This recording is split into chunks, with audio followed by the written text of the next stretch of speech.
Love, too. Did you think that I pulled you out of Suzaku's flame was in order to save you?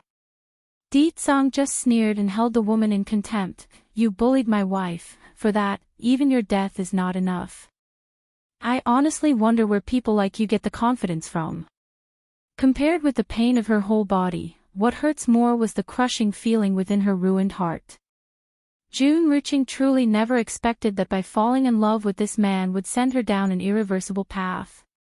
Despite those eyes being blind already in darkness was all she could see, the signature aura of the arrogant and domineering man still drew her face towards his direction. If Deetsang married any other woman of the demon realm then I could still bring myself to accept the fact, but that's a human woman. How can I possibly accept being outdone by a mere mortal? Because she is my life. Those who wish her harm or threatens her is the same as doing it to me. So, I can only crush and remove any threat that comes my way. The bloodthirstiness fully seeping out from Deetsang's voice. Because, she is my wife. Ha ha ha. The fox demoness breaks out into a hysterical laughter, letting her body to shake due to the immense emotions flowing out. In truth, I never wanted the queen's position, I only wanted to be by your side. Why can't you satisfy my one simple request? Visit my site on Patranslation if you wish to read ahead of public releases. As Deetsang slowly approached her, the oppressive might has left her completely unable to lift that head. You want to know? I can tell you. In light of that handsome and peerless contour, the only vibe coming off of this demon lord was a dangerous air that told those who looked at him to run. I promise to be with her for life, only her and I.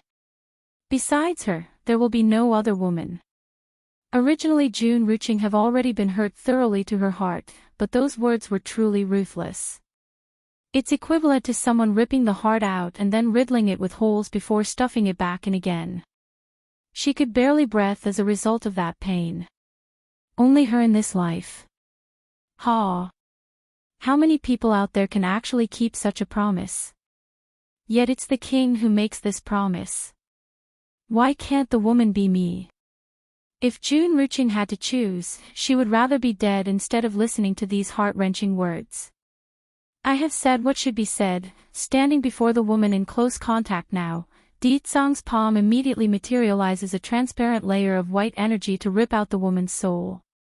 Because of how sudden and how quick the act was, nothing had prepared the demoness from this, leaving her utterly clueless as to why she's once again being burned inside the flame. However, this time around the pain was way more intense and more penetrating. Suzaku is still too kind. Your physical body is blocking half of her powers. Without it, you will now experience pain several times that of before. Also, a month is too little for you, so I've taken the liberty to increase it. Now your soul is linked directly to the world itself.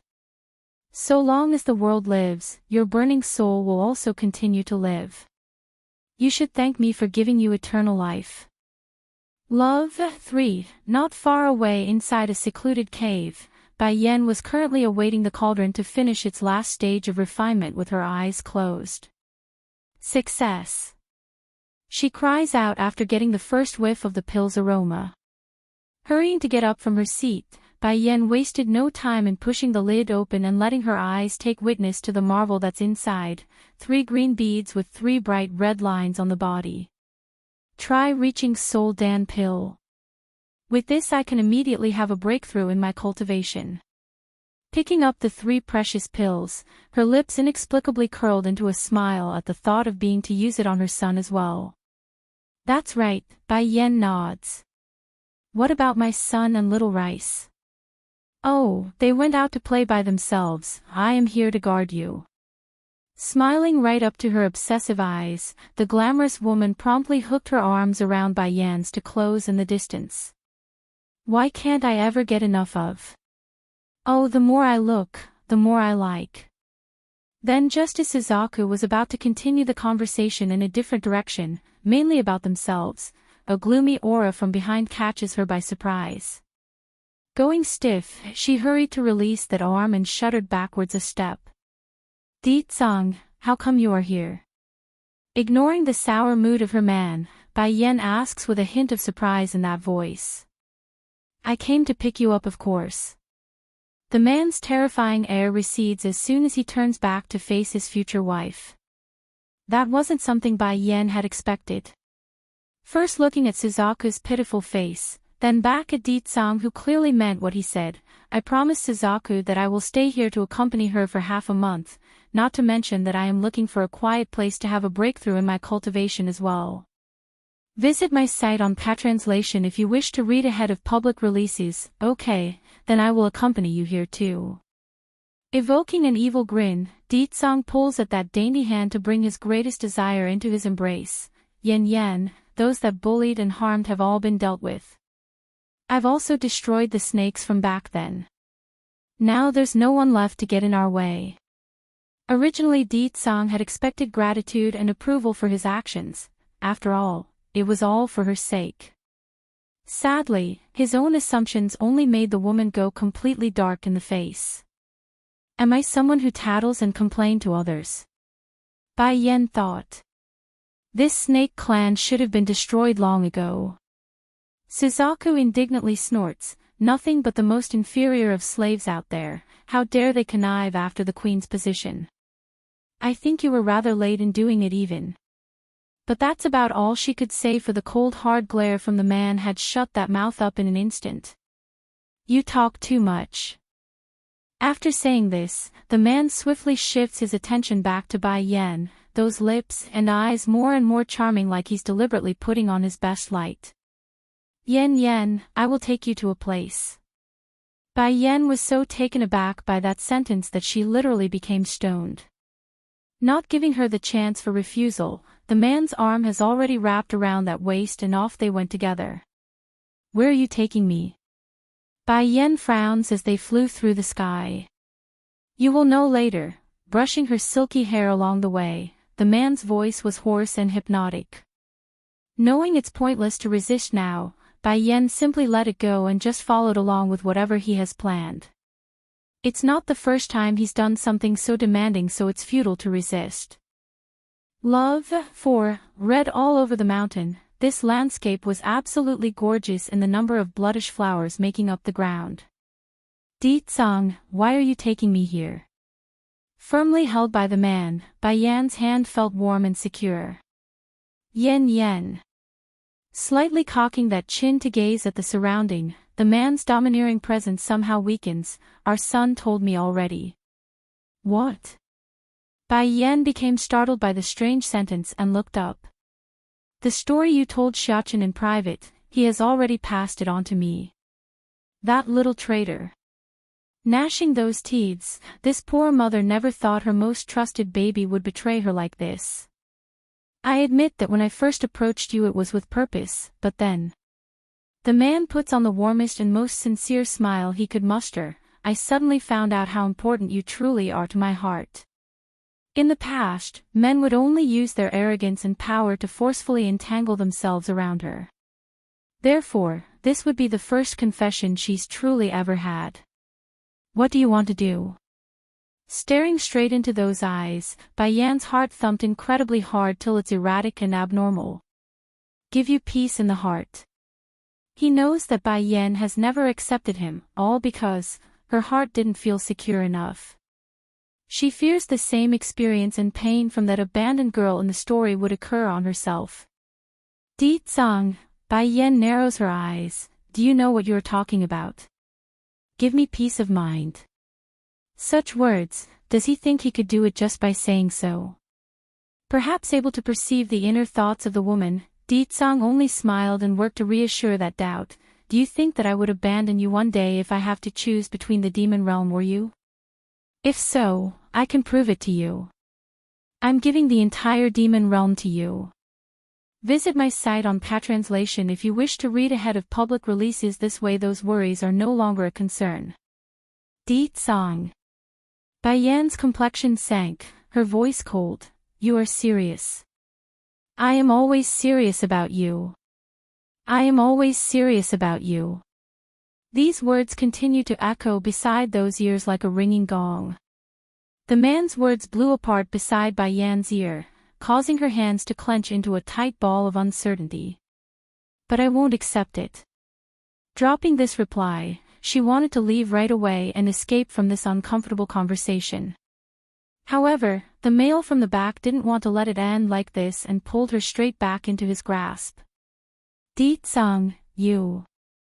Bai Yan's eyes were angry, but those lips were smothered once again by the shamelessness of this male who wished to use action to prove his conviction. Enough.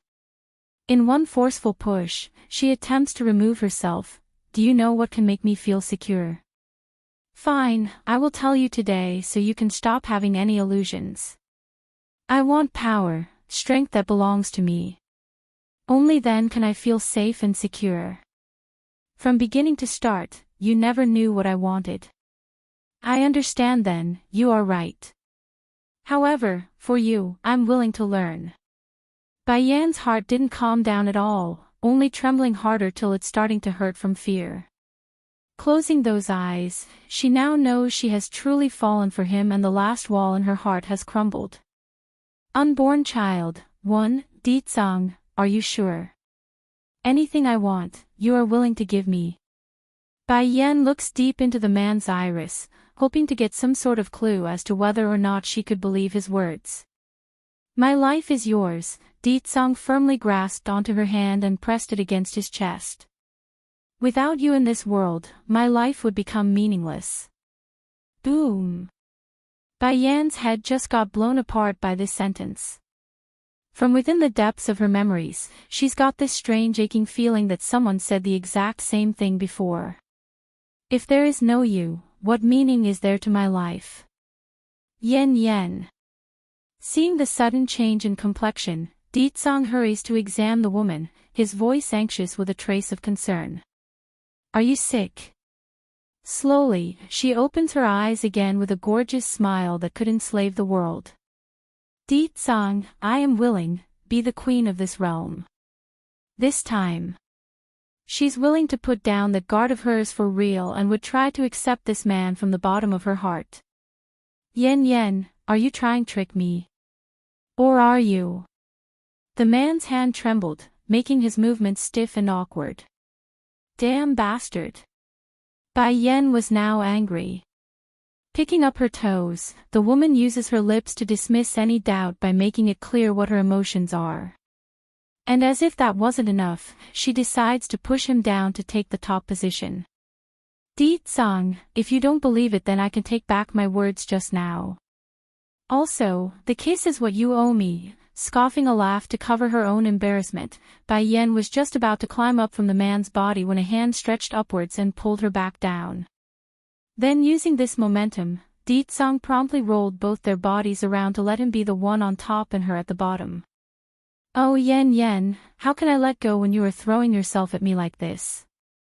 Transforming that snarky grin into a devious one, this demon lord was now ready to have a taste of the sweet nectar for real this time.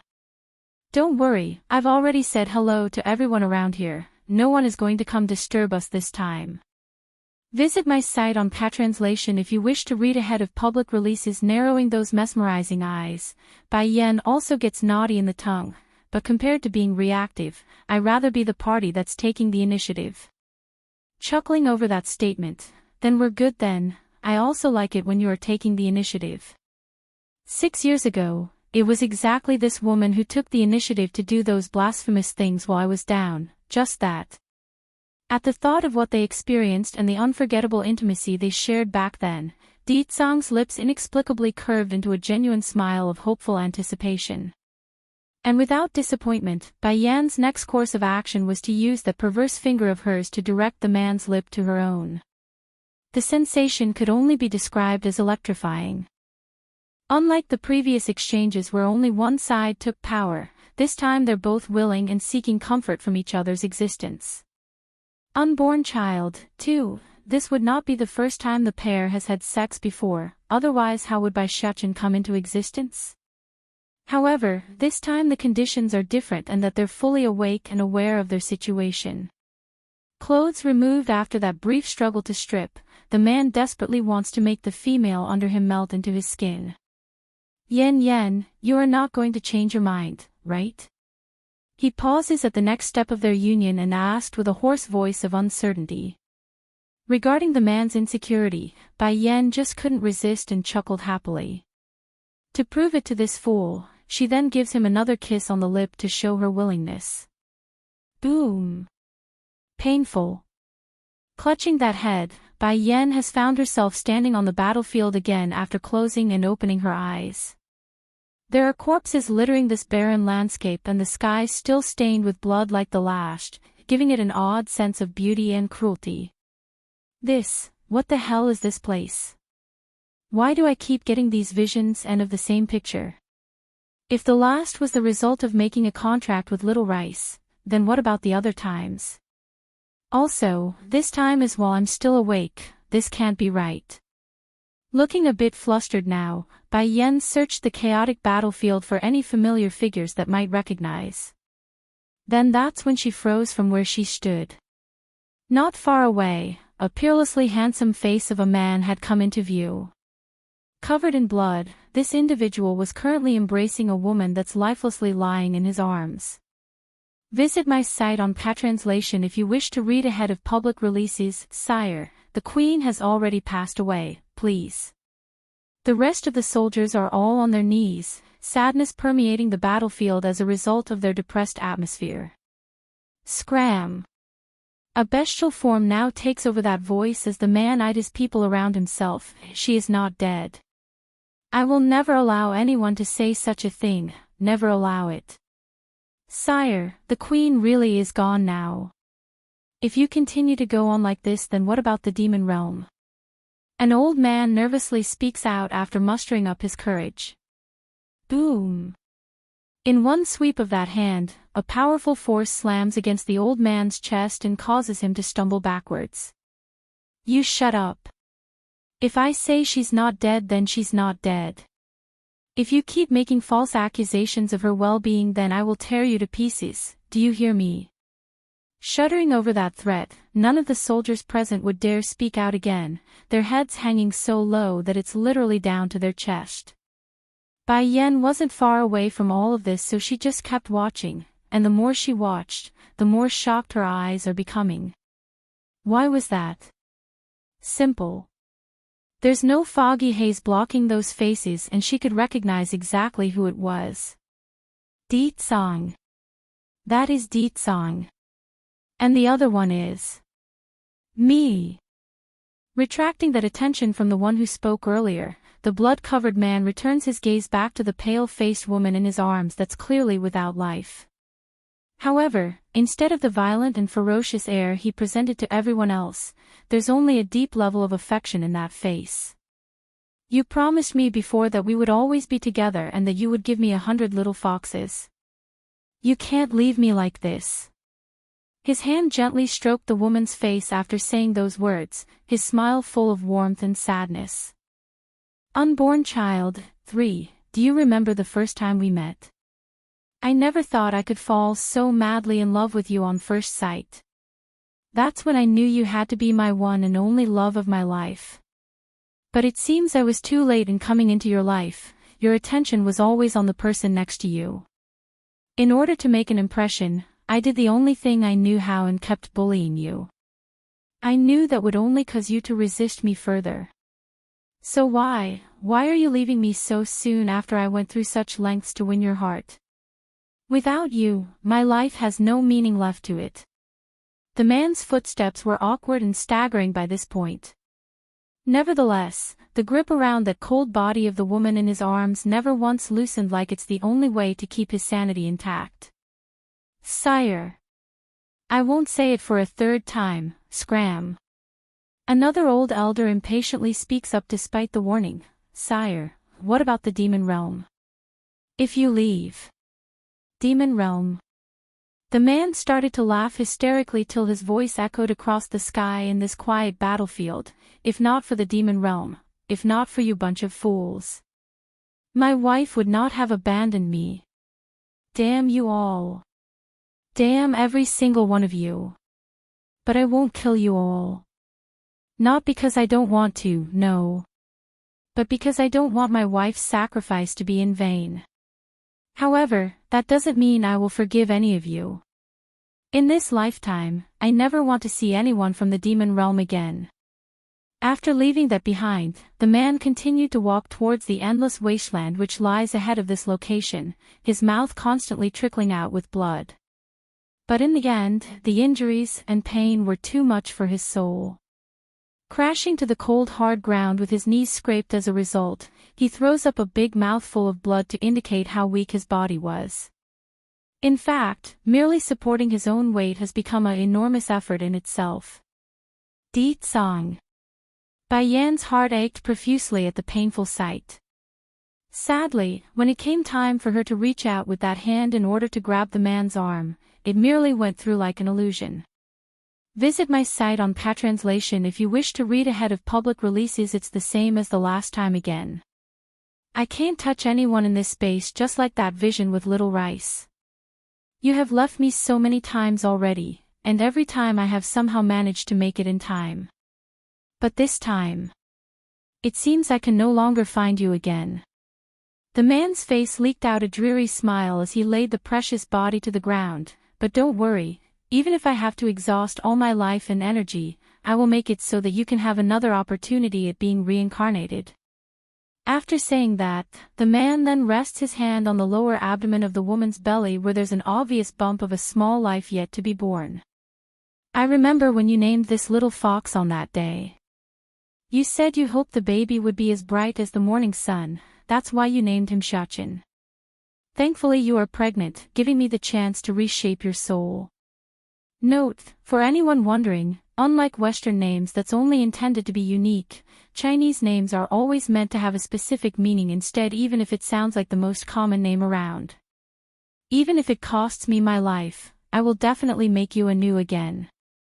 The following words were deaf to Bai Yan's ear at this point.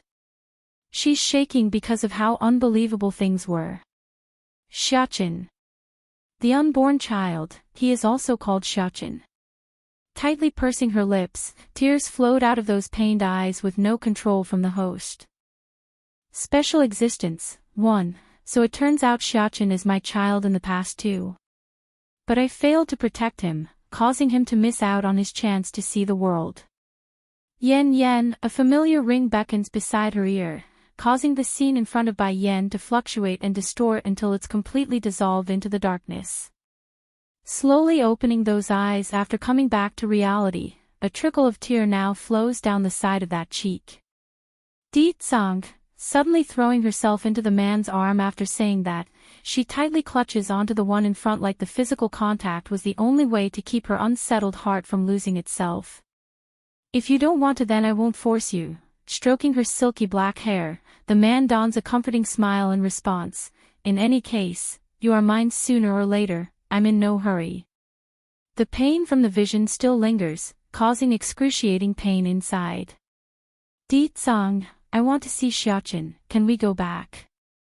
Raising her face up to meet his, 2 droplets of tears teeters along the lash to make that plea all the more effective. Okay. Pulling her into a tighter embrace, he too appeared distressed at the moment. He's seen many sides of this woman in his arms, but never a weak front like right now, making it all the more disturbing for him. When Bai Yan and Deet Song returned to the Demon Mountain, the painful screams of Jun Ruqing were long gone from the air. Instead, the fox woman's soul now curls into a fetal position inside the burning flame, her eyes the only thing showing the hatred she held for the ones responsible for the pain she's experiencing. Of course, Bai Yan's aware of the venomous gaze coming her way as they flew by in the air, but that's of no concern to her now. She couldn't afford to wait any longer and only wanted so dearly to see that familiar steam bun in her arms again. At the moment, outside the hut where the boys should be, Bai Xiaoqin and Little Rice was currently chasing each other around in playful glee when the boy was suddenly picked up from behind. Visit my site on Patranslation if you wish to read ahead of public releases. Likely able to sense the familiar scent, he immediately looked up to find Bai Yan's pale face that shocked him. Mother, what's wrong? Is it Baddie father bullying you again? That only warranted a tighter hug. Mother. The boy continues to blink that big blue eye in confusion. What happened to Mother? Why do I have a feeling that it's the same as when she contracted Little Rice, like I've missed something important? Son, I'm sorry, I'm so sorry. Rubbing her own cheek against the boy's, she sounded painfully apologetic with that whimpering. I couldn't protect you before and deprived you of a future, but I won't let that happen again. I won't let anyone hurt you again. Thank you for coming back into my life again. Mother, I can't breathe. Flushing red from having his poor lung squished, the baby cries out in protest. Oh, I'm sorry. Hurrying to loosen her own grip, I got too emotional there. Mother, can you tell me what happened? I can help carry some of your weight if you do. Flashing bright in those innocent eyes of his, Baishiachin attempts to act like the little man that he was. Special existence, too. It's nothing. Gently rubbing her son's head, Mother just loves you too much.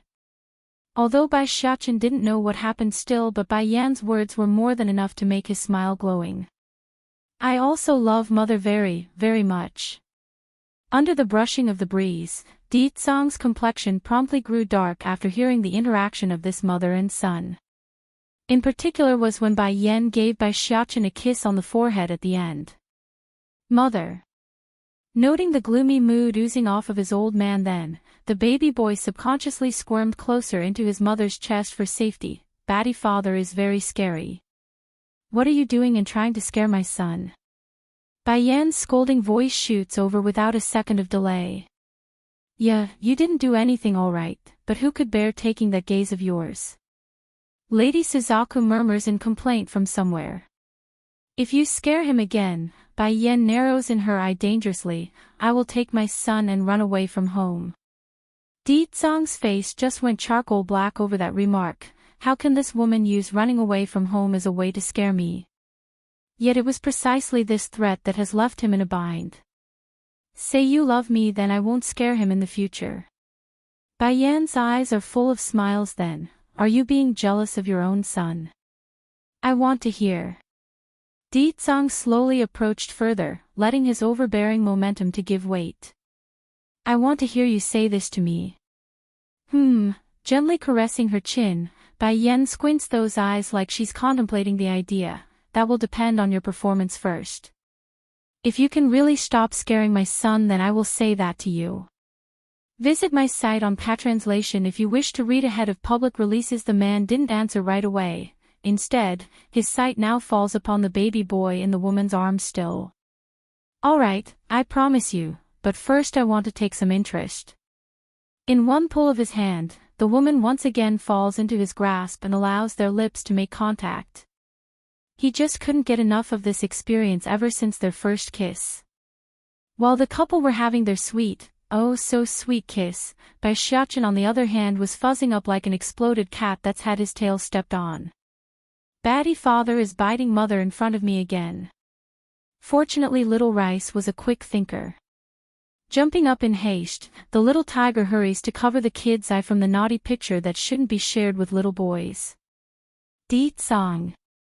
Bai Yan rapidly pushes herself away and angrily reprimands the man. Your son is still here. Isn't he afraid of teaching our son bad habits by doing such lewd things in front of our son? Pricking his brow, Ditsong then shifts his gaze over to the boy. Don't you want a sister? Electrified by that question, Baishiachin immediately shook off the tiger's paw and revealed that sly smile of his. Batty father, have fun with mother, okay? Me, Little Rice and Sister Suzaku will go play somewhere else. Before turning away, he didn't forget to drag Little Rice away as well by the tail. Bai Yan on the other hand was left flabbergasted. Widening those beautiful eyes like she didn't know her own son, the woman just stood there with the gentle wind blowing against her hair. Ditsong, you, but no further words could come of that mouth.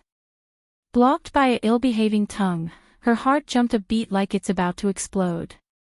Demon Realm. Within a dark cave, a certain individual was currently sitting cross-legged on the ground with his back facing the entrance. As a result of the strange fog obscuring that face, it became absolutely impossible to see what the man looked like lest they go up front.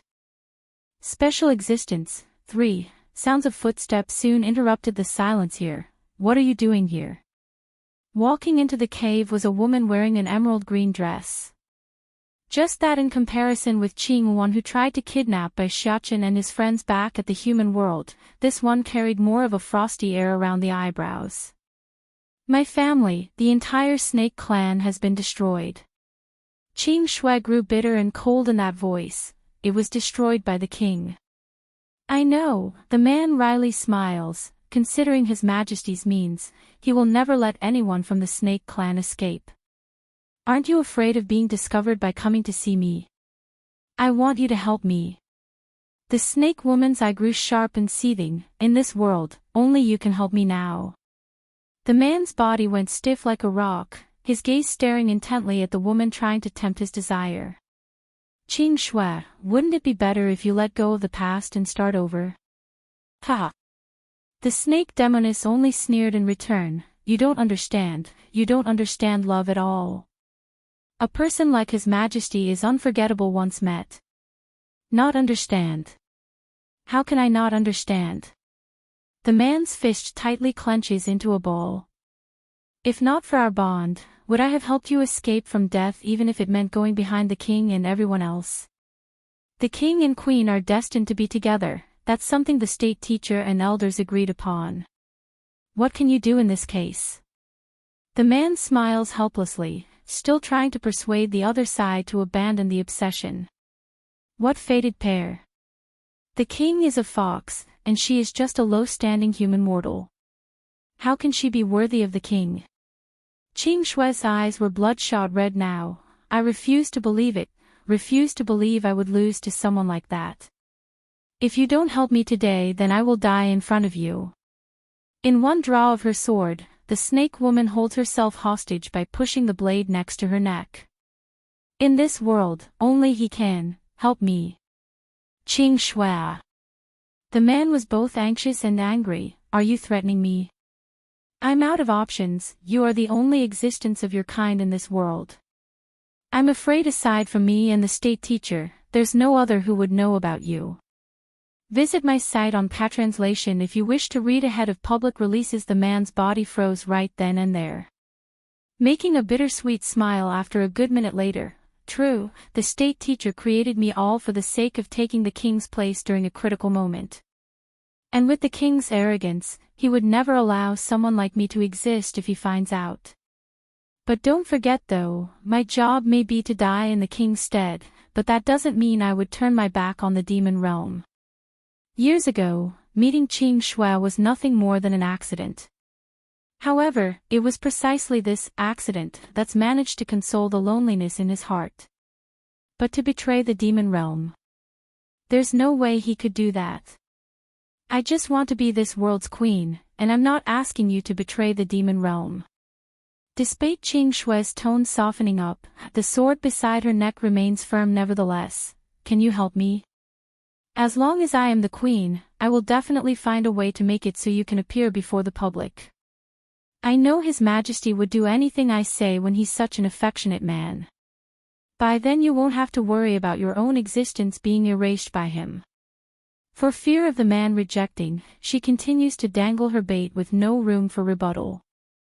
The queen's coronation, 1. What's more, don't you hate state teacher? If it weren't for him, you would not be so miserable. Even if you, Qing Shui. The man stood up, his eyes gazing down at the woman who's been with him for hundreds of years. Fine, I will help you, but only for this one time. Whether or not you can get the king's heart will be up to yourself. That immediately brought on a smile to the demoness, causing that firm grip to finally loosen around the neck. Thank you, I just knew you would help me. Demon Mountain.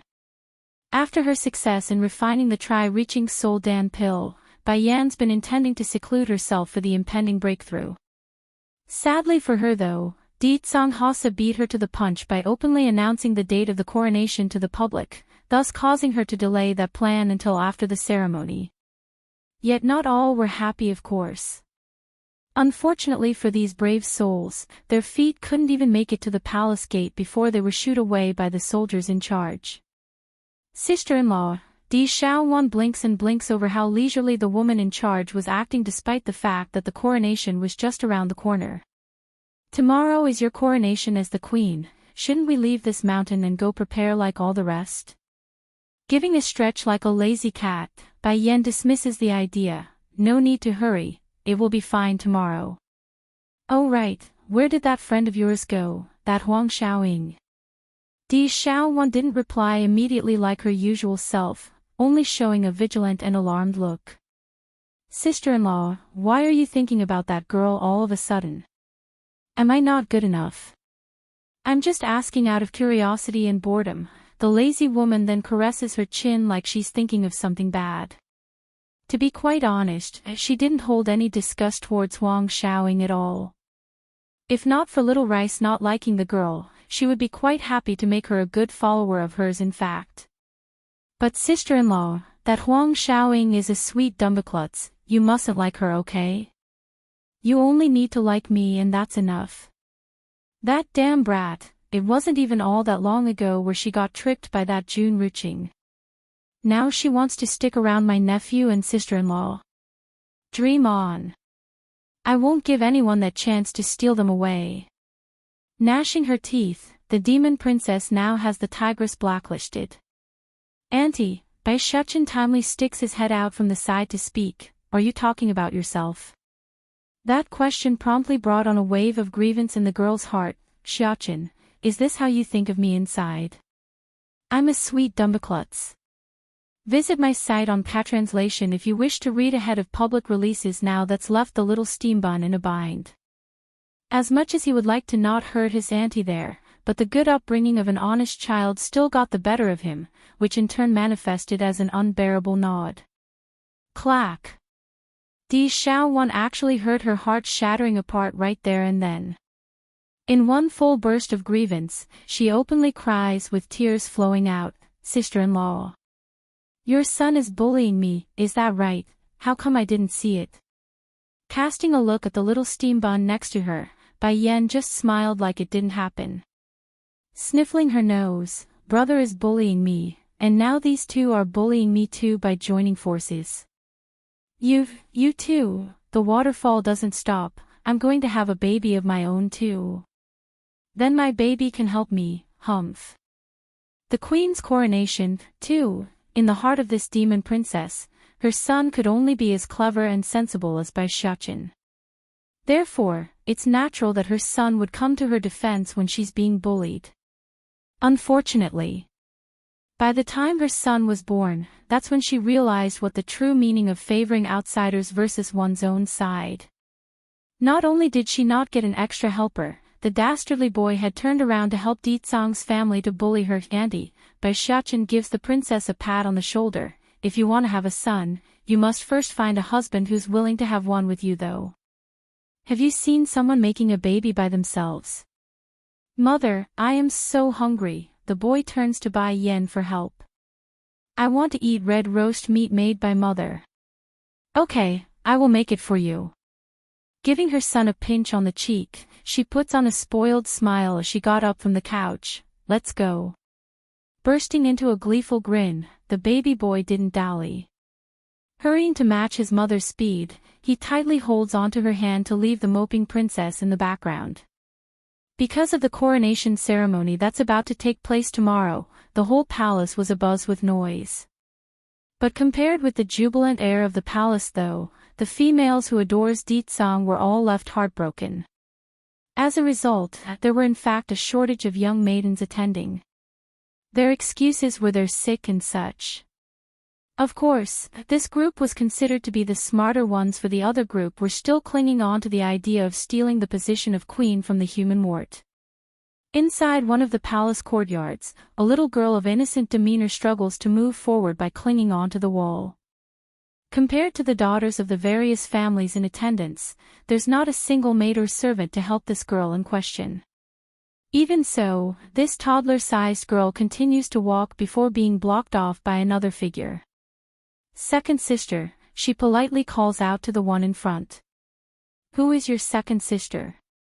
The one blocking the young toddler was a sharp-looking maiden that carried the look of shame and disgust. If you dare call me your second sister again, I will cripple you right now. But you are my second sister. The little girl's eyes were innocent and untainted. I didn't make a mistake. The people around them only snickered with laughter after hearing this. Visit my site on Patranslation if you wish to read ahead of public releases. So this is the little lady of the dragon family. I heard she can't even walk properly yet despite her age, and doesn't understand anything. Che, this little lady is a fool, plain and simple. Moreover, her age is not much different from the second lady over there either, just that she never grows for some reason.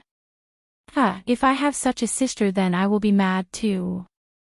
Although the little girl could hear everything from her distance, but based on that confused look and clueless demeanor, it's obvious she didn't get the meaning. Second sister, what am I doing wrong? You shut up. The lady roars out with rage. I really don't know what father is doing. I can't believe he would let you come participate in the queen's coronation. It can't be. A wench like you is also conniving after the consort position. The queen's coronation. 3. What is a consort? Can you eat it? The little clueless girl then salivates at the mouth like she's already imagining how delicious the object was. Second sister, I'm hungry. That immediately brought on a wave of laughter from the crowd again. This young missy of the dragon family really is a fool. Eat, eat, always only know how to eat. Watch you die from having your tummy blow up from overstuffing it. A touch of disdain flickers out of the bigger lady's eye. However, the likes of you could never become the king's consort.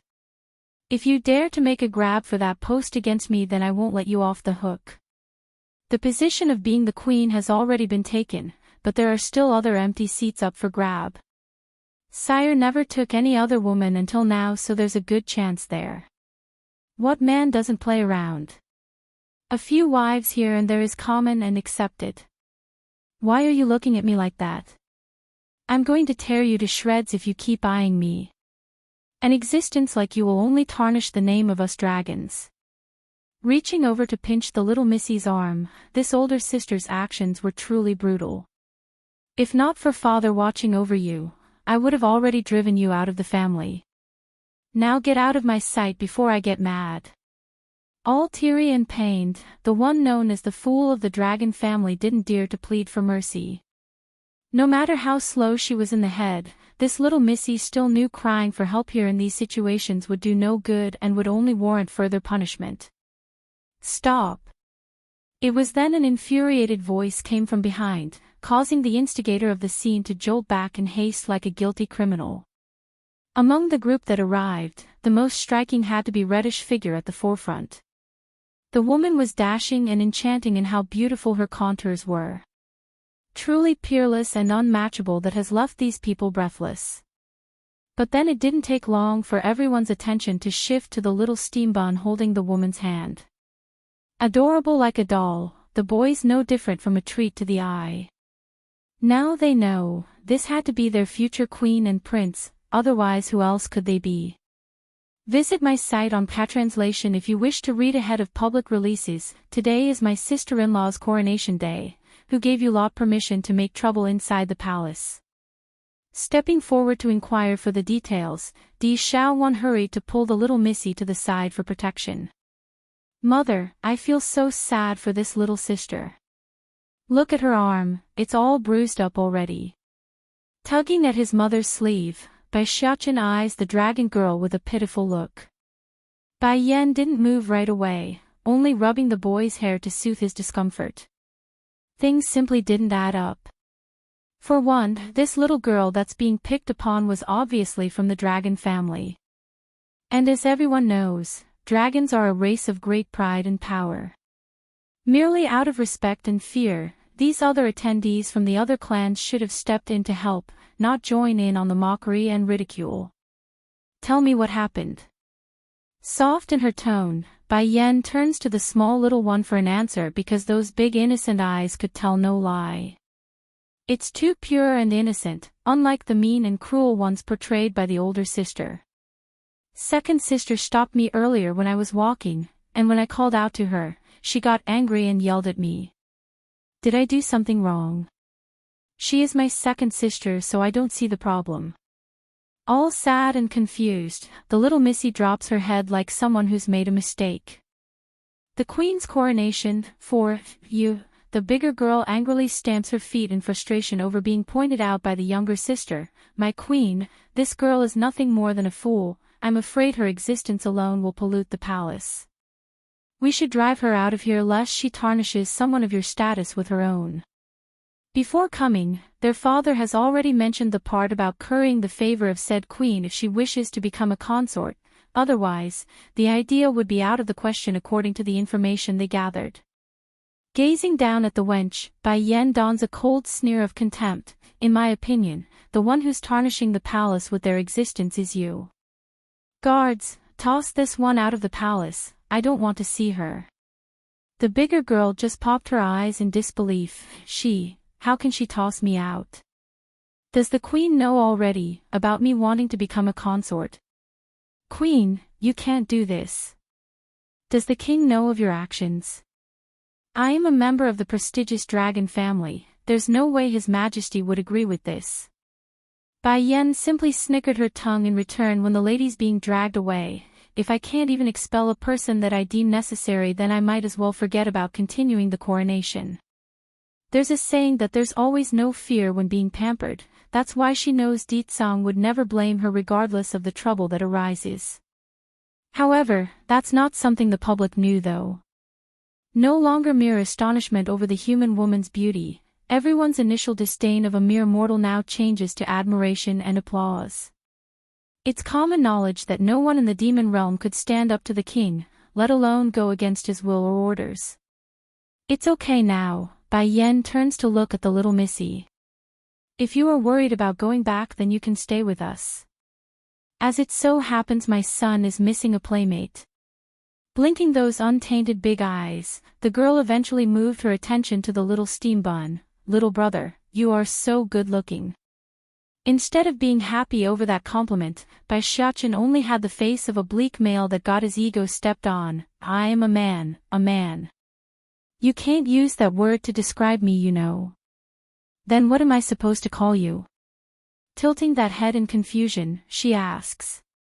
You should be boasting me as cute, he answers with a serious and earnest tone. Bai Yen just couldn't take it anymore. Twitching hard in the corner of her mouth, so good-looking is a no-no, but cute is a go. Well, that's a first. Visit my site on Patranslation if you wish to read ahead of public releases. What is your name? Touching the little missy's head, Bai Yen asks with sweetness in her voice. My father calls me Dragony while the other members of the clan calls me Little Young Miss. What about your mother? Oh, my mother calls me the little fool. Bai Yan's heart shook in that moment. All of a sudden, sadness grips her innards as she eyed the young little lady that's looking straight up at herself. In the future, you will stay with me and no one will bully you anymore. Bai Yan then turns to look at the demon princess nearby.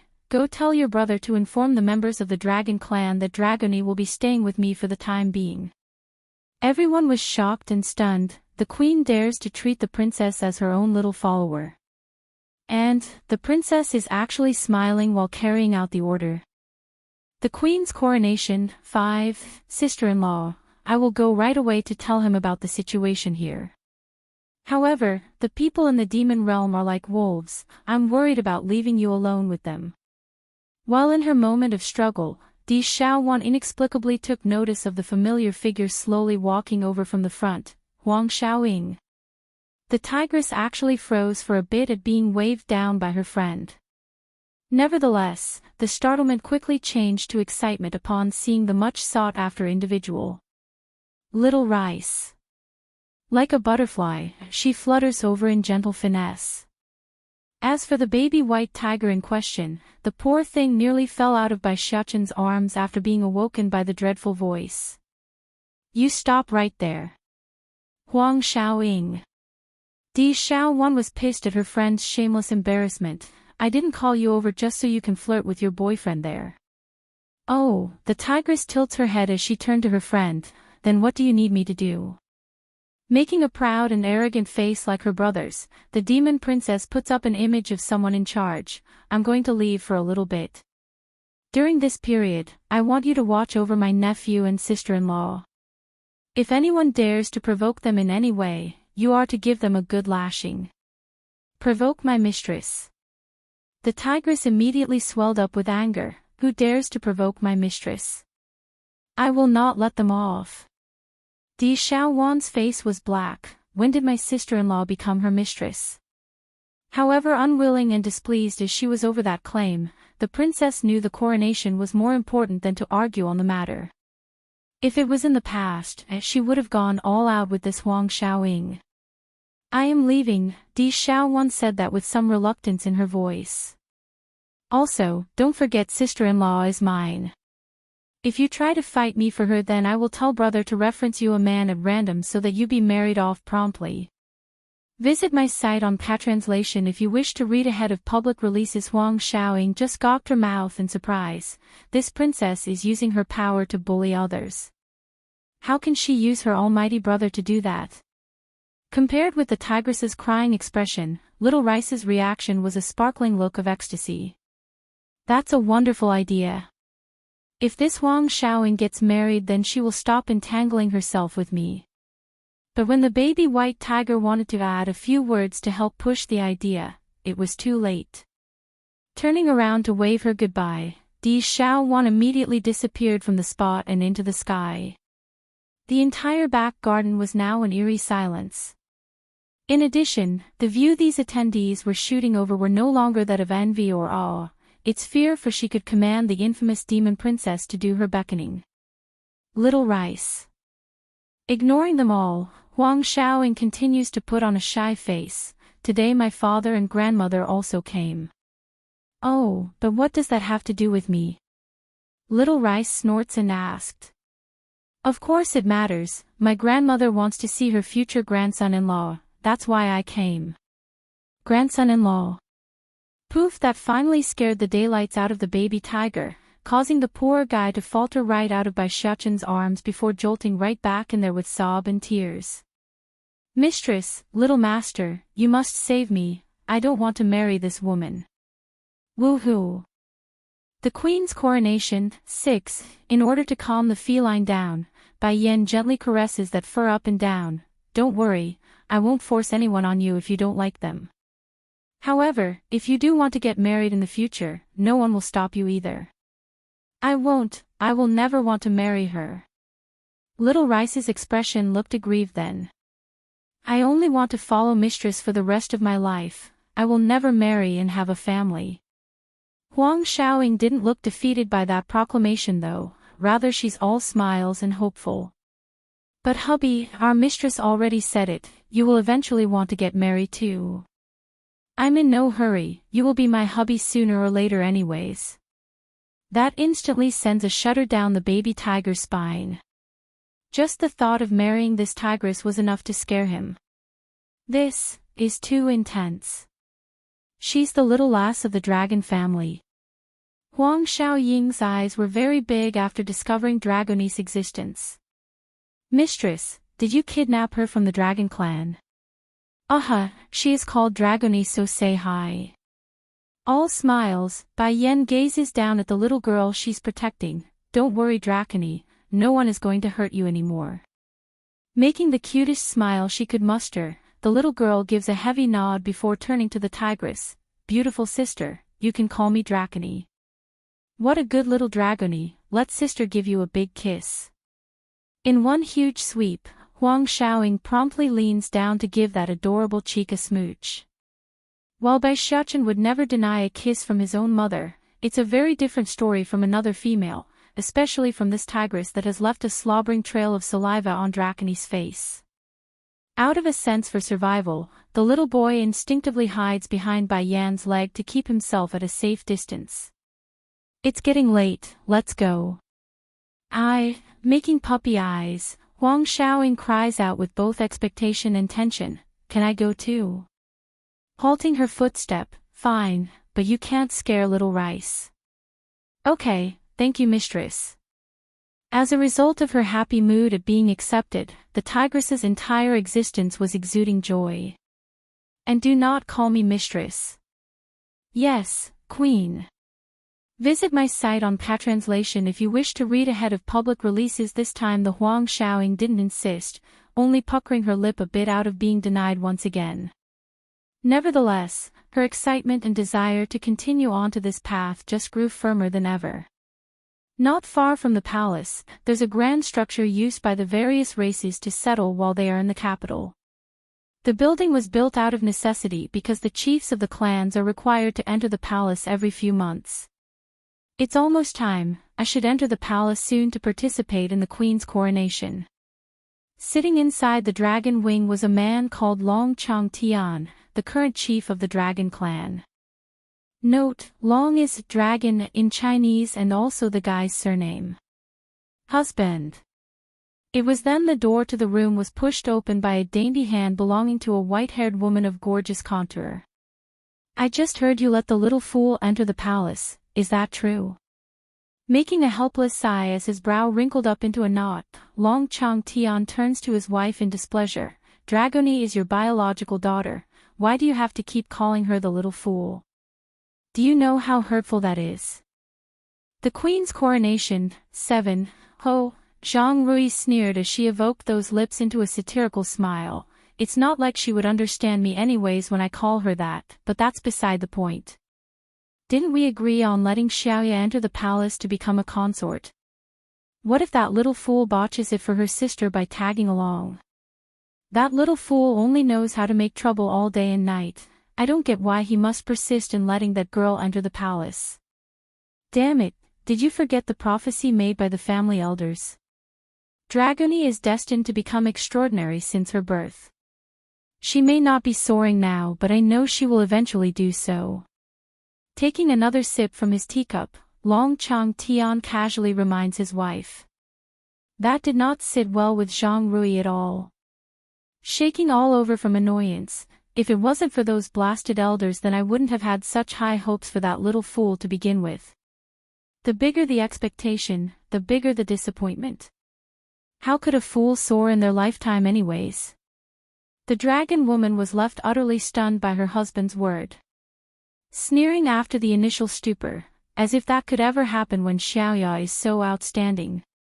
If my daughter could not enter His Majesty's eye then there's no way that little fool could do it. I don't care, you go pick that girl up right now, I will not allow her to ruin Xiaoya's future. Towards that little fool, her feelings have already changed from disappointment to disgust.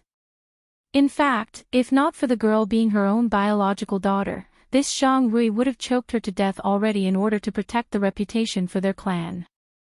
Enough. Long Chang Tian snaps, slamming the table with his hand as she stood up. Talk about being short-sighted. No matter it be Xiaoya or Dragony, both are our daughters. If either one of them can get into His Majesty's eye then it will undoubtedly help our clan into becoming an existence second only to the royal family. The dragon woman didn't refute her husband's claim despite having different opinions. You should go prep yourself too, I will be entering the court soon to greet the king. Long Chang Tian's tone sounded annoyed now as he waved his wife away. Visit my site on Patranslation if you wish to read ahead of public releases. As unwilling as she was over this treatment, Zhang Rui knew she couldn't win this fight. Biting that lip, the dragon woman was just about to leave by opening the door when a pink figure plowed into her from the outside. Xiaoya, what happened? Did that little fool cause trouble again and made you take the blame? The mother groans at that possibility. Mother! Long Xiaoya cried in a miserable fashion, the fool humiliated me in public. All I did was reprimand her a bit and she directly complained to the queen. What? You met the queen, the queen. Zhang Rui exclaims, her eyes sparking with uncertainty. When sending her daughter to the palace, she has already instructed the girl not to cross this supposed queen in any way because of Ditsang's extreme fondness for Bai Yan. But who could have thought the meeting would happen so quickly and that it would turn out this way, much in thanks due to that little fool. Mother, the queen, she seems to know about my reason for approaching her. I bet she is likely afraid of me snatching the king's favor away, that's why she threw me out of the palace and forbade me from entering. All teary in her face, Long Xiaoya looked a little haggard after crying so much. The Queen's coronation, 8th, Zhang Rui's face instantly changed. How can she do that? Is the Queen such a jealous person that she would drive you out just to keep the King from meeting you? Does His Majesty know about this? His Majesty wasn't present, of course. If he was, then I know he wouldn't have allowed it to happen. Lowering her eyes, the last departing words of Bai Yan continues to echo beside Long Xiaoya's ear. She didn't dare repeat those words again in front of her parents.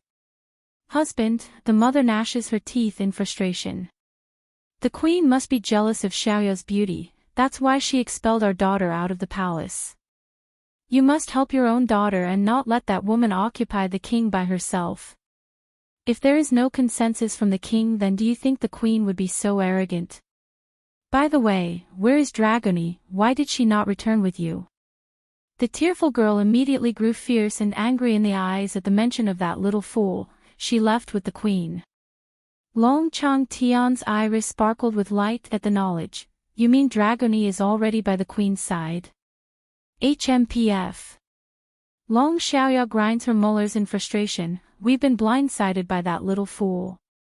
She actually pretended to be sad and pitiful before the Queen. Now not only did that woman have the pretext to expel me from the palace grounds, that mortal is also using the little fool to ruin me. Father, I've warned you before, now look what's happening. Enough, the father impatiently cuts off his daughter. It's getting late. You two should clean up and get ready, we need to go greet the King at the court. Visit my site on Patranslation if you wish to read ahead of public releases that brought on great joy to the deceitful girl. Father, does that mean I can continue to enter the palace? Long Changtian gives a faint nod of confirmation.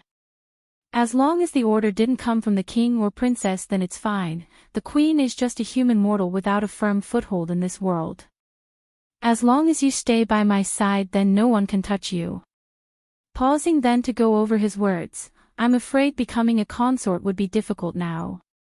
However, I will definitely find a way to send you to the King's side. Whether or not you can succeed in winning his heart will depend on your own capabilities. Don't worry, Father, I will definitely have the King accept me. Long Xiaoya puts on a happy smile. The King back then never experienced the joy of being with a woman and doesn't understand anything, but now, that gate has been pried wide open, so he will definitely understand.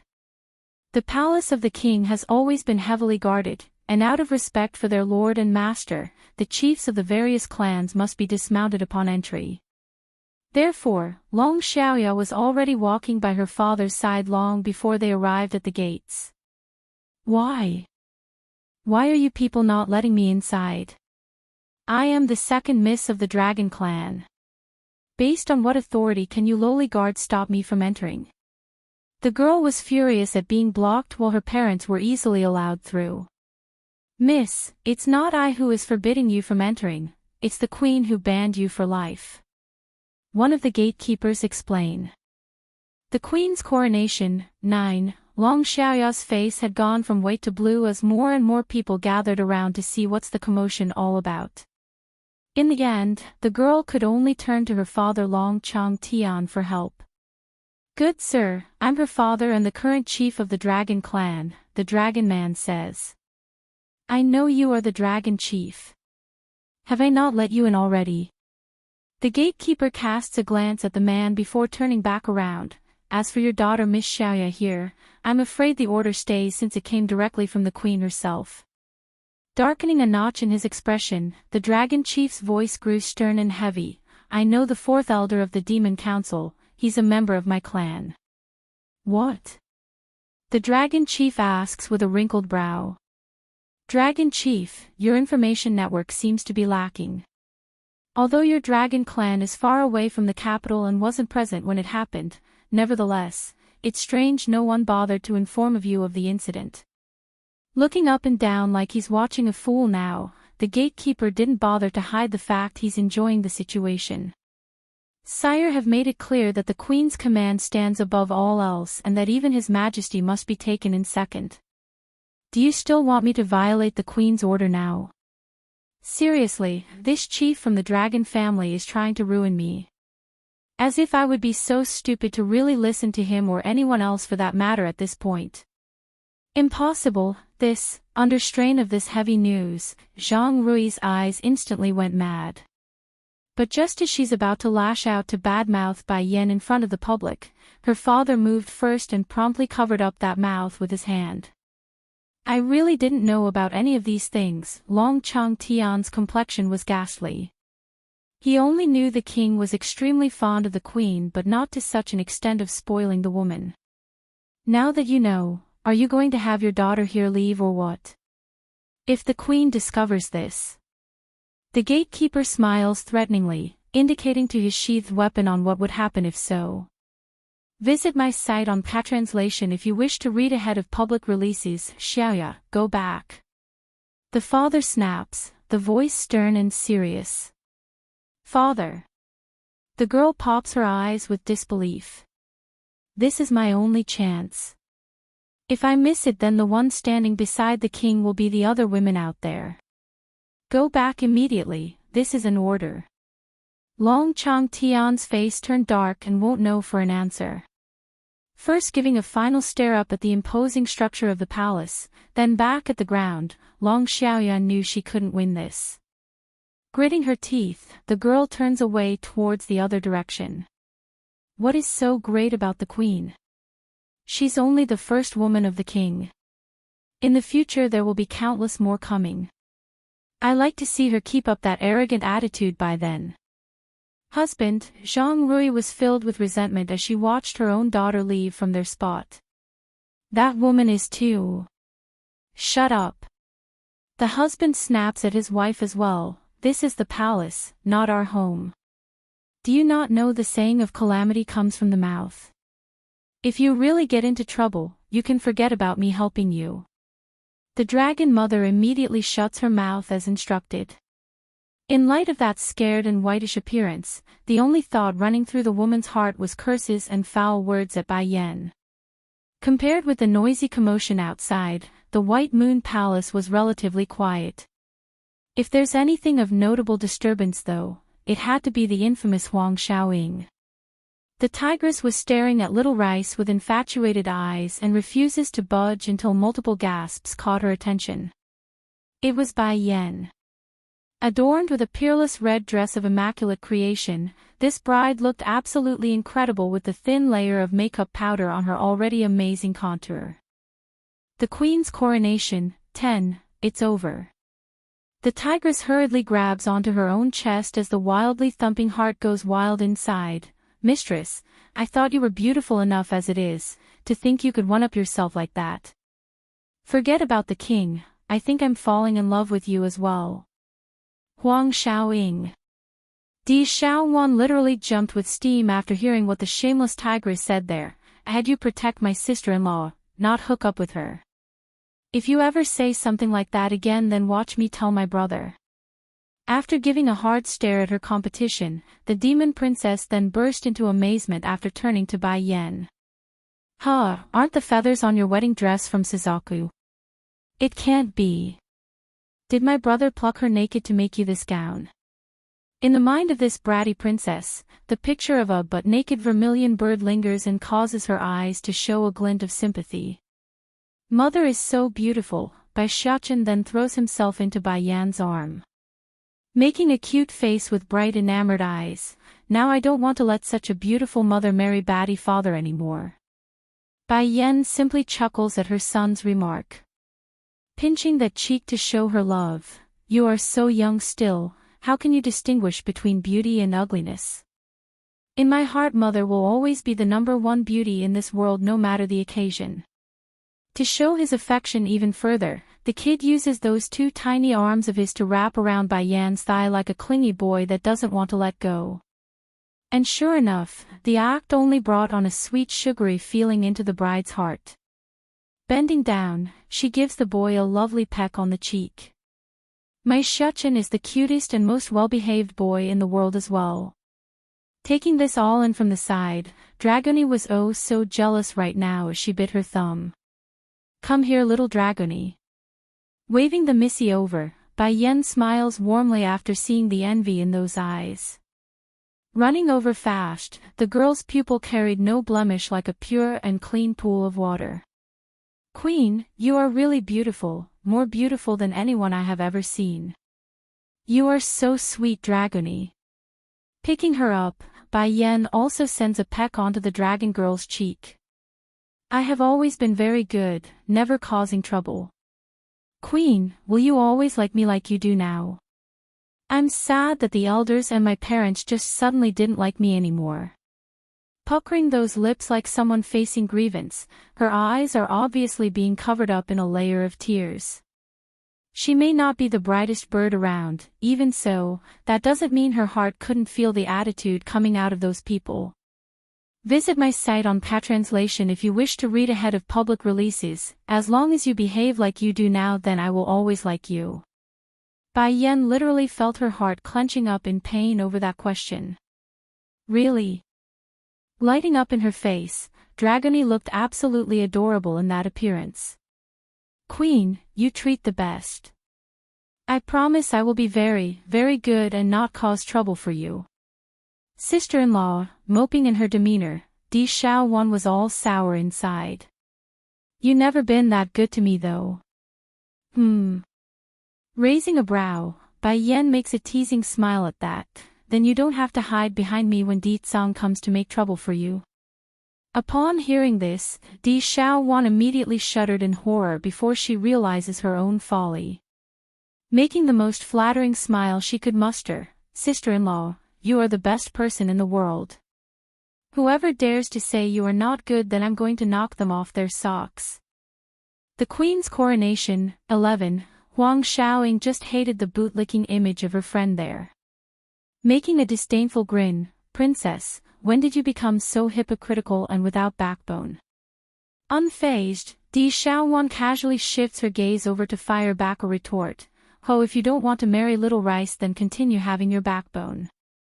These words were perfectly on target in poking at the tigress's weak spot. Jumping up like a frantic feline, Princess, who is accusing you of not being good enough to Her Highness? Tell me now, I will go kill them this instant. Chastity. Dignity. Backbone. All of it can go to hell. What can be compared to marrying Little Rice? A humph. Queen, it's almost the time of the coronation. We should be setting off now, the female speaks in a respectful manner. Okay, Bai Yen slightly nods in return. It's been hard on you, fourth elder. Instead of getting a gratified smile in return, the female that's known as the fourth elder only showed fright and horror. Nearly taking to her knees at that moment, please Queen, don't say those words to me. You are the queen of the demon realm, everything I've done so far is within my obligation and duty. Oh gracious horror, if His Majesty hears of this and mistaken it as me not doing a proper job. Then lead the way. Bai Yen helplessly smiles and didn't want to argue on this point. Yes, Queen. That finally brought on a sigh of relief to the elder. Wiping the cold sweat from her forehead, she gestures to the door. Sister-in-law, I will support you. Hurrying to chase over like a dog, Di Xiaowan was all smiles then. You nearly scared fourth elder to death there, you know. Bai Yen shrugged. I don't remember saying anything noteworthy or bad. Visit my site on Patranslation if you wish to read ahead of public releases. That's because my brother is too powerful, causing everyone in the demon realm to fear and respect him. As his wife, you being too gracious might be interpreted as fourth elder not being polite and impatient. It's none of my business on what others think, but your brother. Chuckling at the mention of her husband-to-be, I know he will definitely not overthink this. As if I would tolerate anyone that's not polite to me. He knows well enough by now that the only outcome would be me tossing the rude ones out of here. The coronation ceremony of the Queen was most definitely a solemn and respected event. As such, it's been decided that the hosting location would be the open-air altar that's usually reserved for great festivities. For this reason, the venue had long been crowded with guests representing the various races. If not for the heavy number of guards stationed around, a riot might have already exploded due to how densely packed the area was.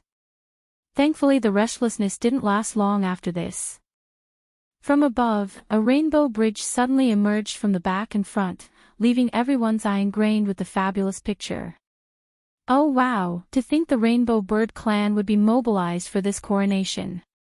Are they intending to use all of them to act as a bridge? Che, I guess that is the case. That bird family has never been all that strong, yet they're the most arrogant pricks of them all. If not for His Majesty's will, I doubt such a clan would willingly act as someone's stepping floor. I know, right? There's been many rumors lately about the king being extremely fond of the queen, but I didn't think it was to this extent. Now that I'm seeing it firsthand with my own eyes, it seems those rumors aren't rumors at all. Murmurs and gasps were rampant among the guests. They were all blown away by the grand display of this ceremony and grew extremely curious on who could possibly cause such fascination in their king. Want to marry the queen? Two figures soon came into view of everyone's eye, their image too surreal that it's breathtaking for the audience. One was a boy and the other a woman. The female had a lavish-looking tiara on the head, matched that with the light coat of powder on her face. It's almost guaranteed to make one lose their breath. And then there's the cute little thing holding the female's hand as well. Instead of looking around at his surroundings like most child of his age would, the kid only had his sight focused on the other end of the bridge like an alarmed puppy trying to protect his possession.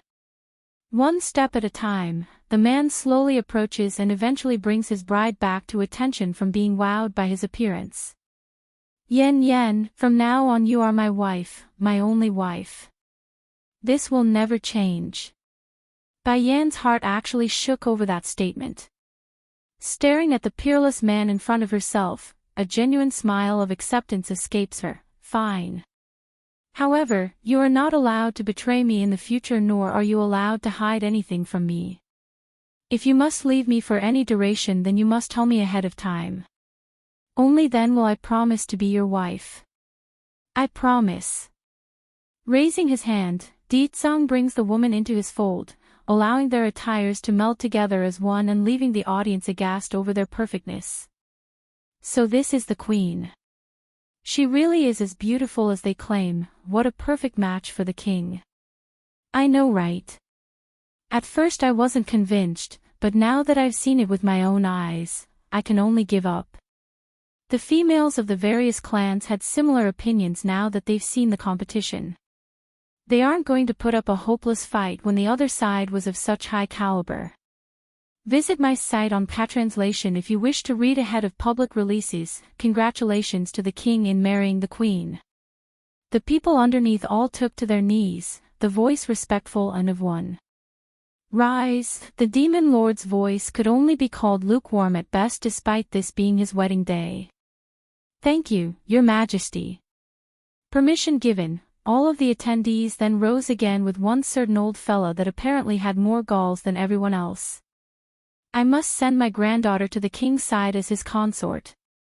Sire, I have something too, but before his sentence could be finished, the arrogant words of Deetsong cuts in again. Before anything else, I want to announce one thing. Casting his domineering gaze down to his subjects, the overpowering voice of this man rings forth like a spell. When pursuing your queen here, I promise her one thing, and that is one love for one life. So, after this coronation, there will only be one mistress of her home, and that is she. There will be no second. If I find out that someone is trying to send their daughters into my home, then I will have that person come in straight and go back out flat. Boom. The whole crowd literally exploded with discussion right there and then. For those who had secret motives inside, those ideas were naturally squashed right on the spot. King actually abolished the harem. They could do nothing but to look up with disbelief in their eyes at the couple. Didn't he bloom? How can this be? Any man who becomes acquainted with the matters of man and woman always look for more to serve them. This doesn't match the script. Furthermore, when have humankind been able to endure the energetic bodies of us demons? They always break after a few runs at night. The queen should be no different. Want to marry the queen, too?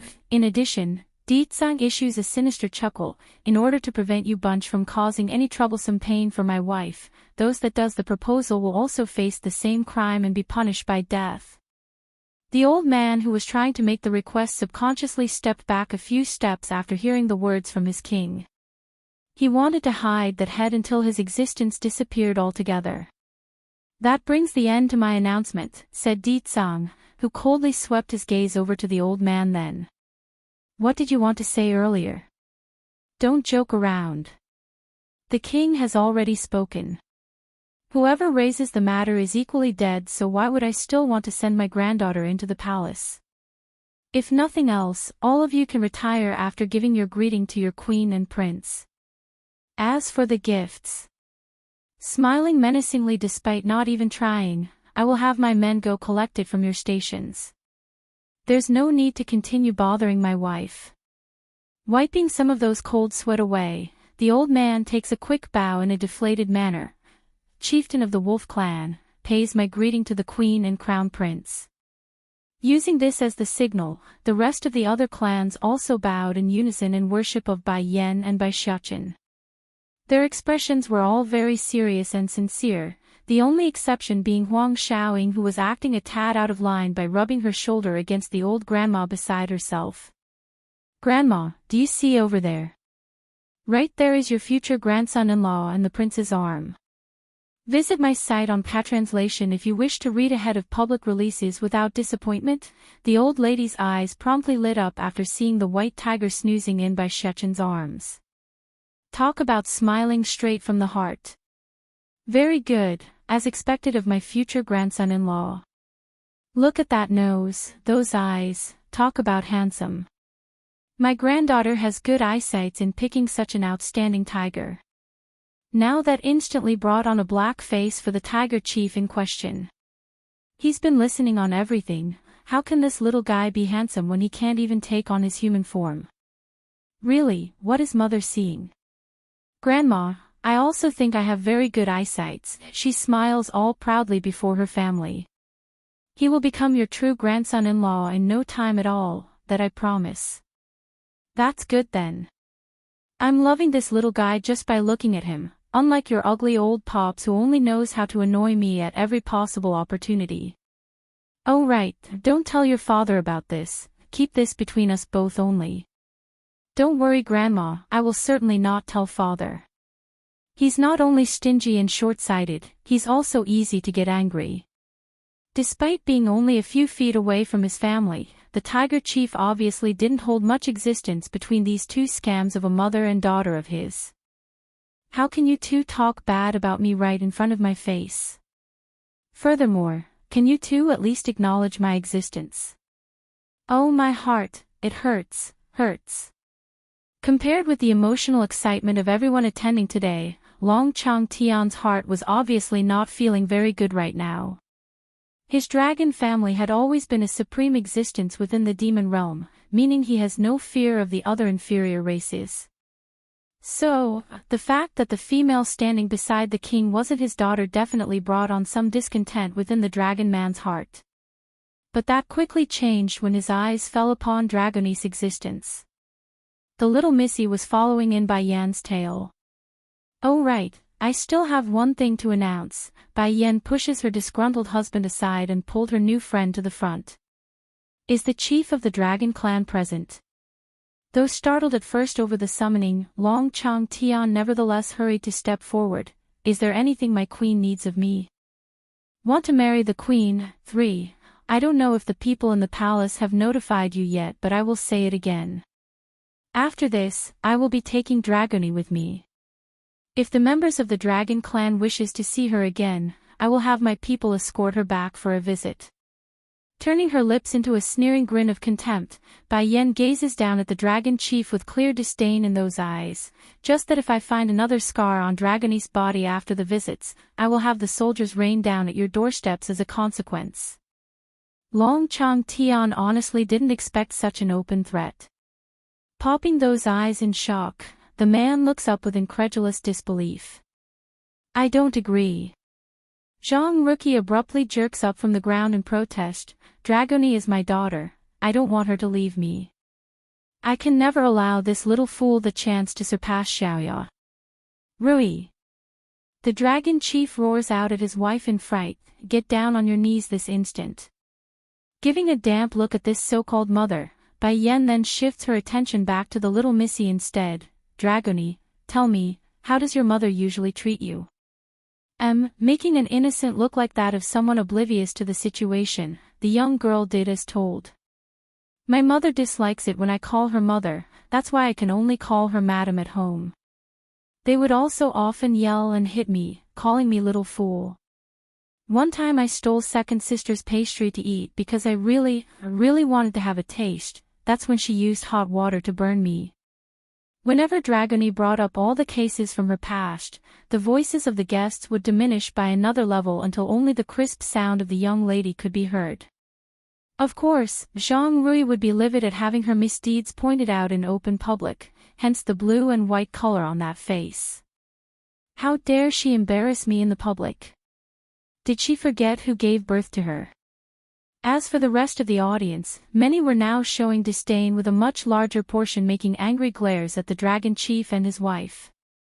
They knew Dragony was a mentally challenged girl inside, but that doesn't excuse the poor treatment these parents are giving her. No one likes to hear such sad stories, especially during auspicious events like the Queen's coronation. Dragon Chief, finally someone couldn't hold back and spoke up. Is this lady really your daughter's mother, or is she a new wife you took in? Visit my site on Patranslation if you wish to read ahead of public releases. I say, this is the first time I've seen a mother treat their own flesh and blood like so. This really opens up my eyes today. The ridiculing voices of his peers had left the dragon chief utterly embarrassed with nowhere to hide his face. Rui, if you keep making trouble here then I will divorce you once we go back. Long Chang Tian fires off a stare of death at his wife. Though unwilling, the dragon wife was now left in a pinch and knew better than to resist. For that reason, Bai Yan saw it as an opening to continue. Tell me, would you like to go with them, Dragony? No. I don't want to. The young missy heavily grasped onto her savior's arm, refusing to let go. Queen, I like you, please let me stay with you and not them. Who said Dragony was stupid? She understands enough to know who's the best for herself. As for the dragon clan that gave birth to her, there's only torture awaiting there if she returns. Okay, smiling gently, Bai Yan slowly caresses the girl's hair to soothe that anxiety. You don't need to go anywhere. From now on you can stay with me in Xiaoqin. Want to marry the queen, for, giving a stern look at the little missy, Bai Xiaoqin's grumpy appearance eventually subsides to that of forgiveness. Fine, I won't cause her trouble for trying to take some of mother's attention since I feel so sorry for her. Lastly, I have some final words for you all. All smiles still, Bai Yan lets go of Dragony's hand to confront the gazes from everyone down below. In the demon realm, there will be no distinctions between the high and low. I don't care whether you are the dragons or other races, those who touch the ones under my protection can expect my fury to rain down from above.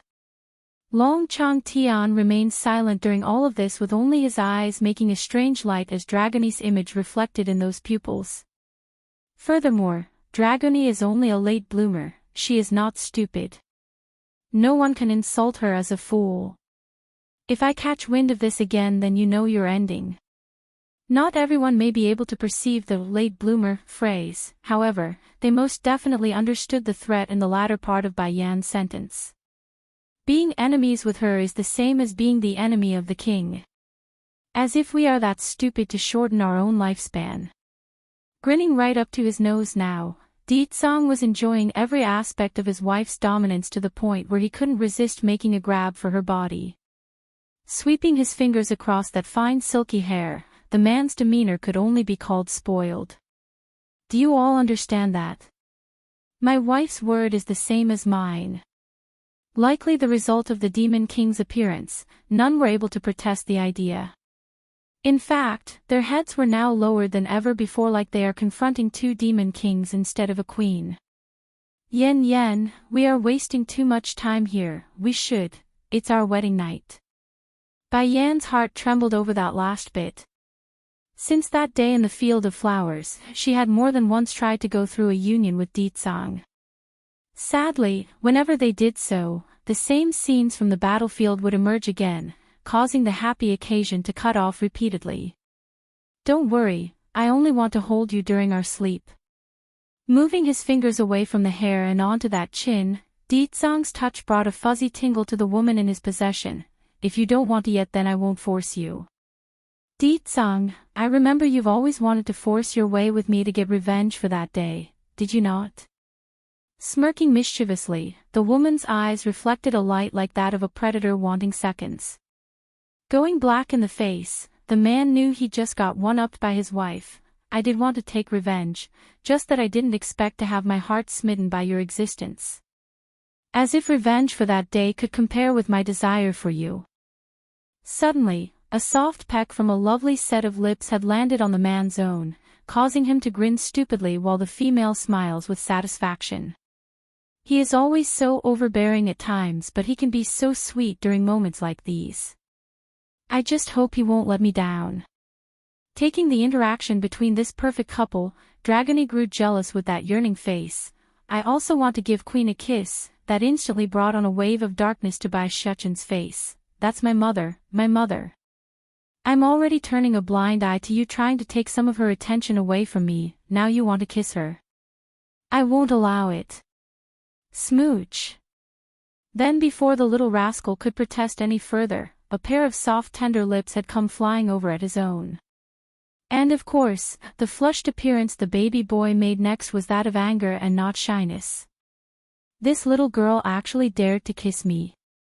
But the most annoying part for the kid was what came afterwards. I saw Queen kiss your cheeks earlier, that makes my kiss equivalent to giving Queen a kiss through you. Bursting forth the most brilliant smile she could muster, Dragony's appearance clearly told the story of she not understanding the fault in her behavior. Want to marry the Queen, 5, PFFF. Bai Yan finally couldn't hold back her laughter now that she's been privy to this hilarious exchange between her son and the little missy. Shaking slightly from the funny mood, it's good to let Xiaochen have a playmate, this way he will have someone to accompany him. I'm liking this little girl more and more. Mother. Turning around with grievance in his eyes, Bai Xiaochen openly pleads for help.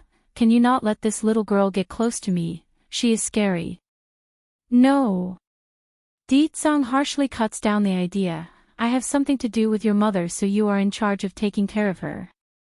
Bai Shuchen's small little face instantly went rock hard in terms of stiffness. He wanted to refuse right away. Unfortunately, Ditsang's action was faster. In a blink of an eye, the two dashing figures were gone and out of the crowd's sight. Mother, you really don't love me anymore after Mary Batty father. Biting the corner of his sleeve in discontent, the boy tears up like an abandoned puppy. Hoo-hoo, mother would never leave me behind back then, but now she's done it many times already. Poor little Xiaochen, Di Xiaowan wipes the droplet of tear from her eyes like a saddened auntie. You need to understand that no one can stop your father from taking someone away if he forces it, that applies to your mother as well. Tilting his cute little head, the baby boy now got it. In that case, all of this is Batty father's fault. Yes, it is his fault, the demon princess nods in earnest. He is strong, that's why your mother could only go with him. That's right. Batty father must be jealous of me being lovely and cute, that's why he would always deliberately toss me aside. The more this kid's mind went down this path, the more right he felt that to be the case. Making an indignant face, humph, I won't help him in the future again anymore, regardless of whatever good words he says to me. I like to see him leave me behind then. A humph. The state teacher had only just arrived from behind Di Xiaowan's back when he heard this exchange. Is it all right for you to frame your brother like this? The man makes a helpless smile from behind. As for Di Xiaowan, she naturally knew what the state teacher thought. Nevertheless, that doesn't stop her from sticking that naughty tongue out to gloat. Who asked brother to bully me? Now that I've helped him get sister-in-law home, it's time I get some payback. What are you coming here for? Seeing the dragon chief coming over after venting his steam, Baishachan promptly spread his arms out to block off the person. My mother said it already, Dragony is not going back with you. Showing an awkward face, Long Chang Tian meekly answers, I only want to have a private conversation with my daughter, I didn't intend to take her away. I don't believe it, the boy purses his lip, not believing an ounce of that as he cast a signaling stare at the woman further in the back. This woman bullied little Dragony so often, I'm not going to believe you and throw her back into the fire.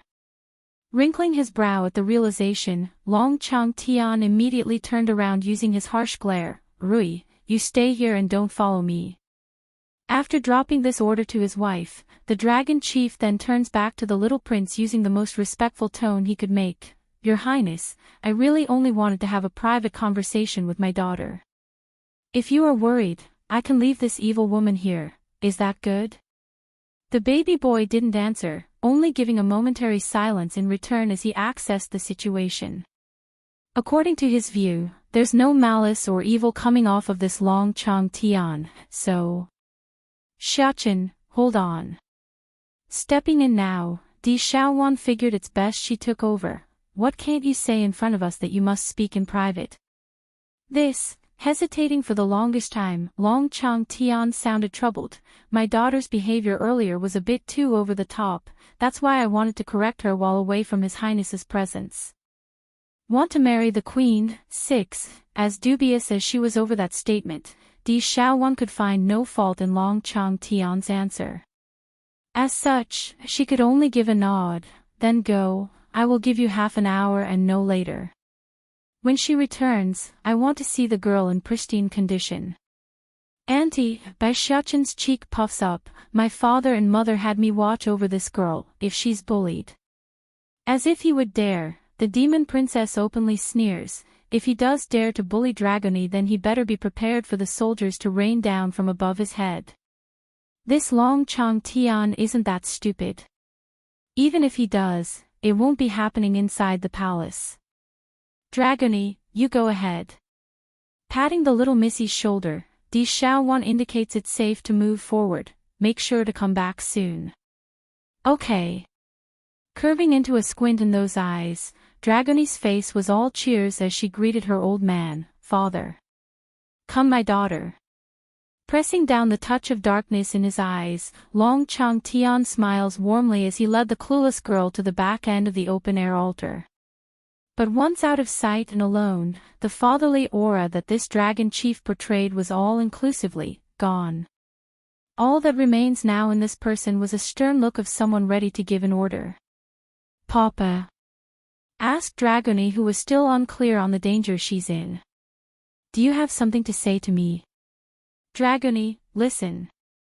Long Chang Tian presses down on those small shoulders, his tone severe and serious. Your sister has failed. From now on the pride and image of our clan lies in your hands. Staring up in surprise, Papa, I don't understand what you mean. I'll get straight to the point, I want you to marry the king. You can now get close to the queen, that means only you can become a maid of the White Moon Palace. But, the girl's little face devolved into a look of unwilling grievance, I don't like the king, I like the queen. Can I marry Her Highness the Queen instead? Long Chang Tian was actually at a loss for words there, he forgot this daughter of his wasn't normal and could hardly make out the meaning of marriage. But time's of the essence, he doesn't have room to explain slowly.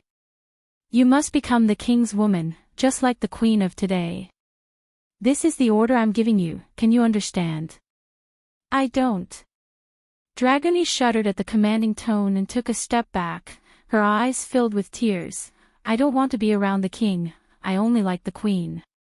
If you don't want to marry the king then the little prince can do too, didn't you just?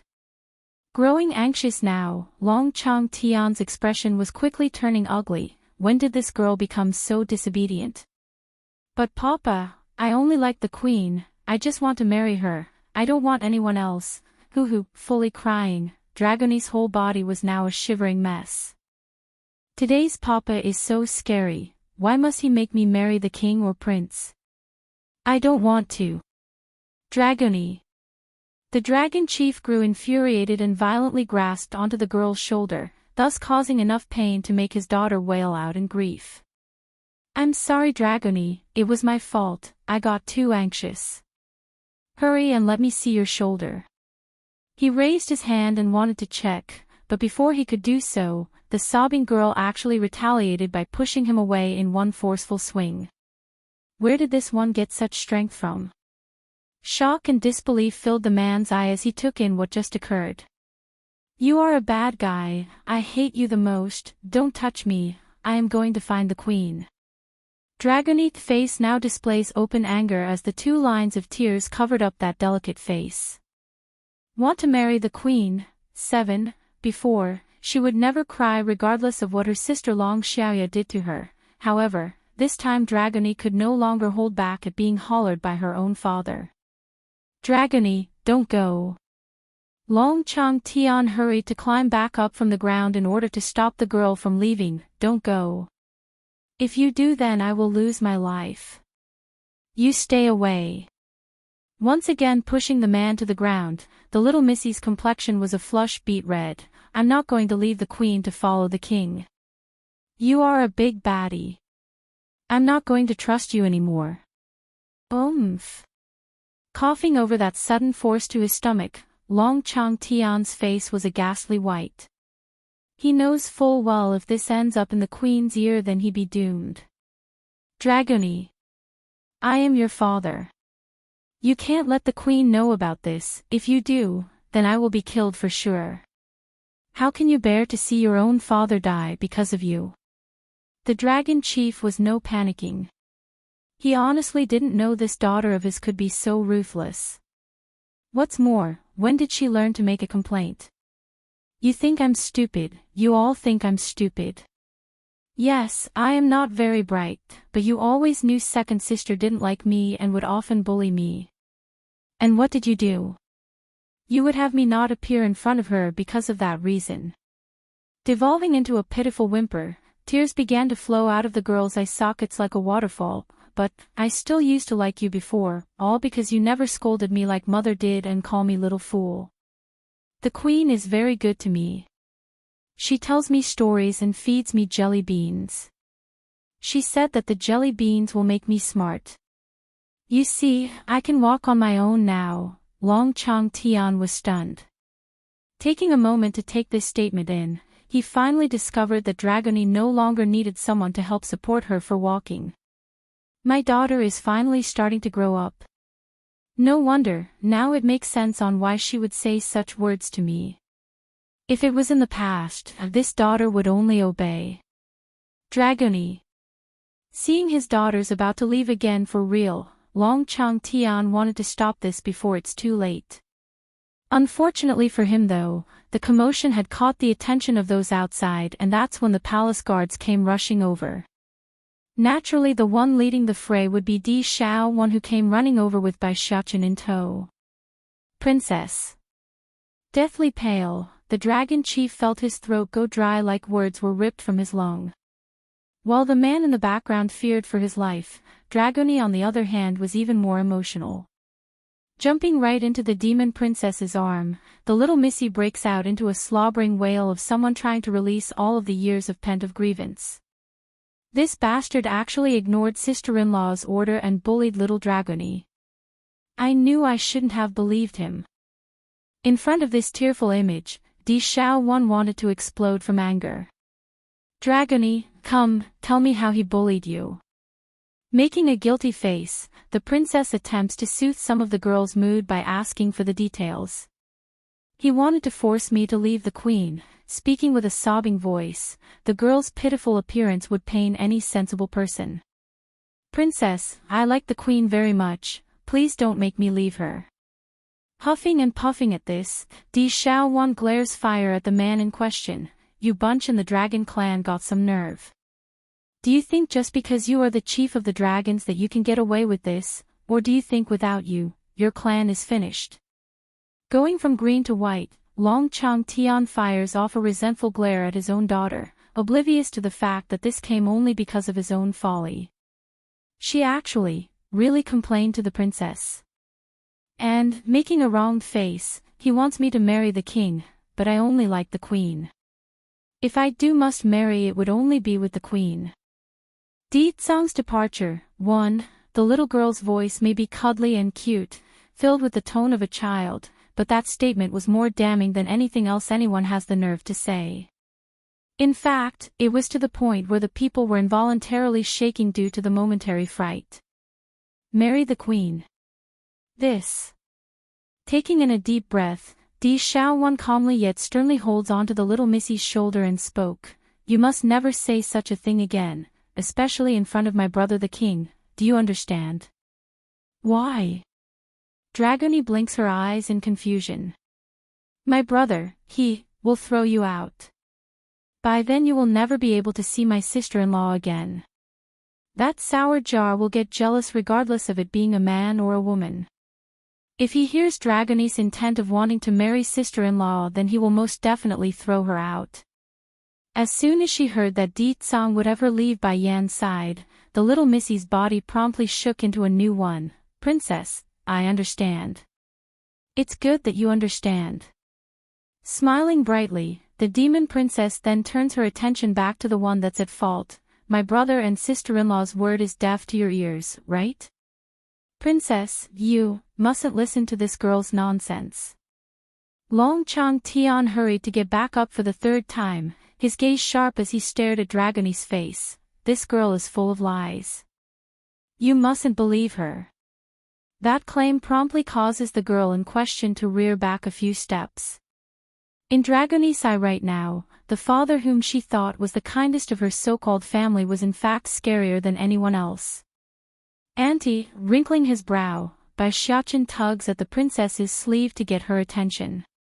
Mother tasked me with protecting Dragony, let me handle this.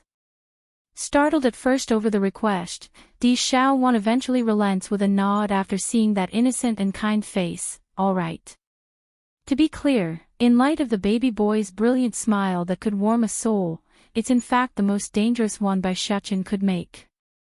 Naturally, this fact remains only known to those closest to him, so the dragon chief didn't have a clue on what's about to befall himself. Little prince, what I said is all true. This girl is resenting me for giving Xiaoya more love, that's why she's trying to frame me. Earlier I even scolded her to keep her filthy eyes off of the king and forget the idea. I did not.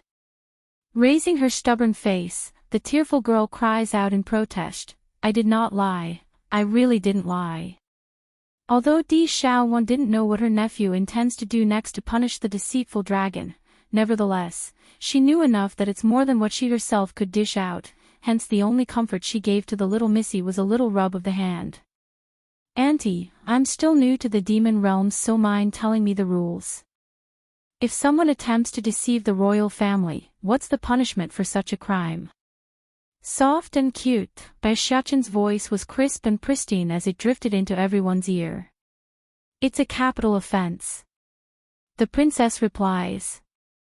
Since it's a capital offense of death, smiling lovingly still, Dragon Chief, now that you are aware of this, are you still going to say those words were from your daughter? Are you intending to kill her by doing so? Long Chang Tian hesitated for a long time in his response. The reason why he didn't pick on this mentally challenged daughter of his over the years wasn't because he's aching for Dragony, rather he's still with hope. Well, it's more of fear if truth be told. He feared that if the girl does somehow soar into the sky one day, he would lose control.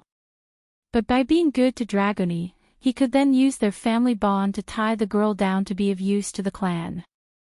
Unfortunately, if he doesn't pin the blame onto the girl today, then the one to die would be himself.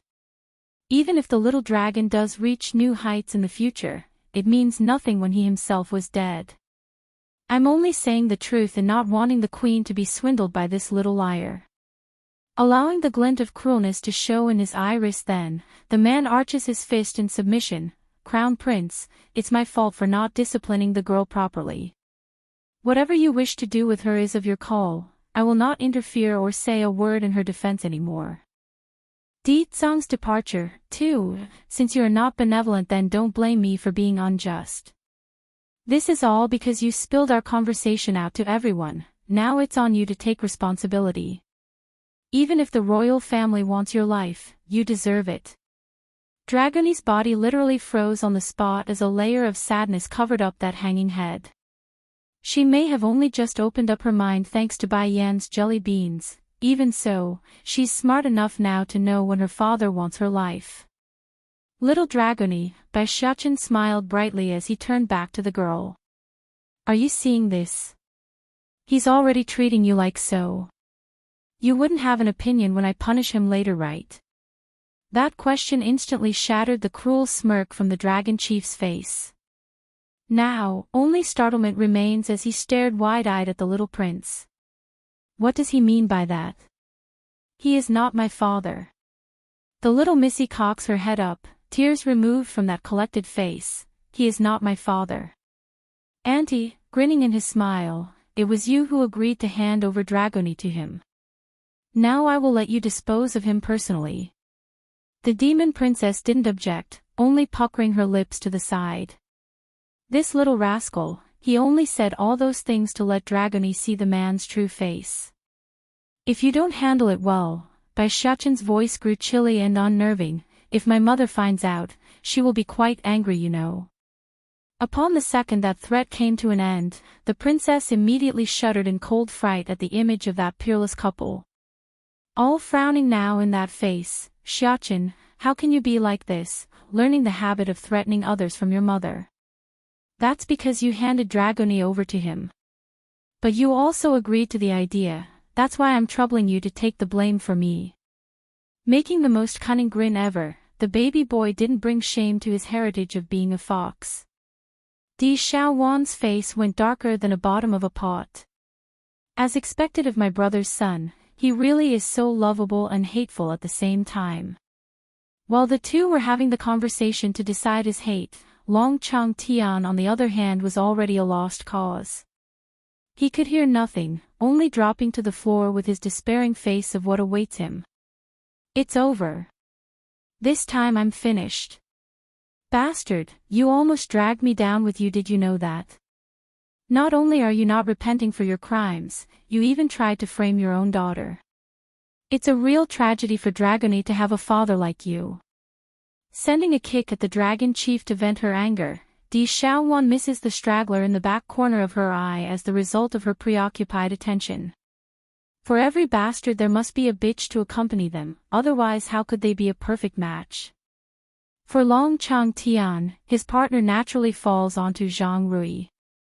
This woman saw it all, the lies, the deceit, and the impending capital offense awaiting her husband. Just that instead of coming to the man's aid, this woman wanted to split for the outside the second things turned bad. You are 100 times worse than that Zhang Rui. She is openly bad on the surface while you are bad straight to your bones. I'm telling you now, no one can save you today. As for your clan, I'll have brother choose a new chief for the dragon clan. I really can't put any trust into you dragons at this point. Before long, wails of sorrow were dominating the air within this corridor and catching the attention of the attendees who came today. The only reason they didn't run over to see what's happening was due to the princess's presence. But when it came time after the deed was done, the scene that's displayed for the people were horrific and fear-instilling. Di Zong's departure. 3. They only knew the princess was an unpredictable fickle of a girl, but they never expected her to be capable of such cruelty like her older brother the king. Sure, Long Chang Tian may not be dead from this ordeal, but as a consequence of his survival, he would likely be chained to the bed for the rest of his life. Beyond the palace. After carefully checking her surroundings and making sure it's safe to come out, Zhang Rui then had the courage to step back into her place of stay. Mother. The first to greet the dragon mistress was Long Xiaoya, the second daughter who eagerly wanted news of the coronation's outcome. What happened at the palace? Did the king take in a lot of women? Did the queen cause a ruckus and halted the ceremony? I knew that woman couldn't be any good. The more she spoke, the more dastardly this maiden became, to the point where those cheeks were a flush red. Maybe, the king will even discard this queen. By then I will have a chance. In light of her mouth moving up and down, wanting to tell the truth, Zhang Rui just didn't have the heart to break her daughter's heart.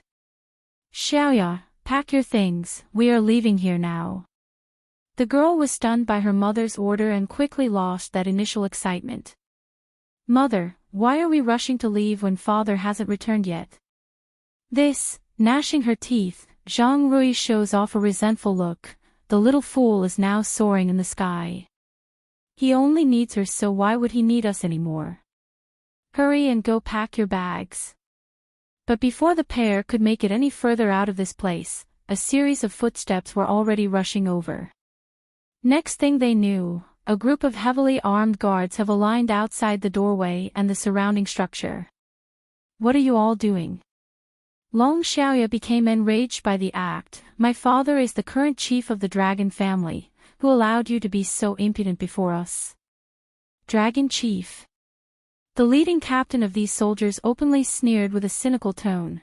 It was His Majesty who tasked us to escort you two back to the palace. Long Xiaoya's eyes lit up. It's the king who ordered you to escort us. That means the king has feelings for me. I will go to the king right away. While the oblivious girl continues with her antic, Zhang Rui on the other side was already losing all life from that face. Ha! The guards broke out into a laughing fit over that sudden outburst, as if His Majesty would need your company when he's so madly in love with the queen. The last bit of that sentence was sharp like the needles, piercing straight into Long Xiaoya's heart until it hurts immeasurably. Didn't that woman have a fit and cause the king to abandon her? So what if they are madly in love? The king still took in a lot of women into his harem. Unwilling to lose, the crazy girl tries to fire back using that mocking tone of hers. Without surprise, that damning remark only propelled Zhang Rui into a distraught state. She wanted so dearly to cover up that big mouth of her daughter, but despite the multiple attempts to do so, she could not. Perhaps Miss Xiaoya is still unaware since you couldn't attend the queen's coronation. A flash of contempt beams out of the guard captain's eye. Our king has openly said it before everyone today. In this life he will only have the queen as his wife, there will be no other. One love for one life, that's the promise sire made to Her Highness. Due to how shocking and explosive that was, Long Xiaoya ended up stumbling backwards with a terrible fright. What did you say? One love for one life. How ridiculous. How could sire only take one woman for this life? Oh, His Majesty also made a warning to those who's coveting after the queen's position. Those that do can walk into the harem from the front, but they will only come back out lying down as a dead person. Boom. Unable to withstand this level of shock, the dragon girl finally crumbled to the floor and fell into despair. Ditsang's departure, for Miss Xiaoya, our king and queen are a match made by fate. I don't see how His Majesty would want to give you a second glance. Really, where do you get such confidence from when the queen is so much more beautiful? In these past few days, Bai Yan would rarely leave the Demon Mountain. However, that doesn't mean the little rascal would behave so well. The kid's been scurrying around everywhere and making friends left and right. Long Xiaoya slowly regains herself afterwards. If the king doesn't like me, then why is he having you bunch escort me back? Ho ho, the guard snickered with contempt at the question. Sire only sent us because it's along the way. By the way, a new chief has been chosen for the dragon clan, and the old one is to be disposed of by the new one. Boom. Like having her whole sky blown apart, Long Xiaoya became utterly stupefied by this sudden news. Asking with panic in her voice, what do you mean by a new chief? Where's my father? Even if I want to be the king's woman, that's my business. Based on what can you abolish my father's post? From now on I'm no longer the big lady of the dragon family. No. I cannot allow myself to be shunned into the lives of a low-class being. Dragon Chief Long Chong Tian has been found guilty of deceitful and treasonous practices towards the royal family. The death penalty is inevitable. Wait. Bullying the little fool is what sin. She is my father's daughter. Then I have to say sorry in breaking it to you. That is the Queen's order. Anyone who bullies Miss Dragony shall bear the same crime as capital offense. Giving a cold hard look at the two females in the room, the guard captain then continues after making sure they understood his words thus far. As for the other offenses, one is the attempted seduction of the king, the second being an attack on the queen. Attacking the queen. When did that happen? Looking at the horrified face of this young lady, the guards knew exactly what the girl was thinking and sneered. These charges will be judged by the king at another date. Until then, the both of you are to be imprisoned inside the dungeon for later disposal. No, you can't do this to me. I want to see the king. I want to see him. Ah. Upon seeing the encroaching figures ready to take her away in cuffs, the delusional girl finally snapped back to reality and screamed for help. Unfortunately, regardless of how vocal that voice would be today, there shall be no mercy given. In a flash, everything was done and set. As for Zhang Rui, this former dragon mistress knew better than to resist under these circumstances, making her the easier target to handle. White Moon Palace. In this sacred and lovely place, only the facial contour of the stunning woman was highlighted as a result of the moon's ray tonight. As she opened her eyes again from the short nap, Bai Yan has found the manly existence that's constantly by her side until now gone, nowhere to be seen like usual. Mistress, Little Rice lazily stretched his paws, crawling out of the bed and into the woman's arm. King just left earlier, what should we do next? We're going to the Demon Mountain.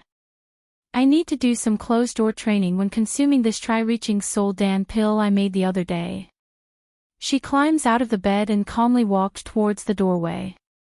Mistress, Little Master went out with Dragony to play, should I go inform them beforehand? Clawing at the woman's dress, the baby tiger didn't want to fall off from the swaying motion. No need, this is the demon realm, it is very safe, not to mention there's Suzaku around. Don't worry about it, no one would disturb their fun. Di Tsong's departure, 5. The main priority now lies in improving my strength. Only then can I be at ease in gaining what I want. Demon Mountain.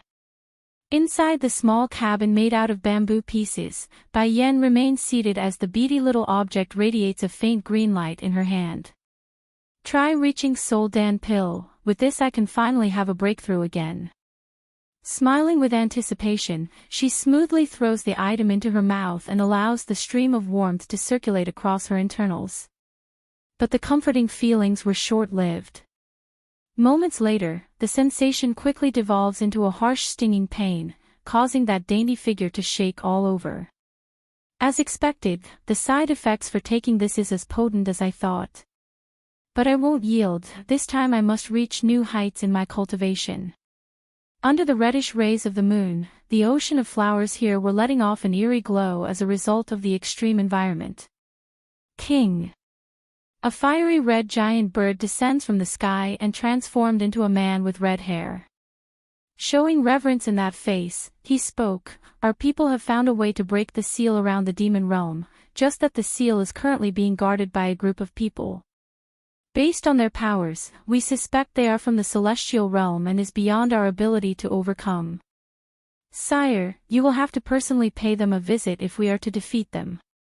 Wrinkling that brow, Di Tsong eventually loosens it and spoke, "Go inform state teacher that I'm leaving for a few days and have him tell my wife about."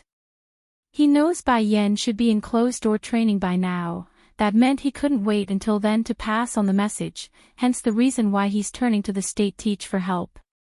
"I've already contacted state teacher earlier, just that." Lowering his head, the red-haired man that's known as Fire Plume sounded unsure in his voice. "It seems that he's also in closed-door training and isn't responding to my call. Then go back personally to pass on my word. My message must reach my wife, understood?" After tossing this order behind, Di Tsong's figure was then gone from the spot after taking only a step forward. It's as if he was never there to begin with. Fire Plume on the other hand began to panic a bit in the background. This is too dangerous. Oh, why is my job so difficult? If anything happens to the king while he's out to break the seal by himself, then the one at fault will most certainly be with me. Yet I still have to go back to pass on a message. I need to get a new job. But just as this red-haired man wanted to transform back into his bird form to rush the job and return, a familiar figure from the path nearby seems to have caught his attention. General Fire Plume. The girl apparently recognizes the bird man and hurried over. General, how come you are here? As the only individual to have been brought from the mortal world and the sole custodian of the general title from Ditsang, the bird man's reputation was very high despite his mundane origin. I remember now, you are the big lady from the fox family. You came just in time because I still have something to do. Go back to the palace in my stead and pass on a message to the queen. Tell Her Highness that the king will be away temporarily and would return soon. Since the royal family of this world were foxes, Fire Plume just assumed it's safe to hand off the mission to the newcomer. After all, the list of banned individuals didn't include this big lady from the Fox clan. Don't worry, General Fire Plume, I will bring your message to the queen for sure. All smiles, the lady sounded innocent and naive without an ounce of malicious intent. Ditsang's departure. 6. Now I can catch up to His Majesty and not let him tackle the danger alone. Fire Plume exhales a sigh of relief at this thought. However, as soon as the red-haired man disappeared from the spot, the innocent and naive look of the lady was nowhere to be seen anymore, replaced only by the look of a gloomy and sharp figure. Why are you doing this? A low voice rang out from behind, causing Qing Shue's brow to wrinkle up. What are you doing out here? Aren't you afraid of state teacher discovering you? The woman snaps back with her own retort. Twitching over that comment, the man steels himself despite the unease he felt. He is currently in closed-door training, he won't know about my departure. But that's not the point. Answer me first, why are you doing this? Qing Shui just scoffed off the interrogating tone and slowly turned around to confront that ordinary-looking face. That's right, the one back at the cave with his face perennially shrouded in fog was no more than an ordinary-looking foe with no special features. I really don't know why state teacher would choose a person like this to become the substitute of the king. How can he be compared with His Majesty's handsome beauty? You still haven't helped me yet, that's why I have to take actions into my own hands. Thank goodness His Majesty is gone right now. Grinning with a slight contempt in her lips, Qing Shue's word had a mocking tone to it. The man frowned. You should be glad General Fire Plume is not originally from the demon realm, otherwise he would have definitely recognized the fact that you are impersonating that family's lady. Don't treat me as a fool, I know what I'm doing, everything is within my grasp all right. Chuckling in a narcissistic manner, then again, I didn't expect my plan to work out so perfectly. Good thing I'm aware of that Fire Plume being unfamiliar with the Fox clan's big lady. If not for that reason, do you think I would still try to impersonate her? The demon race never uses the face to recognize one's identity because it's far too easy to impersonate, hence the heavy reliance on scent. Don't forget, I am also a fox. The man's complexion didn't look so well after hearing the snake woman had skinned one of his clansmen. Qing Shui scoffs off the comment. Yes, you used to be a fox, but only a prisoner, I might remind you. I didn't expect you to be so fond of your ancestry after how cold they've treated you over the years. Just a reminder, none of the members in the Fox family cares about you. And, the reason why I pretended to be a fox is because Sire holds great faith in his own kind. The same is true of those around him. If not for that reason, I would have impersonated the other races instead. Then what are you planning to do next? The man's tone carried a hinge of frustration. Holding her step at that question, Qing Shui turns around to stare straight into her accomplice's eye. The coronation ceremony is already over, yet you remain indifferent and unwilling to help me. Just so you know, I will never give up on that man, so I can only do this myself. Though blind and one-sided, the snake's love for Deetsang have already grown to the level where it's part of her flesh and bone. There's no turning back, even if it means crossing the lines of no return. The news of Deetsang's departure naturally remains unknown to Bai Yan due to the outside interference. As such, half a month had transpired without a single word from either end. That was until a loud explosive bang shook the skies today. Deetsang's departure. 7. Outside the bamboo cabin, Di Xiaowan was just in the middle of accompanying Bai Xiaochen and Dragony in their game of tag when the ruckus occurred. As a result, the one to suffer the most had to be Little Rice, who tragically ended up dropping face first to the ground after jolting up from his napping spot. By the time the demon princess turned around to see what's going on, a dainty pair of hands had already pushed open the door to reveal that blood-red dress and the person donning it. "Sister-in-law, have you made a breakthrough?" she asks with hopeful anticipation. Nodding in return, Bai Yan confirms the question with that gesture. "Yes, I just managed to reach a new level in my cultivation. From now on I am no longer just at the level of king rank." Sister-in-law is awesome. Jumping up and down with glee, Di Xiaowan could not hold back her excitement like a little child. "Of course, my mother is the best." Bai Xiaochen also decides to chime in with his proud little voice. To one-up his auntie as well, the boy immediately followed that sentence up with a heavy jump into those long sought-after arms. Losing all of his proud air, the kid reverts back to his pitiful and childish self. "Mother, I missed you so much, you know. I also missed my precious Xiaochen as well." Rubbing the little steambun's head, Bai Yan was all smiles. "Oh right, where is your father?" Making a glimpse of disappointment, the kid ends up pursing that lip like a unhappy child. "I haven't seen Batty father for a long time now." At that, Bai Yan's brow immediately wrinkled up into a knot. "Xiaochen haven't seen Deetsang for a long time. Your father is likely busy with the state's affair. To make up for the neglect over this half a month, why don't we take a trip outside the palace as compensation, all right?"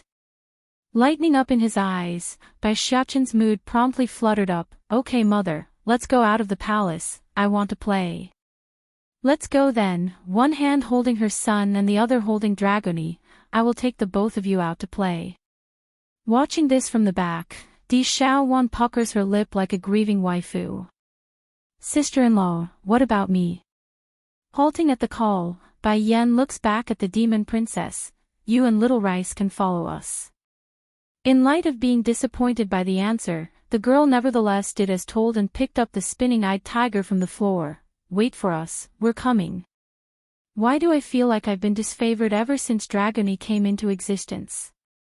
Originally Di Xiaowan only wanted to complain inwardly to vent some of that grievance. Who could have guessed a moment of carelessness had caused her to mutter it aloud, allowing the baby tiger in her hand to hear it up front. When have you ever been in favor?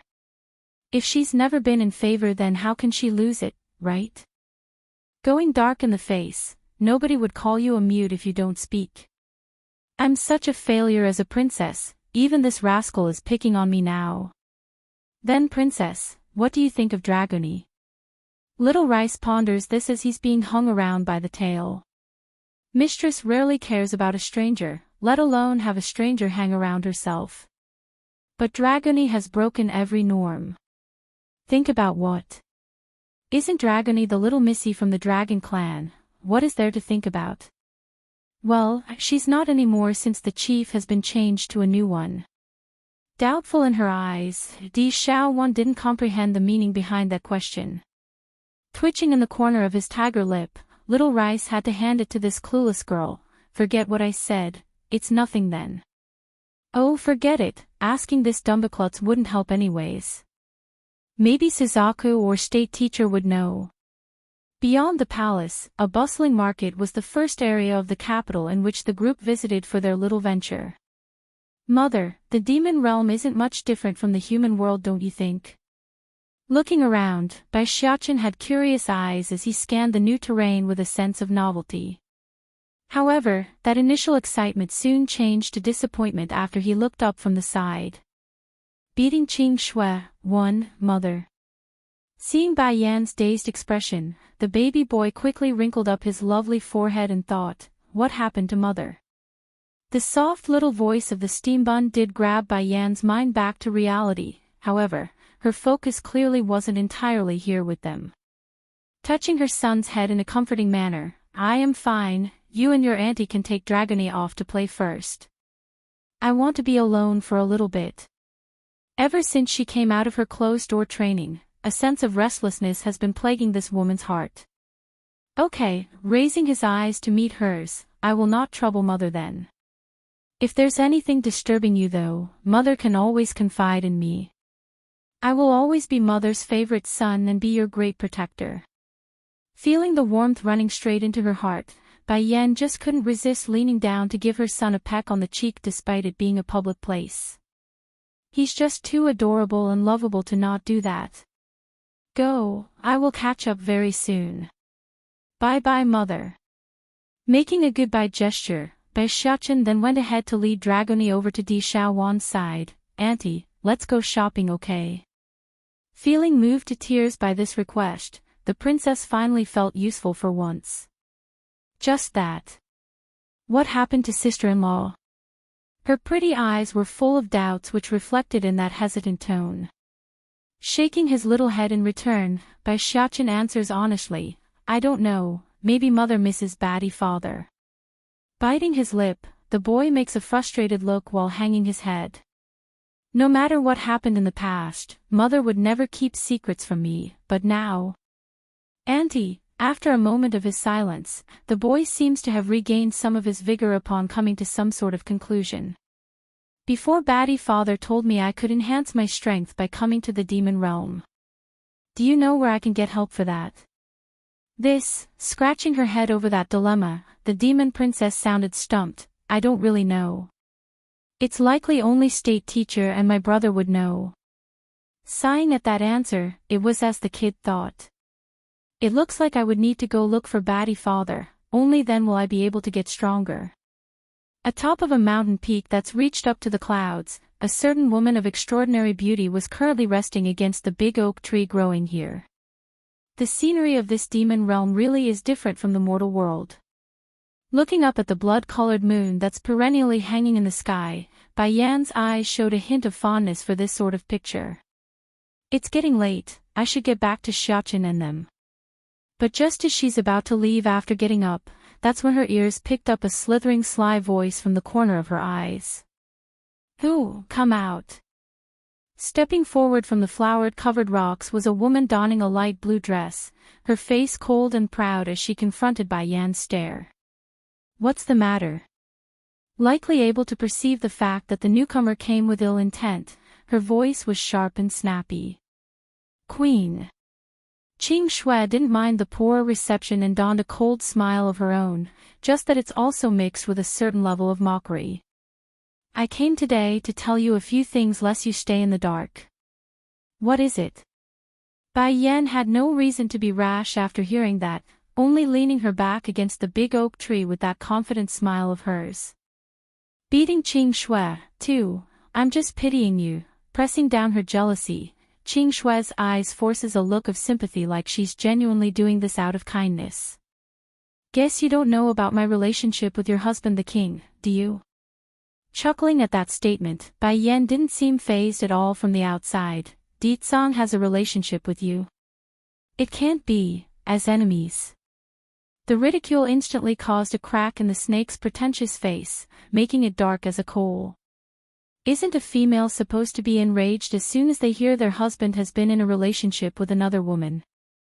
Why is she so unconventional? Gritting her teeth, the woman attempts to downplay her rage by snickering triumphantly. Don't get so conceited, Queen.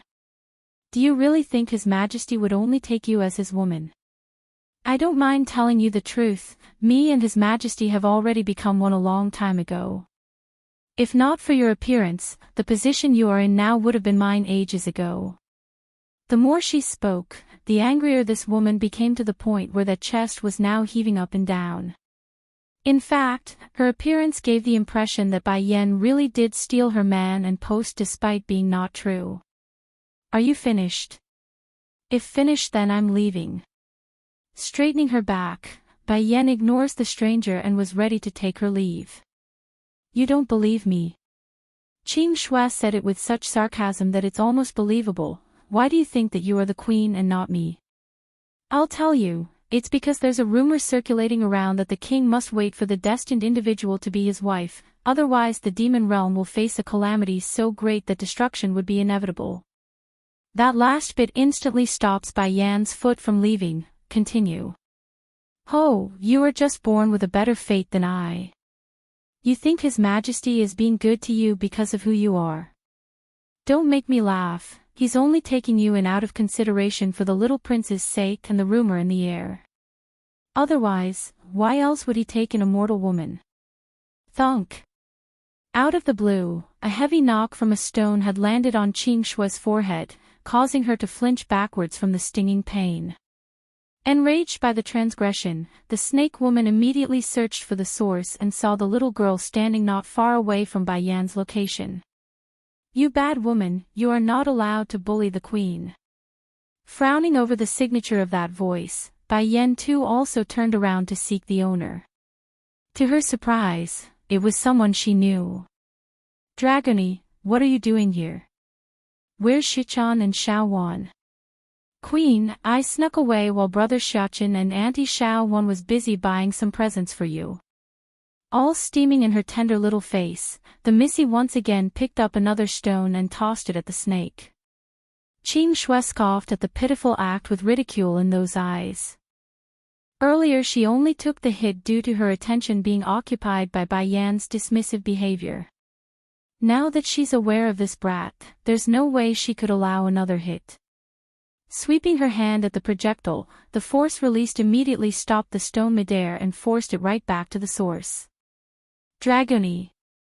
All gloomy in the face, Bai Yan reflexively pulls the girl into her arms for protection, and thankfully so as well because the impact from the returning stone had left a small crater in its wake. Imagine what would have happened if it had landed on Dragony's body, she'd be toast. Do you think I would believe your words just because of your claim? I will only believe in Ditsang himself, my husband. Loosening her grip on the little Missy, Bai Yan then went on the offensive with her aura. Now grovel before me this instant. You. Qing Shui still wanted to snap back at the command, but that quickly subsided once the foe's oppressive aura came gushing into her face and body. Beating Qing Shui, 3, under this oppressive pressure, her body involuntarily bends towards the ground with the knee, causing her to panic and unsure what to do aside from looking up at that domineering existence. Kneel. Pang. At that, Qing Shui's body promptly banged against the floor, letting those tears to trickle down as a result of the stinging pain caused by the impact. There's so much resentment in those eyes right now that it's unnerving. Queen, you will believe me one of these days. Know what I say is not false, and you will regret not heeding my words that the king loves me more than you. Only after enduring that immense pressure did she manage to spew the last bit out. Even so, her back was already covered in cold sweat that sent chills down the spine. You bad woman. In the heat of the moment, Dragony takes this chance to pounce at the person with her little hands. And as a result of the nails being so abnormally sharp, Qing Shui's face was immediately left with several scratch marks from the tiny girl. Hiss. This pain caused then was so sharp and unexpected that the snake nearly lost her breath. Staring venom at the girl responsible for this, damn brat, I will one day make you pay for what you did today. You will beg me to kill you before I'm through.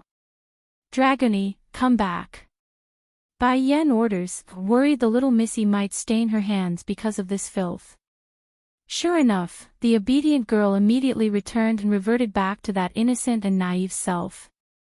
As far as I know, the Snake clan have already been annihilated with only the second miss escaping with her life.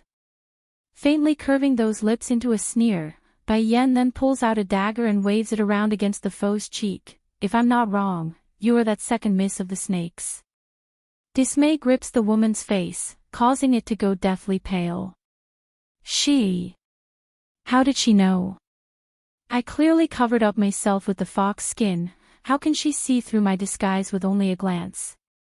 If you were someone else, then maybe I would have perhaps spared your life.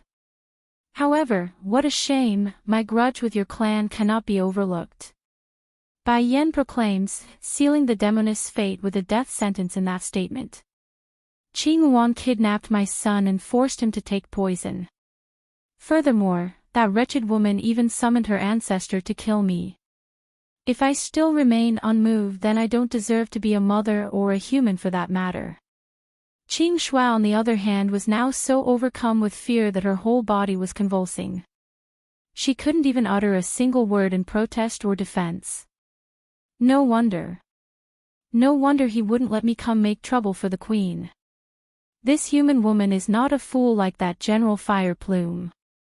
As remorseful as this snake was over her own folly, she knew there's no way Bai Yan would let her off easy. Queen, continuing to use her tenacious attitude to defend herself, Qing Shui remains firm with her lies as a last resort. I've said it, I'm not deceiving you. I may be a member of the snake clan, but that doesn't mean it's right for you to be prejudiced against my existence. I'm only here today out of kindness to remind you. Slightly irked by the shameless deceit this snake pulls Eve when things have come this far, Bai Yan decides to let her have a little taste of what it means to lie in front of her. In one little sliding motion, a stinging pain grips the snake's face and allows the warm liquid under the skin to flow outward. Flustering up over that sensation, she can't do this to me. If my face is ruined, then how am I supposed to seduce the king? Queen, Queen. It was then at this moment that a soldier came running over. Based on how rushed and flustered the man looked, it couldn't be anything good. This is not good, Queen. Your son and the princess faced an accident. What? Nearly losing her balance from having those legs go numb, Bai Yan completely drops the dagger from her hand and turned to the massager in haste. Where is my son? Where is Xiao Wan? Take me to them this instant. Beating Qing Shui, for, yes, Queen. The guard bows his head without hiding the anxiety in those eyes, thus causing everyone to miss the peculiar light which should have been a huge giveaway. Panicking straight from her heart, the woman drops everything and ran for the city, completely forgetting the fact that she's supposed to be disposing of a certain snake right now. Bai Shuchen was Bai Yan's life, therefore it's no wonder her reaction would be so devastatingly huge. Alone again after being left in the background, a man in navy blue appears in front of Qing Shui. Why are you doing this? I warned you before, the queen is not an average person like you think. If you rush in carelessly, then you are bound to be in danger. I saved this time, but what about the next? Do you expect to be so fortunate every time? Pursing those lips in resentment, Qing Shui eventually manages to stand up despite the faint shake lingering inside. What method did you use to save me earlier? Over the years I made some puppets. They've been expended in order to save you. Looking at the man's frustrated face, Qing Shui not only didn't feel remorseful for her rash action, she only saw it as an opportunity. Then does that mean you also have some puppets in the palace? I have no puppet in the palace. The king is a watchful man. If I dare insert my eyes into there, he would surely discover them. Smiling wryly, it's just that I've managed to insert my puppets into the various clans to keep track of the outside world. There were two reasons for this, one being he's always bored by being confined to the locations directed by others, the second he wanted companionship and news from the outside. Now imagine how painful it must be for this man to lose all that he's built up over the decades. I can't wait any longer, the snake demoness tightly clenched her fist, showing a glint of coldness in her eyes. When will you help me?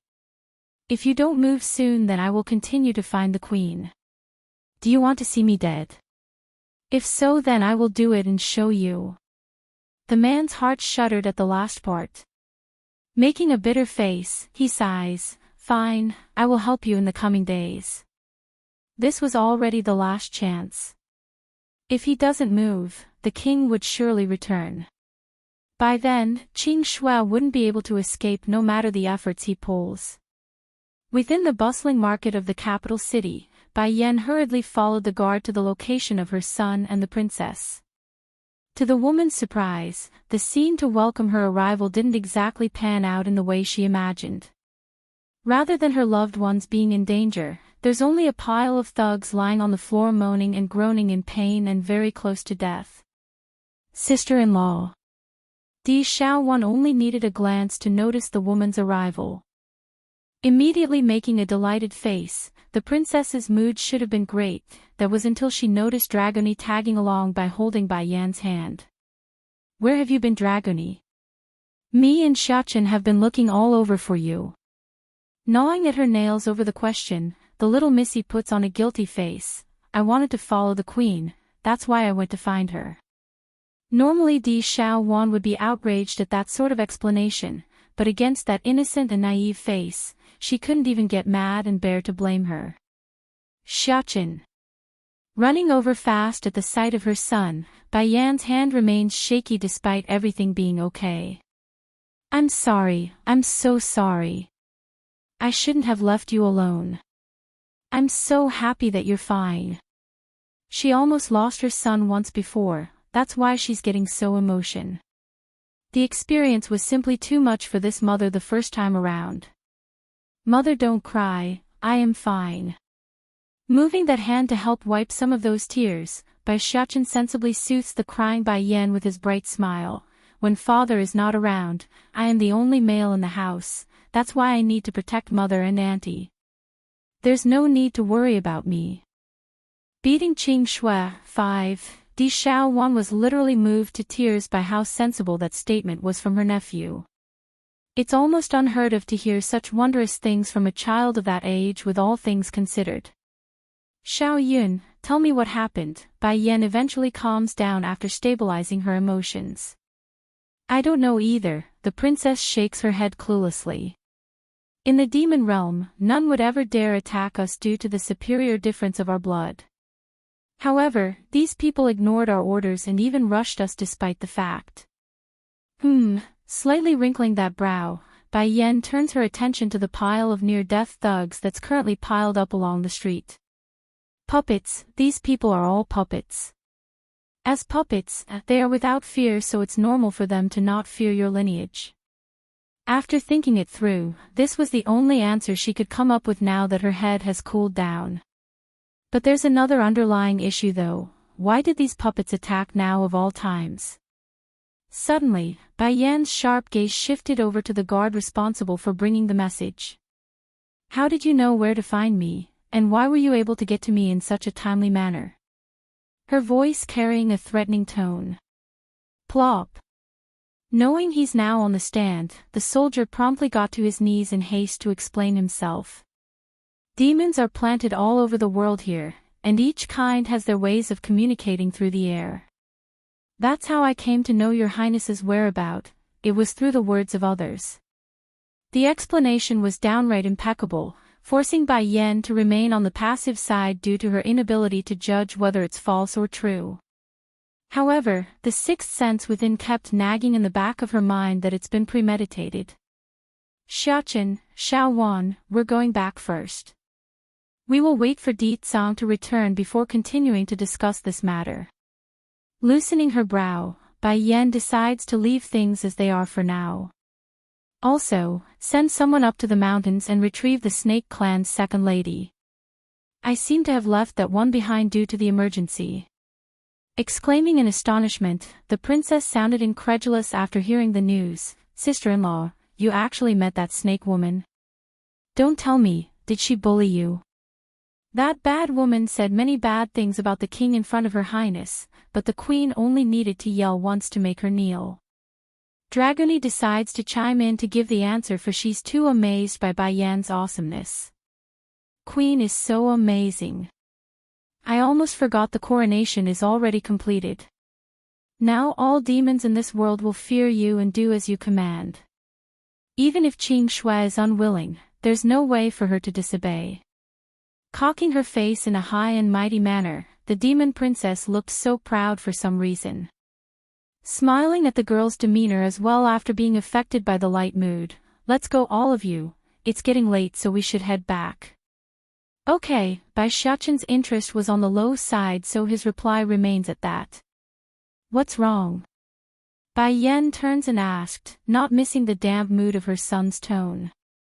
The gift I bought for mother has been smashed up by these thugs. Me and Auntie spent a lot of time and effort to pick it. The grievance in his heart manifested into the form of a hanging head and the look of tears slowly building up in those eyes. Aching over that picture, Bai Yan's hand hurried to pull him in. You are the best gift your mother I can have. There is nothing more important. Her voice soft and melting as she spoke. Almost instantaneous, Bai Xiaoqin's droopy appearance disappeared, leaving only that dazzling smile that's as warm as the sun. Mother, I want to go home now. Okay, let's go back. Seeing how her son has regained his vigor, Bai Yan's mood also lightens up after being infected by that happiness. Meanwhile in the background, Di Xiaowan was growing increasingly unsure after seeing this heartwarming scene. Should I tell sister-in-law about the abnormal behavior of Xiaoqin earlier? Beating Qing Shui, 6, that night. Bai Yan was in the middle of meditating inside her room when she suddenly opened her eyes upon hearing the small footsteps of indecision outside. Xiaowan, come in if you want, don't just stand there. The girl outside the door was rather startled by the voice. Nevertheless, she eventually makes up her mind and walks in with a push. Sister-in-law, I have something to tell you. Di Xiaowan rubs her hand with unease as she gazed over to the woman lying on the bed. Against that form, Bai Yan just couldn't resist a laugh. If you have anything to say then say it, don't worry. Today when me and Xiaoqin met those puppets. A pang of worry grips the princess's heart after remembering that scene. There should have been no problem considering my strength, but one of them broke the present we picked for you. Upon noticing the wrinkle in the woman's forehead, Di Xiaowan's demeanor grew even more squeamish. How should I explain it? When Xiaoqin saw that, he changed completely. It was very scary, like he went into a frenzied state. Now Bai Yan was openly frowning. So you are saying that pile of thugs wasn't done in by you? Going white at that accusation, the girl promptly objects to the notion. How can you say that about me, sister-in-law? Am I that kind of person? Not buying that one bit, Bai Yan gives her friend there an accusing look. What do you think? As much as the princess wanted to continue to protest in her own defense, Di Xiaowan knew she's been caught. The miserable image of the former dragon chief still lingers in her mind, which was solely caused by the orders she gave to the palace guards. Now that I look back at it. Alright, I am that kind of person. But sister-in-law. This is not the time to be talking about me, we're talking about Xiaoqin. I only have one nephew, I don't want him to be in any danger. Bai Yan didn't answer and stayed quiet for a while. Where is your brother now? Him. Pursing her lips in discontent, Di Xiaowan gives a snort at the mention. I reckon he's shutting himself away again to deal with the state's affair. It's common for him to stay missing for days or even weeks on end without anyone seeing him. In particular, brother wants to attack the celestial realm recently, so he must be busy thinking up of ways to attack those pretentious celestials. But just when Di Xiaowan wanted to explain the story of how her brother intends to attack a whole world for the sake of a simple careless remark by Bai Yan, the princess abruptly stopped due to the keynote Ditsang left behind from way back. It's supposed to be a surprise, so she's not in the position to reveal this secret. A gift should come from the one that's prepared it, the girl knows at least that much. What about state teacher then? Tightening her brow even further, Bai Yan continues to ask.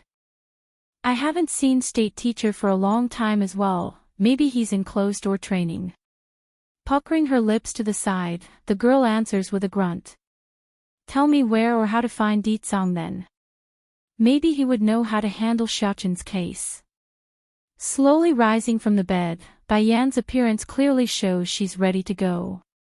Sister-in-law, do you need me to accompany you to those places? Without delay, the princess lists the usual locations her brother would be during times like these. No need. Shaking her head, Bai Yan shoots the idea down and walked out the door on her own. Now things are starting to make sense on why no one would know about Deetsong's departure. The man has had a bad habit of disappearing for long periods of time without so much as a word, making this all the more normal. Leave 1. Soaring through the air that's colored by the redness of the moon, Bai Yan only stopped when she finally caught a glimpse of that silvery hair belonging to a certain domineering man whom she's all too familiar with. Bai Yan didn't understand why her husband was here in this remote location and at such hour as well. However, before she could call out his name and get his attention, she was interrupted by the appearance of an old man quickly coming forward from the rear. Second elder, she mutters this upon realizing who it was. Why is he having a meeting with the second elder when he could have done it at the palace? Not to mention, he should have come see me when I came out of my closed-door training. Finding that the man was about to turn around in her direction now, Bai Yan's heart trembled and hurriedly hid behind the tree nearby. The doubts in her had grown so huge that it's affecting her complexion. It's gloomy and dark. The suspicion didn't only apply to the woman either. The one known as Second Elder also appeared perplexed by the strange summoning. Sire, did you call for me? All respectful, the old man cups his hand to pay his greeting. The man made a smirk that's somehow different from his usual style. Coming up, I want you to send a few more people to follow the queen around. Regarding that order, the second elder just couldn't resist a chuckle. The queen is truly fortunate to have such high concern from your majesty. But I must add, there's no reason to be so worried about her highness's safety. There's the princess following her around, and there's no way anyone from the demon realm would try to bring harm in her highness's way. Is that so? The man's tone now sounded very strange and off. Second elder, do you know why I'm being so good to the queen? Isn't it because sire's love for the queen is extremely deep? Puzzled by the awkward conversation, second elder was now openly giving a strange look to the other side. The person in front is definitely the king, there's no mistake. Whether it be the scent or aura, all of it is right. But why is he saying such strange things now? Love? The man sneered, you think someone like I would have love? She gave birth to my son the prince, that's why I'm being exceptionally grateful to her. However, that doesn't excuse her lack of morality with another man from the mortal world. That Chui Feng, she spent several years with him and even had my son call that man his godfather. Does she really expect me to believe in her innocence? What? Second elder was shocked. If the matter was said by someone else then he may not necessarily believe in it, but this was the king spouting the claim. But, the elder hesitated for a while but continued to ask anyways, when you first returned to us, why did you make that order then, claiming the queen is first and you only second? Strange. Sire is acting exceptionally strange today. What's more, shouldn't the king look for the state teacher or first elder instead of myself for matters of this degree? I'm only called second because I joined the demon council earlier than most, that doesn't mean anything. And you believe that? The man's face showed a satiric look. In the demon realm, the ultimate authority will always lie in my hands. If I want to take it back then I can take it back. I only said those things so she would marry me. Shuddering inside over that explosive news, the elder quickly lowered his head, afraid the mere act of making eye contact would warrant severe punishment at this moment. This is incredible. I can't believe the king could pretend to be so affectionate for such a long time. Leave, too, but sire, why are you doing this? The second elder gnashes his teeth and brought the doubt forward. The world has long prophesied that I must wait for the destined woman to come. They say only she can give me a child, and only she can save demon realm from utter destruction. I hold this world in great regard, that's why sacrificing a mere woman for it is nothing noteworthy of a price. The man's voice sounded cruel and ruthless, slicing through the evening wind with every word of his tongue. Bai Yan on the other hand have already lost her wits after hearing all those heartbreaking things. Closing those pained eyes, the words of her father back on earth once again rang within those ears. Yenner, forgive father, I have no other choice today. For the family, the price of sacrificing your mother pales in comparison. The demon realm is extremely important to me, so the sacrifice of a woman is nothing. Those words kept spinning in her mind until a small little claw stretched over to push against her dress, causing that dizziness to come to a bumbling stop. Then before Little Rice could say a single word, Bai Yen had reached down to cup that mouth, forcing the little feline to stay silent at the eye signal. "Sire," the second elder sounded shaken as a layer of compassion filled those eyes of his. "The queen, she is still the mother of the prince, wouldn't it be?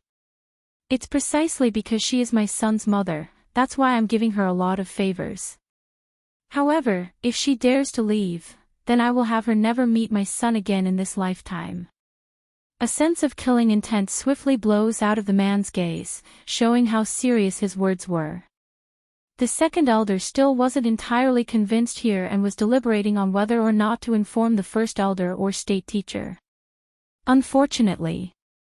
Also, the man's voice once again rang out, "This matter cannot be known to anyone except you in order to avoid having our conversation leaked to unwanted ears. This includes keeping it a secret from the Demon Council, understand?" "Yes, sire," the second elder nervously complies by bowing his head. The king's cruelty has long been known throughout the demon realm, just that he's always thought the queen would be special. If he can be this heartless even to the prince's birth mother, what would he do to me if others find out? After a moment of thought, the elder decides to ask one more thing. Using a meek voice, "Sire, I also heard that. While you were in the mortal world, you were very pampering of the queen to the point where you didn't force her to come if she didn't wish it. But now you are. Because, I want her to willingly carry out the coronation ceremony of her own accord. Only by doing so will her fate be intertwined with the demon realm as a whole. Otherwise, why else would I condone her immoral past?" There's nothing more the second elder could ask for at this point. Giving a moment of silence to figure out what he must do, the elder complies wholeheartedly. "I understand, sire. Later, I will send someone to follow the queen, you can retreat now. I still have other matters to tend to." The man waves his hand, issuing the dismissal of their meeting. After the senior left, the man as well disappeared from sight, leaving only the silent air and the bloodish red moon hanging in the night. Well, that's assuming Bai Yen and Little Rice wasn't around to hear everything. Released from that hand and able to get a breath, the baby tiger speaks in a forceful and fearful manner. "Mistress, I could never have thought the king would be such a person." Slowly closing her eyes at that, Bai Yen didn't answer back, only standing there for a good minute in idle deep thought. However, when she did finally open them again, that light in her pupils were sharp and cold. Leave 3. Things haven't been clarified yet, so let's not jump to conclusions yet. And, I believe in Deetsang. How can I believe his favoring and doting is all because I'm Zaken's mother? Impossible. Absolutely impossible. Mistress, but he knows about Chui Feng. In this place, who else would know about him? Little Rice adds, still wary of the situation. If it was going to be like this from the beginning, then I shouldn't have believed in Deetsang. Even if Mistress would be annoyed at first, it'd be better than letting Mistress get hurt like this. Likely irked by having the flaw in her excuse pointed out, Bai Yen coldly swept her gaze down at the grieving tiger. "Don't let Xiaoqin or Xiao Wan know about this yet. Then Mistress let's go back first." The woman's hand tenses up at that sentence, her face abnormally white under the moonlight. White Moon Palace. Di Xiao Wan was currently leaning her beautiful face against one of her hands as the other tapped against the table in boredom. But just as her patience was about to reach a critical point, the door was suddenly pushed open and in came that amazing red figure. "Sister-in-law, why are you coming back so soon? Did you see my brother? What did he say?" But as soon as this nosy princess finished that bombardment of questions, the girl immediately began to notice the oddity and strangeness in the other side's face. Her heart tenses up as a result. "What's wrong, sister-in-law? Why is your face looking so white? Is it Xiaoqin can't be saved?" Her voice was a sobbing mess now as those eyes teared up with water. Her imagination could only be called wild, and how she could deduce something like that from mere seconds of interaction. Xiaowan, Bai Yan began to stare straight at the other side. I have something I want to ask you. What? The princess blinks and blinks, puzzled by the suddenness of the question. Second elder of the Demon Council, is his loyalty trustable? Why are you asking me this question, sister-in-law? Did second elder offend you? The princess has stopped crying by this point and got serious. As far as I know, everyone within the Demon Council was personally hand-picked by my brother, the only exception being First Elder himself. Their loyalty shouldn't be an issue. Aside from First Elder. Now things are starting to make sense to Bai Yan. No wonder Ditsang wouldn't have the second elder share the plan with the first elder. Then. I want to ask you one more thing. Bai Yan faintly closes her eyes like she's afraid to speak the next part. However, it didn't long before she opened them again with a pale complexion. In the demon realm, is there any way for a person to change their looks, including their scent and aura? The princess simply chuckled at that. You must be joking with me, sister-in-law. Changing one's look is easy, but one's smell and aura. That's not possible because it's something we are born with from within. Tightly clenching those fingers into a ball at the cold hard truth, Bai Yan's expression showed extreme sadness, like her soul's been ripped from that body. I see then. Changing one's appearance wasn't an unreasonable thing to do. The human world alone had plenty of people capable of doing just that. But one's scent and aura would never change. Even for Bai Yan, regardless of how amazing her alchemy was, not even she could pull off such a stunt. Well, that's assuming she didn't peel off someone's skin and then wore it as her own, which was impossible lest she becomes a demon like that Qing Shui. What exactly happened, sister-in-law? Tugging at the woman's sleeve, Di Xiaowan appeared to be in distress over Bai Yan's strange behavior. Please don't scare me. My brother had me take care of you. I can't have anything happen to you. That was a mistake. At the mention of Di Tsang's name again, Bai Yan's complexion sank. Xiaowan, leave me for now, I want to be alone. She sighs and beckons the other side to leave first. Leave, okay. Pinching her lips in discouragement, Di Xiaowan nevertheless did as told and walked towards the door. But just before her departure, the princess didn't forget to cast one final glance backwards. Sister-in-law, if someone tries to harm you in any way, then you must tell me. I will have brother peel their skin for you. I'm fine, so don't worry. Bai Yan manages to force an unconvincing smile. Xiaowan is very naive, she shouldn't suspect anything. After the demon princess departed and left Bai Yan to her own bidding, the depressed woman's first act was to pull Little Rice into her embrace to comb through that soft fur, as if the act alone would be able to comfort that hurt heart. Against the miserable appearance of his mistress and that droplet of tear quickly building up in the corner of those eyes, Little Rice naturally grew worried. Little Rice, I've been having many dreams lately. There were you, and there were Di Tsang. Everything was so real, like it really happened at one point. It was because of those scenes that I wanted to give him a chance, to try accepting him. Letting her eyes build up a layer of water, she bites her lip with a pang of frustration plastered on the surface. Me and him. How am I supposed to believe we are fated to be together in two different lives? At first I thought someone had impersonated him by putting on a disguise back there, but you've heard what Xiaowan said. The little tiger didn't cut in, only licking her hand in an attempt to comfort his mistress with the act. Ha, how stupid of me, I actually hoped that everything was a lie. Xiaowan may be silly at times, but she is still the princess, her words are believable. After all, she had lived for hundreds of years already. If there is someone in the demon realm that could change their aura and scent completely, there's no way she wouldn't know. Bai Yan could still believe in Di Xiaowan's word because the girl never snubbed her at all, not in the past and most certainly not now. However, the story of Di Tsang only taking her for the sake of the demon realm. Bai Yan won't deny it, it's bothering her a lot right now in light of being uncertain still. Then what are you planning to do, mistress? Lowering his head, Little Rice snuggles himself against her body to further his cuteness. No matter what you do, I will always support you. If you can't give up on Deet-san, then I'm willing to stay with you regardless, mistress. I want to give him a chance. If he can return to me within half a month, and explain himself, then I will believe in him. Yes, that's right. Despite everything she's heard or seen thus far, she's willing to give the man another chance. Bai Yen simply refuses to believe all the days they spent together are all fake. Master, I will stay and wait with you then. Wiggling his tiger head against that hand, I saw it with my own eyes of how much he cares for you in the human world. That's why I won't believe it either that he only approached you for the sake of little master. Bai Yen was at a loss on how to respond to that.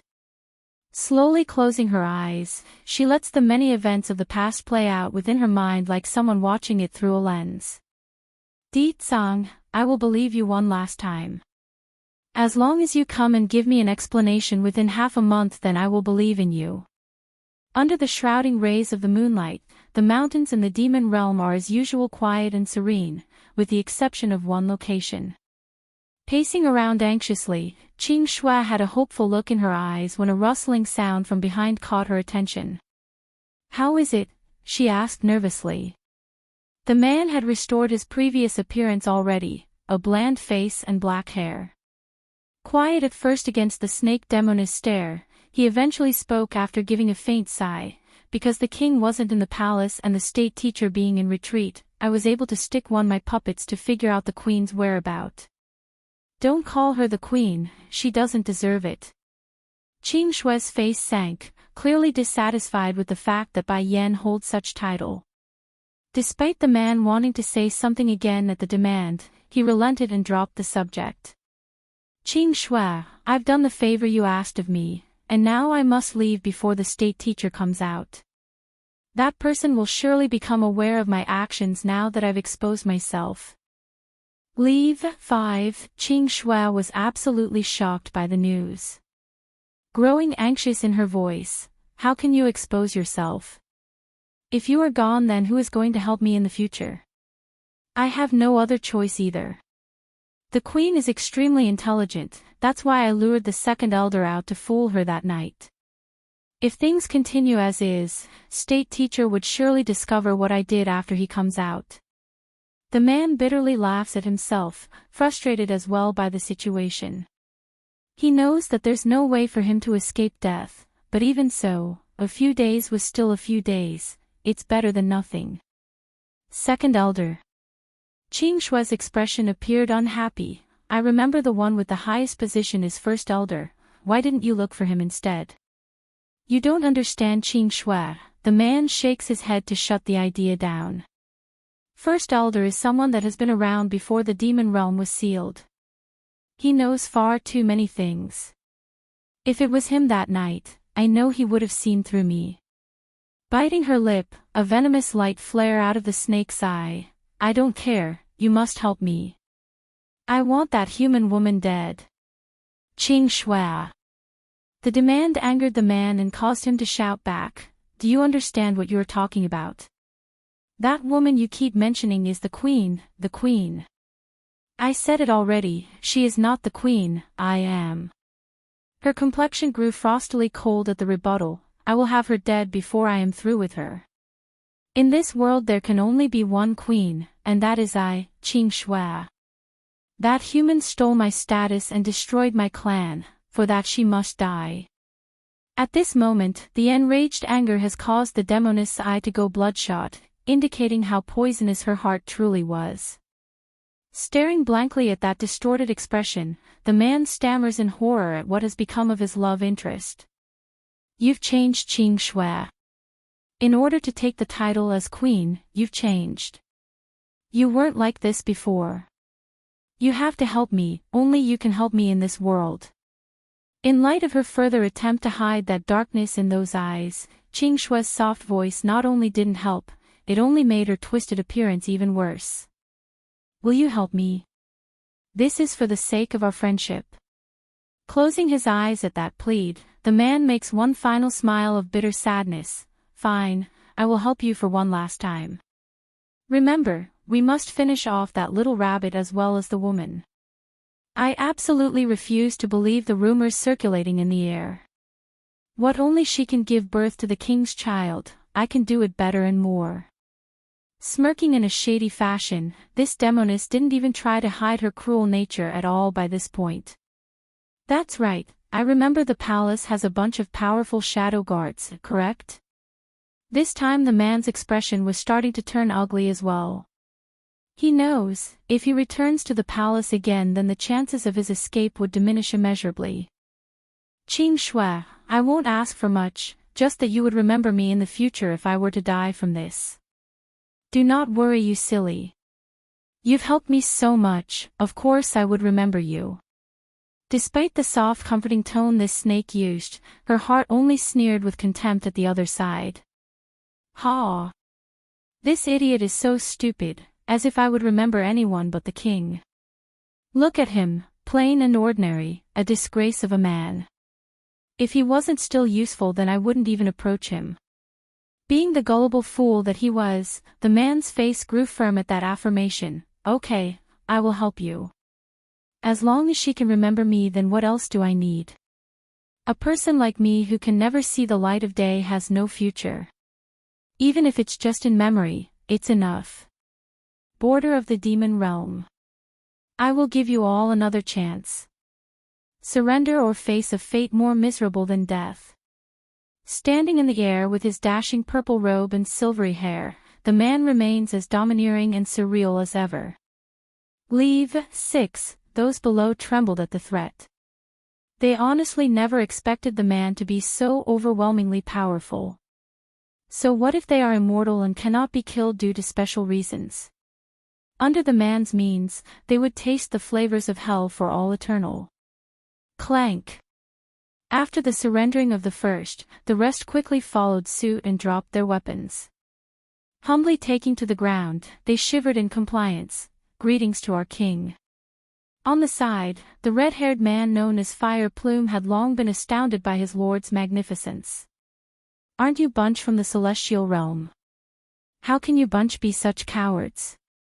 What you lot are doing is even below animals. Quit joking around. Twitching in the corner of his mouth, the firebird looks over in awe at Deetsong to speak. Sire, these should be last of them. In a bit we would be able to break the seal as you wish. The dozens of people who appeared before were all too pitiful in terms of strength, that's why Deetsong destroyed them without a second thought. Only this last batch are worthy of getting a glimmer of his attention, hence the offer to surrender. The man's face appears calm, yet for some reason his heart's been feeling a little uneasy inside. Fire Plume, did you carry out the task as I instructed? Making a startled expression, the firebird answers without delay. Sire, are you talking about the matter of informing the queen regarding your brief departure? That's right. Making an awkward face, I bumped into the young miss from the Fox clan while on the road, so I had her pass on the message in my stead. What did you say? Deetsong's complexion instantly went dark, his momentum growing direly oppressive. You didn't go back in person to inform my wife or her people? Sire, that lady from the Fox clan. She seemed reliable enough. There shouldn't be anything wrong, right? Damn you. The man grew furious at his subordinate's inability to follow a simple order. Now he finally understood why his heart's been feeling so uneasy lately. Originally Deetsong assumed his woes were about breaking the seal and the issues that might arise along the way, but now it seems it was all because he's worried about his wife. Now General Fire Plume was starting to panic as well. The unease only amplified once his lord just disappeared from the spot, causing him to realize he just made a huge mistake. It can't be, something happened to Her Highness. If it really is because of my mistake and caused the queen to be harmed, then even in death it won't be enough to make up for it. Since that evening where she overheard that conversation, Bai Yan has never stepped out of the White Moon Palace again. Di Xiaowan of course came a few times afterwards. Unfortunately the princess was denied entry with no proper reason given. For the one closest to Bai Yan, the little steam bun would not be oblivious to the increasingly strange air hovering around his mother. As such, the boy had stopped playing around lately and kept to himself to accompany the woman at home. Little Rice, has it been 20 days since then? Bai Yan asks after opening her eyes from training. Giving a careful look up at his mistress, the baby tiger weakly answers, "It has, mistress. I was only planning to wait for him for 15 days, but now it's been 20 days since then." Making a bittersweet smile, she's clearly disappointed in her voice, and he hasn't shown himself since the coronation ceremony. Mistress, able to sense the sadness in her heart, Little Rice tries to make up an excuse at times like this. Maybe Ditsang isn't in the palace. I'm betting that one is a fake. Shaking her head at that claim, no, that can't be it. Right from the beginning me and him have had an agreement. He must tell me whenever he takes a long or short leave. But he never came, nor did he send someone back to inform me. There's nothing, not even a letter. Leave, 7, suddenly, Bai Yan's spirit lit up again at a certain thought. Little Rice, I want to ask you one thing. When Ditsang made the contract with me that day, wouldn't he also die if something happens to me? Even though the pair has been locked in with a spiritual contract that taps into their soul, Bai Yan didn't know any of the details surrounding the benefits and demerits of the deal. For example, the man could sense her whereabouts while she herself couldn't, that leaves Ditsang with the upper hand of the exchange. The baby tiger was now openly frowning. Do you want to hear the truth, mistress? Only the truth, saying it like it's her last saving grace. Bai Yan shows off a glimmer of hope in her eyes. Truth is, a powerful individual can resist the repercussions of a contract when being broken. Unless he wants to die out of personal choice, the effects will at most reduce a large part of his strength with no threatening damage to the individual's life. The woman could actually hear her heart slowly sinking into the endless abyss at what she just heard. I understand. There's no more hope as she closed her eyes then. To think the outcome would be like this by giving out my love for the first time. How laughably ironic. Mother. It was at this moment that Bai Xiaochen barged through the door, allowing his tiny body to plow into the woman's body for some nice intimate cuddles. Against the soft sensation of her son's body, Bai Yan's mood definitely felt a bit better. Son, are you willing to leave the demon realm with me? Dumbfounded by the sudden question, the boy promptly peeked up at his mother's face for some answer. Mother, are you going to leave? I miss your uncle, so I'm intending to leave the demon realm. But, what about Batty father? The boy sounded troubled. It was so hard to coax mother to come here. If we leave now, then what will Batty father do? Trembling at the mention, the woman's body immediately shook a bit before tightly wrapping her arms around that small little thing. Son, I want to go home. Let's go home, okay? I can't leave my baby boy here in the demon realm. I will never allow us to be separated. Bai Yan tells herself, afraid of what the other outcome might be if she does. Did Batty father bully you? The little boy makes a steaming face. I will go find Batty father now and make him say sorry. Son. In her urgency, the woman tries even harder to stop the boy from leaving. Don't go. Finding how ghostly white his mother's face was at the outburst, the boy grew sad and reflected in his voice. Batty father picked on mother, so I don't want him anymore. We will go home and find uncle. Mistress, the white tiger decides to add in after a moment of hesitation. Do you know how to leave the demon realm? Making a mild smile at that, Bai Yan reveals her plan. I may not know, but Xiao Wan does. The princess girl was able to break through the seal and enter the human world before, therefore she definitely has the knowledge. In light of the answer, the baby tiger just snorts like he's not biting the idea. Even if she does know, that Dumbaklutz isn't going to tell us. Otherwise, how else is she going to report back to her brother the king? I have a way for her to tell me. Picking little rice up from the bed with one hand, Bai Yan leads the way by holding her son with the other for the outside. Let's go, we will go find Xiaowan now. Currently the demon princess still doesn't know what was awaiting her or how she's become the target for a very dangerous scheme. In her eyes, there's only the table of delicious food laid out in front. The picture was so moving that tears are starting to coming out. You are the kindest to me, sister-in-law, you actually made all these great food for me. I just discovered that I truly have fallen for you. Smiling at the overly gratified girl there, Bai Yan's mood carried a hint of reluctance. Perhaps it's over the fact that she's about to leave without saying goodbye, or she's taking advantage of the trust the girl had for herself. Nevertheless, the feelings aren't any good. Xiaowan, I have been really curious lately. If the demon realm has been under the effects of a worldwide seal, how did you ever manage to leave in the first place?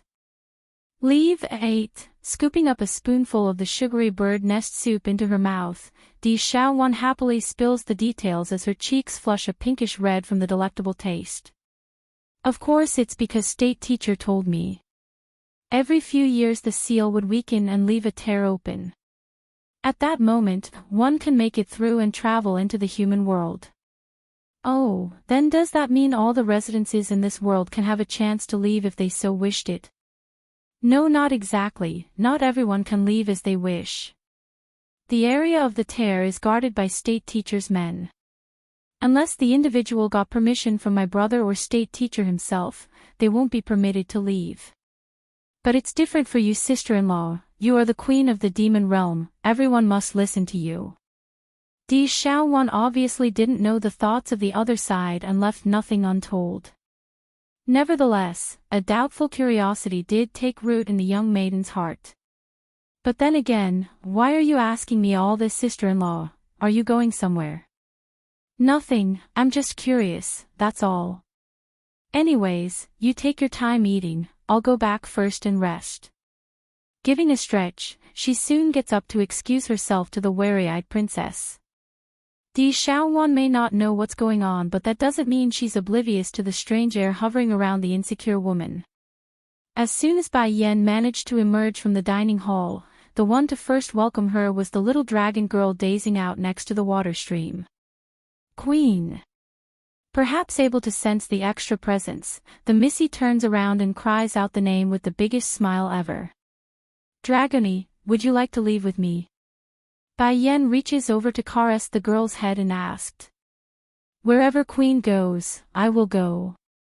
There's no falseness in those words, only the naive and innocence of a child that yearns to be with the one she deems kind and true. Okay, let's leave now. Together, hand in hand, the two females walked forward without looking back. Bai Yan did not need to go search far for the location of the tear this time. It's next to the altar where her coronation took place. This was something she investigated prior to asking the princess. And since she herself was the queen of this world, none of the servants or maids attempted to hide the fact. Fortunately, state teacher is in closed-door training lately. Otherwise, leaving will not be as easy. Revealing a bittersweet smile, she was now standing before the open rift leading to the human world. Mistress. Jumping off from those arms, the baby tiger showed a look of suspicious doubt in those eyes. Our luck can't be this good, the rift actually exists and is this close. Wrinkling her brow at that warning, what's wrong? Do you notice something odd about this? Truth was Bai Yan only came to test her luck and see if the tear and the seal still existed. If not, then she would look elsewhere for an opportunity. But to her surprise though, her luck was just that good, it seems. At the same time in the air, two powerful individuals were exchanging looks of helplessness after witnessing this scene. In the end they descended to carry out their orders. Greetings, Your Highness. Taking to their knees with respect, they went straight to the point by asking, Queen, are you intending to go to the human world? Bai Yan makes a light nod, yes, I want to go back to my homeland. Does His Majesty know about this? The man wipes the cold sweat from his forehead, afraid to hear what's to come next. He knows, she lied without blinking an eye. What? Are you doubting me? No, your subject wouldn't dare. The two masters exchanged another look and quickly retreated. Ditsang's speech about Bai Yan being higher in command than himself has already made headlines across the entire demon realm. Therefore, these men would never dare to test that order even if they had 100 lives. Come, let's go. Holding the boy and girl in each, Bai Yan leads the way. Leave 9, following from behind. Little Rice was just about ready to jump into the rift when he overheard a hair-raising voice from behind. Hubby, wait for me, future hubby. Peeking around, the very image of Huang Shaoing the tigress had sent him into a frantic state of panic. Without hesitation, he jumps into the unknown without looking back for a second time due to being scared out of his wits. Miss Shaoing. The two masters originally wanted to block off the young lady, however, what came next left them utterly weak and helpless. That is my hubby. What is the problem in me leaving with my hubby? If the two of you dare to stop me, then I will have my hubby teach you two a lesson after I marry him. Beads of sweat came pouring out of the two's forehead again. That little white tiger is the queen's people. If she marries the tiger, then she too would become the queen's as well. Oh, crisis and oh. We can't afford to take such risk. Miss, this way please. Making the welcoming gesture, the two masters straightens their back in a orderly fashion. At least you two are smart enough. Cocking her chin in high spirit, Huang Shaoing makes a jump without a speck of fear and disappeared into the rift. Beyond the spatial crack lies another world, a more familiar world to Bai Yan and her boy. Xiachen, we are finally back. Giving her son a hearty hug, Bai Yan's face was all smiles now that they're on familiar grounds. But just before any more could be said, a sudden scream of agony could be heard from Little Rice. When the mother and son pair looked around over to see what's all the fuss was about, they quickly realized why. Lying atop of the baby tiger was another person, an unexpected stowaway. Hubby, are you okay? Hurrying to climb up from the floor, Huang Shaoing asked apologetically. Narrowing those feline eyes of his, the tiger didn't sound pleased at all based on his tone. How come you are here? Marrying a chicken means following the chicken, marrying a dog means following the dog. Since I've determined you as my future husband, then of course I got to follow you. All gleeful in her voice, the tigress picks up her unfortunate love target to hug him against the bountiful chest like a teddy bear. Resisting to no avail, the poor male cat could only use his words to make idle threats. You damn woman, let me go. If you don't, then I will use my mouth. You, oh hubby, making a shy and embarrassed face, she wiggles that body like a love-struck maiden would. Please do, I'm already looking forward to that moment when you... That's about as far as that nonsense got. The reasoning, a bunch of people had appeared near them without any indication. Narrowing her eyes over this, Bai Yan was quick to pull her son behind herself for protection. I remember I've already dealt with those who were following me. Why are you people still around? This group are the shadow guards of the demon realm. Ditsang once brought them before her to show, that's why she's able to recognize their identity. So how were they able to trace her location despite the fact that she's also using a specialty drug to hide her aura?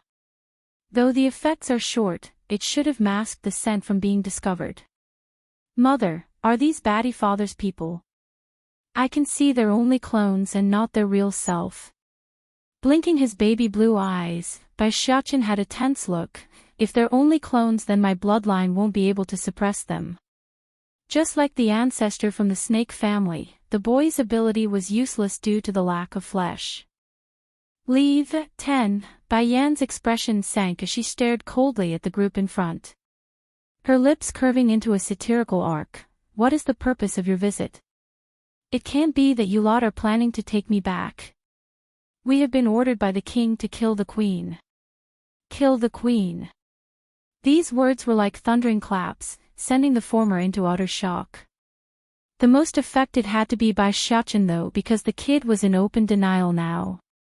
Impossible, you're spouting nonsense. Batty father loves mother so much, there's no way he would make such an order when he would always toss me aside. Collapsing from within, the little boy's heart hurted so much that tears now painted that once adorable face, making it aching and painful to those who watch. It wasn't just the boy either, Huang Xiaoying was also greatly stunned by the order. There's desperation plastered all over the tigress's appearance because she's aware of these people's identity too. These people really are the shadow guards from the palace, there's no falseness in their words. Only the king can mobilize these people and nobody else. Nobody. Queen, your son is the prince of the demon realm, so we won't be harming him. However, His Majesty's will is to not let you leave. You have two choices, either return with us or die here today. Although Qing Shui's order to her conspirator was to kill Bai Xiaochen as well, but regardless of what that venomous bitch wanted, the man still had enough sense to realize the flaw in that plan. If he did order the death of the little prince, it would cause some serious concerns for suspicion, that's he withheld that part of the command and even changed Bai Yan's too. Well, it's not like that person wanted to give mercy, just that he knew Bai Yan wouldn't return no matter what since she's already stepped out of the demon realm. He really said it like so. Did he forget that we are in a contract? If I die, he too will be also greatly damaged by the backlash. The shadow guards were completely amazed and quite frankly taken aback by this piece of information. Nevertheless, it didn't take long for them to recover from the shock. His Majesty is a powerful being. Even if his strength is damaged in the process, it will only take a few days for him to return to normal. Bai Yan clenched her fist until the bones were crunching. So that's the case. The contract never did matter, it was all a ploy to fool me. Mother, he wants to kill you, Batty father wants to kill you. Gradually a dangerous light started to envelop the boy's eye, causing him to take on a more mature and spooky appearance. Why is he doing this? Why did he make such an order? I don't believe this. I won't believe it.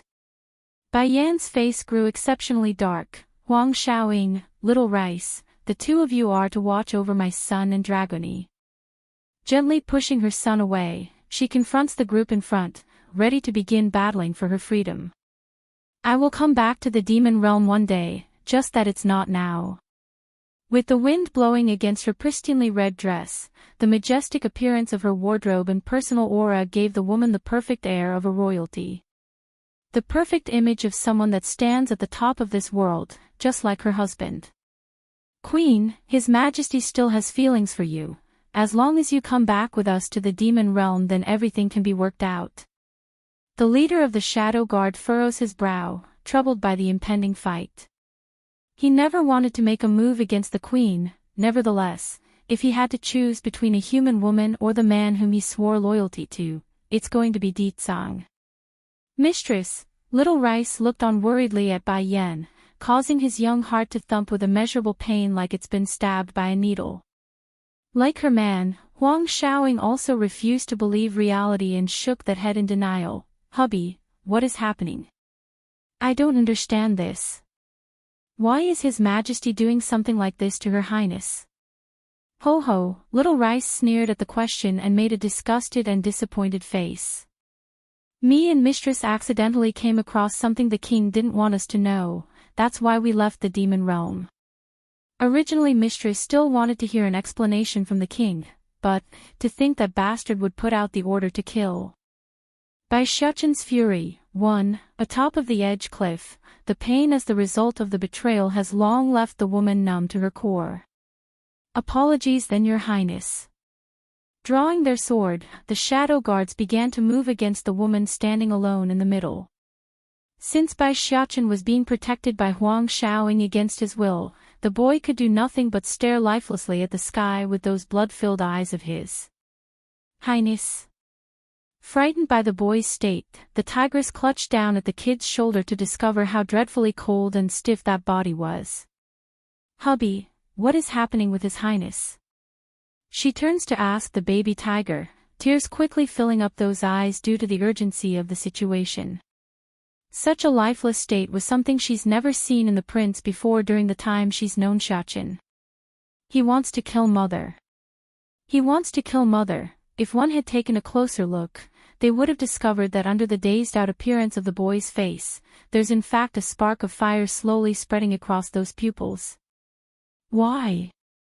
He mutters, leaving his mind to fall deeper into the darkness until all that he could see were the increasingly pale look of his mother and the group of assailants constantly attacking her. Suddenly, a sword had made a deep strike across Bai Yan's waist, leaving her body bleeding heavily as a result of the wound. Boom! All sound seemed to have disappeared from the boy's world just then, leaving nothing but his own heartbeat constantly throbbing by his eardrum. Oh! Clutching that little head tightly, he lets loose an excruciating scream of terrible pain that caused even the sky to rumble. For the poor birds that has had the misfortune of flying through the area at the moment, the shock wave had completely killed them off by turning their brains to mush. These people, they all deserve to die. Everyone in the demon realm deserves to die. Anyone who hurts Mother deserves to die. Then, without so much as another word, Bai Xiachen had gone silent, in mind and mouth. His eyes were blood red, not in the oppressive or threatening kind. It was the light of carnage and destruction, destruction for all those whom he deems as an enemy. Son. Supporting her own blood-stained body by using her own sword, Bai Yan attempts to climb up from the ground after fixating her sight on the boy. She still doesn't know why, but there's a strange air around the boy that she couldn't figure out why. It can't be. This is what Xiao Wan meant when he went through an anomaly. Without a pang of cuteness or the voice of a child, the boy's sound echoed like a surreal and omnipotent entity. You dare to hurt my mother, die. Bang!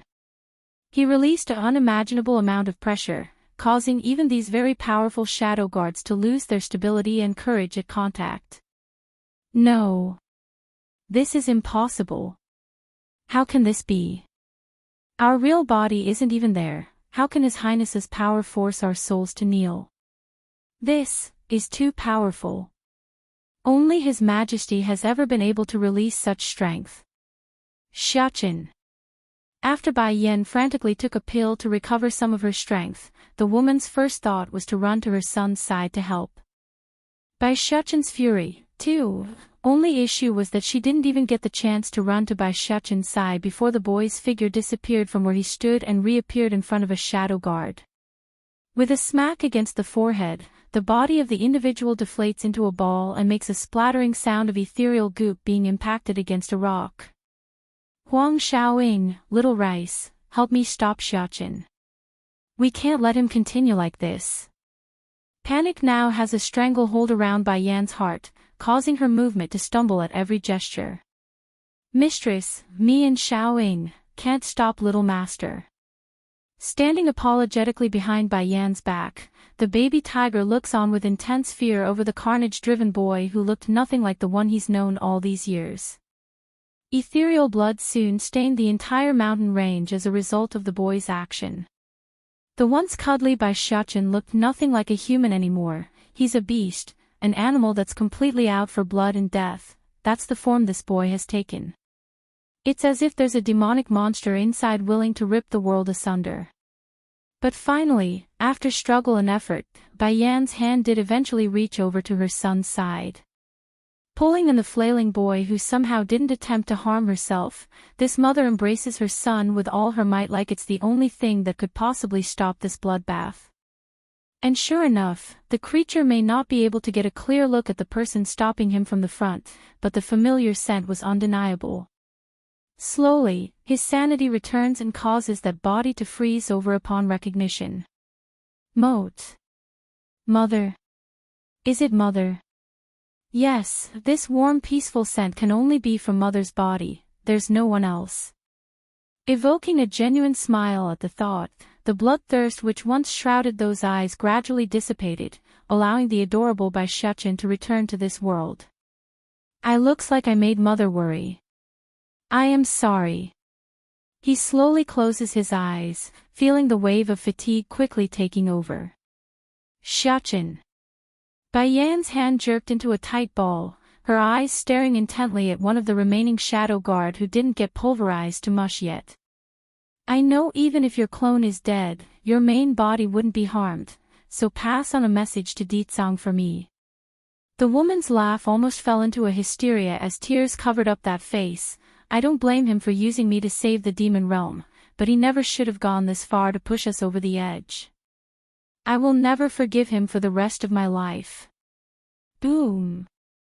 Before any words could be exchanged from the shocked guard's mouth, Bai Yan had already reappeared behind his back and sent a deadly palm strike down from above. Due to being injured from the start, this individual didn't waste much of her energy, thus making it a quick process. However, the bigger problem now lies in caring for her son, which Bai Yan was now feverishly trying to feed her medicinal pills to. Bai Xiaqin's fury. 3. Why? Why are none of these pills working? After seeing so many of her medicinal herbs and pills being useless and her son remaining unconscious, Bai Yan's heart finally crumbled after putting on a strong facade for so long. Mistress, Wang Xiaoying gave a pained look at Little Rice before landing her eyes on Bai Yan, the prince. He might not make it. After saying that, she then went ahead to give the boy's body a sniff to confirm her thoughts. Shut up. Little Rice grew immensely angry over that remark. Near shouting in his voice, the loyal cat roars out at the girl, "Don't say things you don't know. How can Little Master not make it when he's not even injured?" Yes, Little Master is going to be fine, all he did was to show off his immense power. But, looking at Bai Xiaqin's increasingly lifeless appearance, Little Rice's tears eventually couldn't hold back and begun pouring out as he jumped on top of the boy. "Little Master, you wake up, I beg of you. If you do, then I won't take your snacks anymore.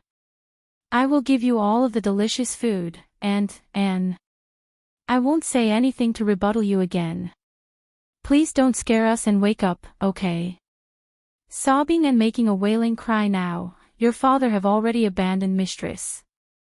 Without you, what will Mistress do? What will I do?" Bai Yan's distress wasn't so dramatic, nevertheless, her distraught face and the piles of empty bottles on the floor was more than enough to show how desperate this mother was inside. "Mistress, can't you see what's wrong with Little Master?" Little Rice's eyes were laced with red due to his intense emotion running through his veins. Bai Yan did not answer his words, only allowing her fingers to touch the boy's face before muttering to herself, "Xiaqin is my world. If he is gone, then I will subvert the entirety of the demon realm even if it means sacrificing my all." "Mistress," wiping some of his flowing tears, "I will join you. If anything happens to Little Master, I will get revenge with you." Swoosh swoosh swoosh. It was then a group in black suddenly lands from above, thus surrounding Bai Yan and her group once again. "Mistress, they are puppets." Little Rice fiercely eyed the uninvited guests with wariness. Fully aware of the unexpected newcomers by now as well, Bai Yan slowly closes her eyes knowing full well what awaited and got up. "You take care of Xiaqin while I handle them." "Mistress," then you, shaking in his heart, the baby tiger needed no more elaboration since things have come this far. "These puppets are far more powerful than the ones at the market. To think Ditsang would really not let Mistress go and send even more people at us. At the order of the king, we are here to slay the queen and prince." The middle-aged man of the group stepped forward and loudly announced their reasoning for coming. Over that proclamation, Bai Yan's hand reflexively clutched harder against the handle of her sword. "He wants to kill Xiaqin." "Yes, since the queen and prince aren't willing to return to the demon realm with us, His Majesty has decided to sentence the both of you to death." The middle-aged man said it with a blank expression. Of course, a puppet had no emotions to begin with, so of course there wouldn't anything extra on the face. Little Rice promptly jumped up and roared, "You lie, the demon realm had prophesied that no one except Mistress can give him a child. Does he want to be forever without an heir?" Ha, the puppet grinned and scoffed a laugh. The queen knows too much. Without the existence of this woman, the prince wouldn't willingly stay in the demon realm anyways. Chewy phone. 1. Ha ha ha. Bai Yan's sudden laughter bordered on the line of madness, just that this time she didn't shed any tears compared to her last. So that's how it is, so that's the reason he wants to kill me and my son. In that case then the scenes I saw in my mind aren't worth mentioning anymore. Deetsong is obviously not the one from that time, so of course his feelings aren't the same either. Kill. Dropping only this order, the group of assailants rushed their target without any more wasted words. They are puppets and puppets need not speak lest they are purposefully ordered to. Once again, the scent of battle now blankets this mountain cliff. Xiaowing, Tigress, you take care of little master, I will go help mistress. Little Rice roared and enlarged his body into a massive structure, giving him ample body weight to slam into the nearest attacker. No, no. For Dragony, who has been forgotten during most of this fighting, the poor girl could only hide herself to one side with horror as the fight unfolded for the second time. The little missy wanted so dearly to help. Then when a blade was about to run through Bai Yan's heart from behind, that's when the dragon girl finally lost it and went blank in the head. Transforming into her bestial form, Dragony made a hard dash over to the one she wishes to protect and rips the sword-bearing assailant a new one across the shoulder. Ooh, you bad people aren't allowed to harm the queen. The pain should have been excruciating, more than enough to stop any foe. Sadly, the attacker didn't even flinch upon losing an arm and continued with the strike at Bai Yan's heart. All of a sudden, a rumbling sound cuts down from the sky during the critical moment, letting the thunder strike at the puppets from all direction. Nothing but puppets, begone. The voice may be soft and mellow, yet it was more damaging than even the lightning strikes from above because the puppets were instantly annihilated by the shock wave and vaporized from existence. Chewy phone. Upon realizing what has happened in mere seconds, Bai Yan's first instinct was to look up at the dark gloomy clouds that now covered the sky. White-robed, magnificent and surreal like a painting, this familiar figure should have brought warmth and security to the woman down below. However, you are not Chewy Feng, who are you? The man in the air may be extremely similar to Chewy Feng, mostly the face and stature, but the air around the man was far too different. The former had a warm and kind air while the latter that's present had a cool and untouchable presence. But more than anything else, Chu Yifeng had dark black hair while the man up top had pristinely white hair of silvery color. God. Note, I could have used the Chinese pinyin for the dude's name instead, but it would have wrecked the point of his name. Pretty dead giveaway on what the author has planned for the dude. What? My name is Chewy God, you can call God is fine. The anger from the man's face retracts quite a bit upon facing Bai Yan's gaze. Despite this fact, Little Rice didn't let down his guard. The baby tiger in his new and much bigger form now stands ready beside his mistress's side for any signs of danger from the new foe. To be fair, Chewy God didn't do anything that should warrant such distrust from their group, just that the tiger has an aching feeling the man's up to no good. Bai Yan didn't care much about her savior's name, nor about the fact that he looked so much like the other person because she only has her son in mind. Seconds after the introduction, she returns her gaze and turned around to ask, "Where's Xiaochen?" "Ms. Mistress." Huang Xiaoying shakily offers up her hand, "His Highness is here." Taken aback by the gesture from the girl, Bai Yan stares wide-eyed at the tigress's hand. She could see a silvery little fox currently asleep on there. Chewy phone. 2. I don't know how it happened either, mistress. His Highness just suddenly recovered and became like this. Huang Xiaoying's tears up and looked up at Bai Yan with a pitiful face. Xiaochen. Running over fast, the woman carefully receives the little fox into her own hands and allows the warmth to reinvigorate that heart. "Son, are you okay?" It's unsure when, but the breathing that was lost on the boy has now recovered. "It's fine even if he's back to this form." As long as he's okay, then I can accept anything. Bai Yan murmurs this to herself, relieved everything turned out all right. His body is suppressing a thing inside.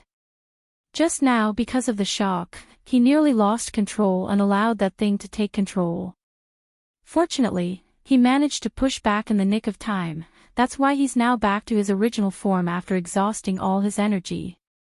Coming down from above, the man known as Chewy God moves like the wind, disappearing and reappearing in front of the group after taking only a step. My son is suppressing a thing inside his body. How come I never noticed it before? Bai Yan's brow furrowed into a knot at the revelation. This thing is closely related to him. If used well, it may become the biggest support for his growth. The man spells out the details with mild indifference. That was until he gazed down at the woman next to him though. Then how do I help my son recover? Asked Bai Yan with a frown. The Misty Fairy House has a seed, it's a kind of blood vine. If you bring the seed to him and have the boy take it, then the effects will help him recover. Misty Fairy House. Her embrace tightens a tad bit, allowing the little fox to hit against her breast for security. I understand then, I will set out for the Misty Fairy House immediately. But before then, is my son in any danger? No, his life will not be in any danger. But there's one problem, he will always remain as a fox and unable to speak in human tongue unless he takes that seed. The stranger then gazes down at the little guy that's protected by his mother's arm with a look of pity. By this point Bai Xiaochen have already regained his consciousness as well, and as a form of comfort, the fox kept licking his mother's palm to indicate he's fine and will be okay. Seeing this, Bai Yan naturally sighed a breath of relief until she looked over to the man again. Wrinkling her brow, Chewy God, have we met before? Mistress, did you lose your head or something? He looks almost exactly like Suri Feng, do you not see that? Little Rice rolls his eyes at the obvious. Mistress actually asked such a stupid question, humph. No, except from that reason, I feel like I should know him. Bai Yan frowns even harder and stared at the stranger inquisitively. Showing a slightly startled face, the man smiles and answered with a shake of his head, we never met each other until now. Then can I ask you a favor? Not being bashful at all in her request, there's a contract within my body, I would like you to help me remove it. This time it wasn't just a startled look, it's a surprised look in the man. Pondering the idea for a moment, he slowly nods, all right, I will help you. Demon Realm. All was well and calm right now until Ditsang's return from the border. Where is she? Where is my wife? He angrily roars out at the servant and maids. Due to Bai Yan never stepping out of her White Moon Palace lately, none within the estate were able to recognize that their queen has already departed. For the man who rushed back in haste, his urgency and panic-stricken heart was now at an all-time high. It didn't help either when the contract between them both has lost contact about an hour ago. What's wrong, brother? Sister-in-law should be at the White Moon Palace. Dare frame the queen. Upon hearing this, Ditsang didn't even wait another second before rushing towards the White Moon Palace where the doorkeepers were completely caught off guard by their king's arrival. Blowing through door after door, what welcomed this man was nothing more than an empty room. There's no one, no cat, no boy, and most importantly, not his wife. If there were anything, it's the faint scent of the occupants that lingered in the air, indicating they've left a while ago. The rest that quickly came afterwards were absolutely stunned by this empty picture. They wanted to speak and say something, but Ditsang already beat them to the punch by gripping onto a soldier's collar. Where did my wife go? The air of a beast now shrouds over the man. Sire, the guard quivered in terrible fright. The queen left the White Moon Palace about an hour ago, she never returned since then. About an hour. Blinking her eyes, Di Xiaowan turned to her brother to explain the oddity from recent days. Brother, I remember sister-in-law's mood wasn't very good lately. Maybe she's out to relax and will return soon. Scram. The Deet Song roared, slamming the victim in his hands down to the floor and making a noticeable impacting sound.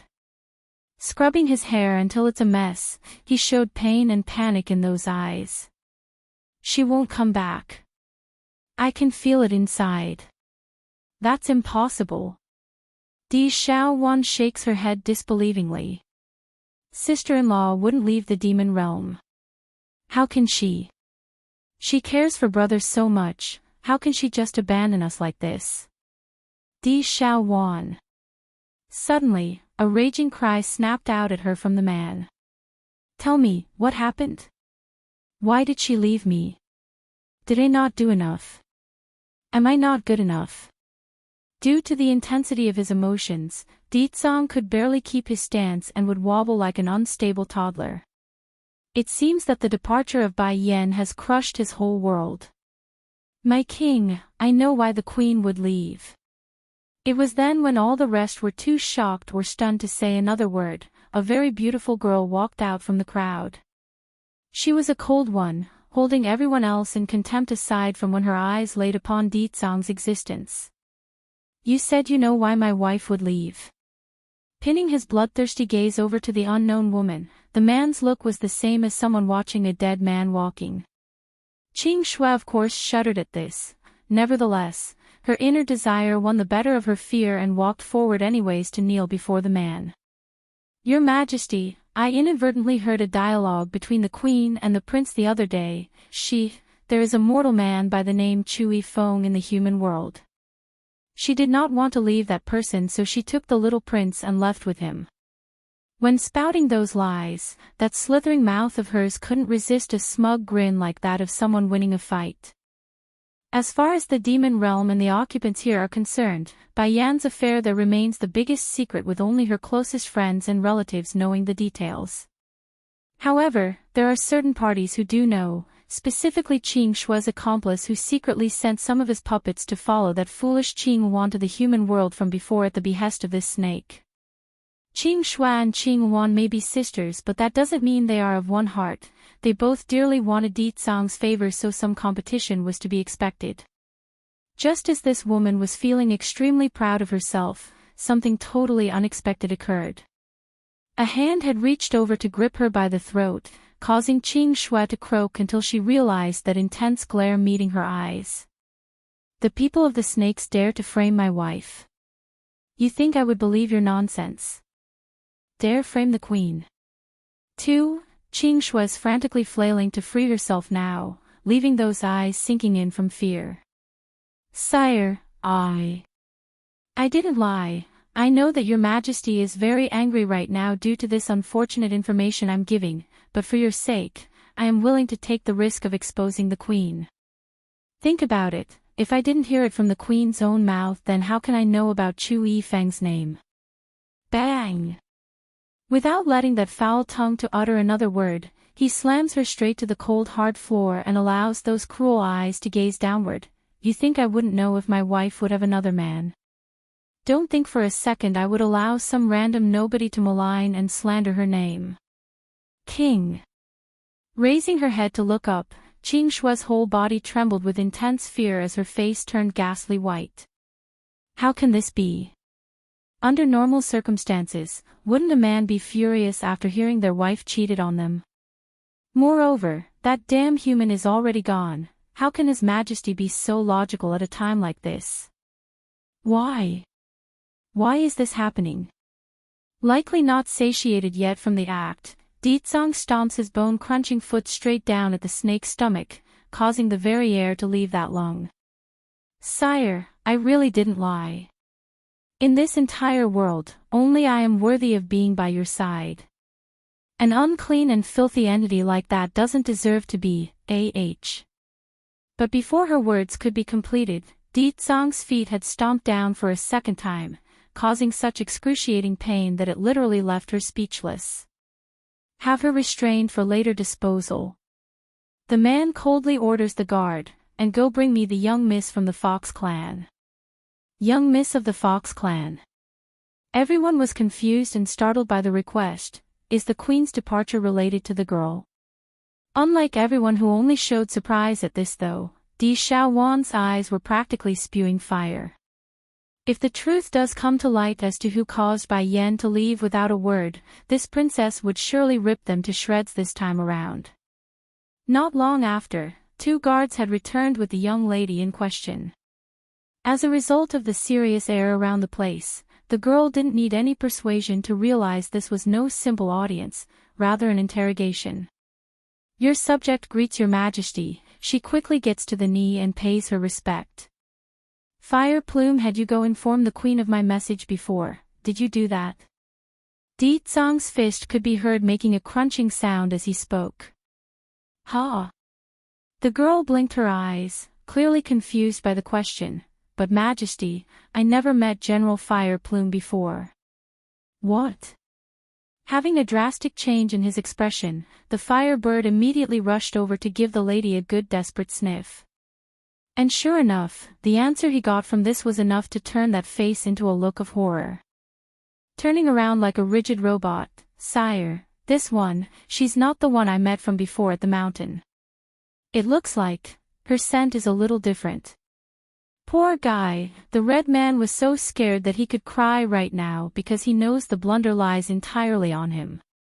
For one, when he met this young miss from the Fox clan from way back when he first came to the demon realm, he was at a far-off distance so he couldn't really get a clear smell of her scent. Then when the incident up at the mountains occurred where he had Qing Shui pass on the message, the encounter was too brief and short, making it impossible for him to confirm anything. Getting down to his knees in a begging position, Sire, the fault is entirely on my shoulders, please punish your subordinate for being incompetent. Brother. Di Xiaowan abruptly jumps over after recalling something, I remember now. Sister-in-law was acting really weird about 20 days ago. She was going to look for you, but when she returned, her entire person's changed for some reason. Also, she asked some very odd questions too. Di Zong's gaze finally moved from the red man to his own sister. Sister-in-law asked me if second elder is loyal.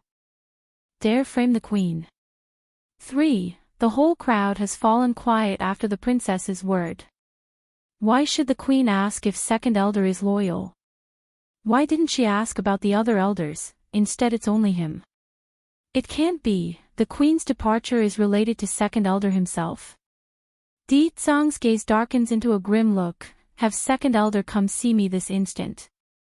Inside the residence of the elder council. The man that's known as second elder has been feeling a little uneasy lately ever since his meeting with that fake king. Old 2, what's the matter? The first elder tightly furrows his brow and asked his peer. They've been working together for many years, so how could he not tell the other side's been keeping some secret? Startled at first, the second elder answers honestly after a brief struggle, it's about the queen's matter. The queen. The first elder's brow wrinkled into a deep frown now. What happened to Her Highness? After being silenced for so long, it's normal for a person to want to share their woes. 20 days ago, His Majesty the King summoned me, ordering me to have my people tail the queen in secret. Taking a sip from his tea, the first elder didn't find this odd or surprising. In fact, his reaction appeared pleased even, that's to be expected. Sire is so concerned for Her Highness that it's normal for him to be worried about her safety. But that's where you are wrong, my brother. His Majesty personally told me he only married the queen for the sake of the demon realm's safety and to bring the little prince back with him. Also, for the prosperity of this world, he's willing to sacrifice any women, including his wife the queen. Clack. The sound of porcelain crashing to the floor could be heard reverberating across the air due to first elder dropping that teacup. Are you sure that is His Majesty and not some fake? I am sure. That person, whether it be appearance or scent, it's exactly as His Majesty's. A person's image can be changed and disguised, but what about the scent? Impossible, this is absolutely impossible. The first elder promptly got up, his hand clenching into a ball. Something is not right about this. It's impossible for His Majesty to give you such an order. That man, he would rather abandon the entire demon realm for the sake of the queen. Showing astonishment, the second elder asks for more details as to why his brother would say that. But first elder, how can you be so certain that the king would be that infatuated with the queen? In this world, no two people can have the same scent, that's not possible. I don't know what's going on, but I do know His Majesty would never do what you say he did. Although he was still young back then, but he's heard more than enough stories about those two, thus reinforcement his belief even at this stage. This won't do, I have to see His Majesty, I must get a clear answer. The first elder sounded very flustered and emotional, causing those old eyes to show a look of incredulity. There's no way I would believe what I'm hearing unless it comes directly from the king himself. The second elder now sounded anxious, but sire ordered me not to tell anyone. If you bring this up before him, then he would surely kill me for it. I can't deliberate about this anymore, I have to see the king. The first elder's brain was a total blank right now, causing him to not take in his peer's plea at all. But just this old man's about to walk out the door from the hall, two guards suddenly appeared and blocked his way. The king's order, second elder, is to go meet His Majesty this instant.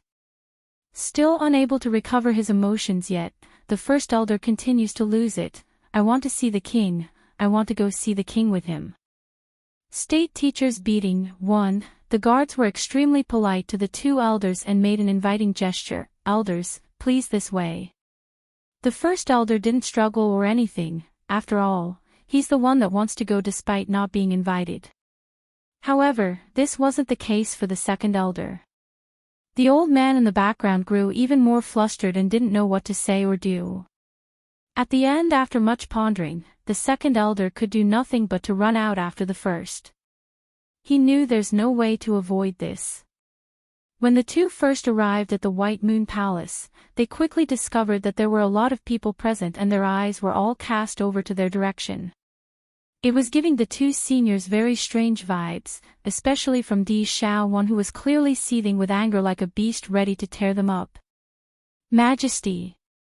Due to how emotional the first elder was, he promptly pushed the second elder aside to make his own audience. But upon meeting Di Tsang's murderous gaze, upon turning around, any word the senior wanted to say were squashed. He didn't know how to take in the situation. Where is my wife the queen?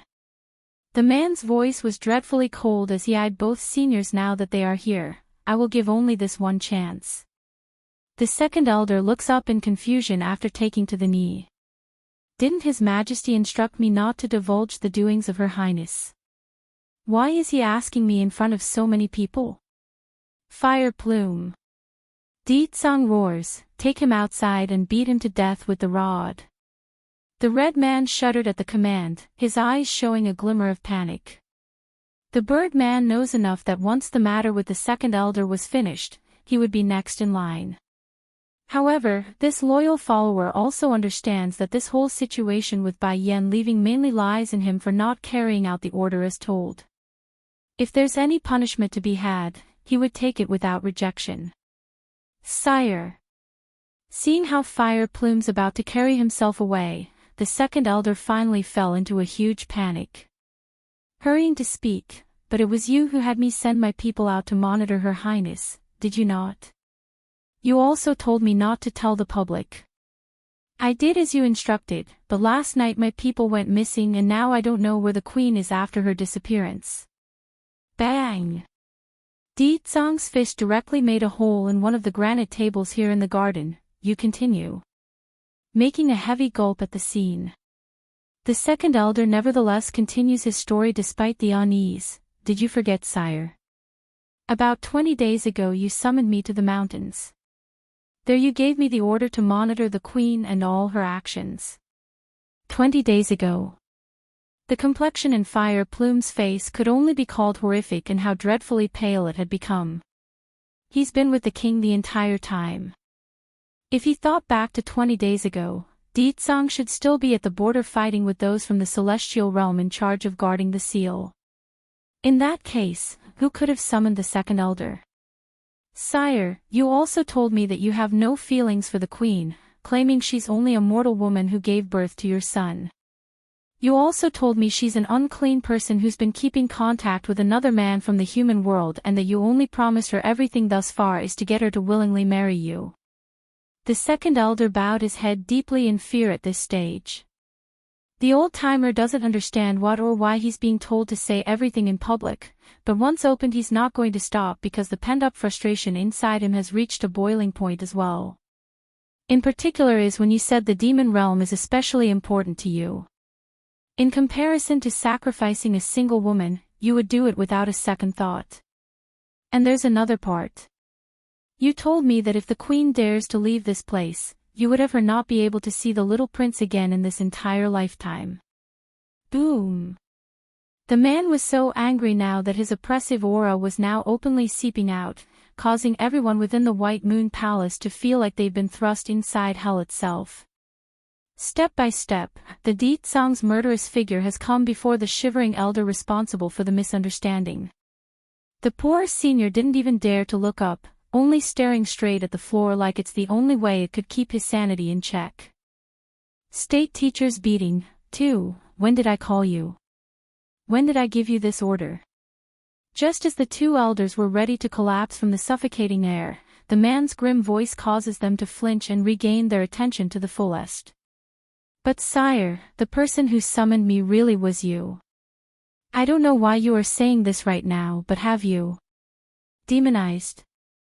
Note, I just made up the word because there's no actual direct translation for demon madness in English. Of course, the last bit there could never be said aloud even if both elders were to be given a second life.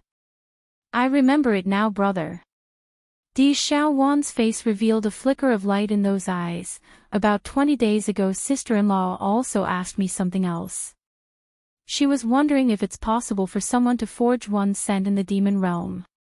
Of course, I told her what I knew and that it's impossible to do that. It can't be, she overheard the conversation. Like a knife, Deet Song's cold sweeping glare in the next moment instantly shuts the girl up, forcing the princess to shiver in nervous unease. Did I say something wrong? No, it can't be, that couldn't have been His Majesty. Fire Plume's voice sounded frantic. Sire have left the palace for over a month. Whoever it was 20 days ago couldn't have been His Majesty. This is all my fault. If I had returned as instructed and passed on the message in person, then none of this would have happened. The second elder now showed a look of death. Due to the intense fear he was feeling inside, the senior could hardly control his muscles and kept convulsing like a dying animal. First elder, go investigate this immediately. I want to know who is impersonating me and how he is managing such a feat. Deet Song felt like he's being brutally stabbed by a knife right now, leaving his heart all bloodied and mashed up in pain. If Yen Yen did hear those lies, then what would she think about me? It must have been utterly disheartening. As long as the picture of Bai Yan's face being in despair continued to surface with his head, then Deet Song would continue to ache inside. The condition grew so bad that this man could hardly breathe. Sire, I seem to remember something, the second elder raises a point suddenly. At the time, the fake mentioned the name of a man called Chui Feng from the human world. Can this be related to that person? Whether or not this matter has any relationship to Chui Feng couldn't be proven. However, there was one individual who knew exactly who the man was and why it couldn't be. Dashing over to Qing Shui, Di Xiaowan shoot fire from her eyes. Speak now, you bitch. Who is the one who impersonated my brother? If you don't tell me, then I will make it so you wish you were dead. It was hard enough for brother to finally win over Bai Yan, now it's all ruined because of these bastards. Whether it be Qing Shui, Fire Plume or Second Elder, I won't let any of them off. Under that snapping roar, the snake demoness could no longer contain her fear in her eyes. Then out of misdirected hope, this stupid woman actually had the audacity to turn to Deet Song for help. However, what welcomed this foolish being was an even more frightening glare that instantly shuts her down into the form of a desperate attempt at fainting. Paw! Not to be fooled, the demon princess didn't hold back at all and made a loud smacking sound from that slap. Screaming like a ferocious animal, quit acting dead. If you don't tell the truth this instant, then I will poke holes into that body of yours before pouring a bucket full of blood-sucking grasshoppers on the wound. I will relish as you watch yourself be turned into a dry husk." The very thought of that vicious scene was more than enough to break the act. Hurrying to plead for mercy with those lies, the snake bangs her head repeatedly. I am really innocent. I only heard that name from the queen's mouth. You must believe me, princess." State teacher's beating. 3. Even up to this point the woman is still being stubborn in the mouth. In a fit of rage, Di Xiaowan sends another series of slaps across that hateful face, causing it turn into a bulging mess of purplish bruises that oddly resembled a pig's face. "Move!" When the demon princess wanted to send more punishments along the way after 2 more heavy stomps, she was interrupted when Di Zong's cold gloomy voice came from behind. Going stiff at the sound, Qing Shui raises that head in hopeful surprise. "I just knew His Majesty isn't so heartless. He's defending me, so he must have feelings for me." "Sire, I am fine, so don't blame the princess." Struggling to support that aching body, the snake attempts to make a shy and embarrassed face. However, what she managed to force out resembled nothing of a tempting beauty, only a repulsive and disgusted face of a dead person. And as a final blow to shatter that illusion in this stupid bitch's head, Di Zong's next wave of the hand summons an electrifying cage out of thin air and thrust it downwards. Terrific screams promptly escaped the lung of the snake caused by those jolting bolts. "Ah!" Out of fear for her life, the woman heavily rattles the cage to no avail. "Let me out of here." As if to meet that plea, the bars ignited as surge of currents blew those fingers back and forced the snake to back off again. Bolt after bolt, lightning after lightning, the execution of cindering thunder kept smashing down no matter the cries for help. In the end, what remained was nothing more than a charred creature of undiscernible image. It doesn't move because of the excruciating pain. I will not say it for a second time. Who was impersonating me while I was away? It's the remaining flicker of light in Qing Shui's pupil finally dies away. Just as her tongue's about to spill the bean on the man due to intense horror in her heart, a light voice once again came from the outside and cut in on the commotion. "It seems that something big has indeed taken place in the White Moon Palace. Someone mind piecing me in on what's going on here?" It was a man wearing a moon-colored robe of silvery white. Matched that with the fairy-like smile, the air he gave off was a gentle breeze independent of this world. The first to cry out had to be Di Xiaowan, for she immediately recognizes the voice. "State teacher, my sister-in-law and nephew is missing." Huhu, arching his brow at the news, the man known as state teacher slowly came before Di Zong and made a genuine smile. "Sire, I've been in closed-door training lately, so I'm not so up to date on the situation. Mind telling me some more details so I can help in search of Her Highness?" In this palace of the demon realm, only this charismatic man could gain some level of respect before the king. Retracting some of his bloodthirst from the eyes, Di Zong reverts back to his calm demeanor. "Before that, I want to ask state teacher one question. Do you know of a method to forge one's scent? If so, how would we go about finding this impersonator?" The state teacher suddenly breaks out into a hearty laugh at the question. "It seems I've been discovered. I did use a special method to forge a substitute for you several hundred years ago.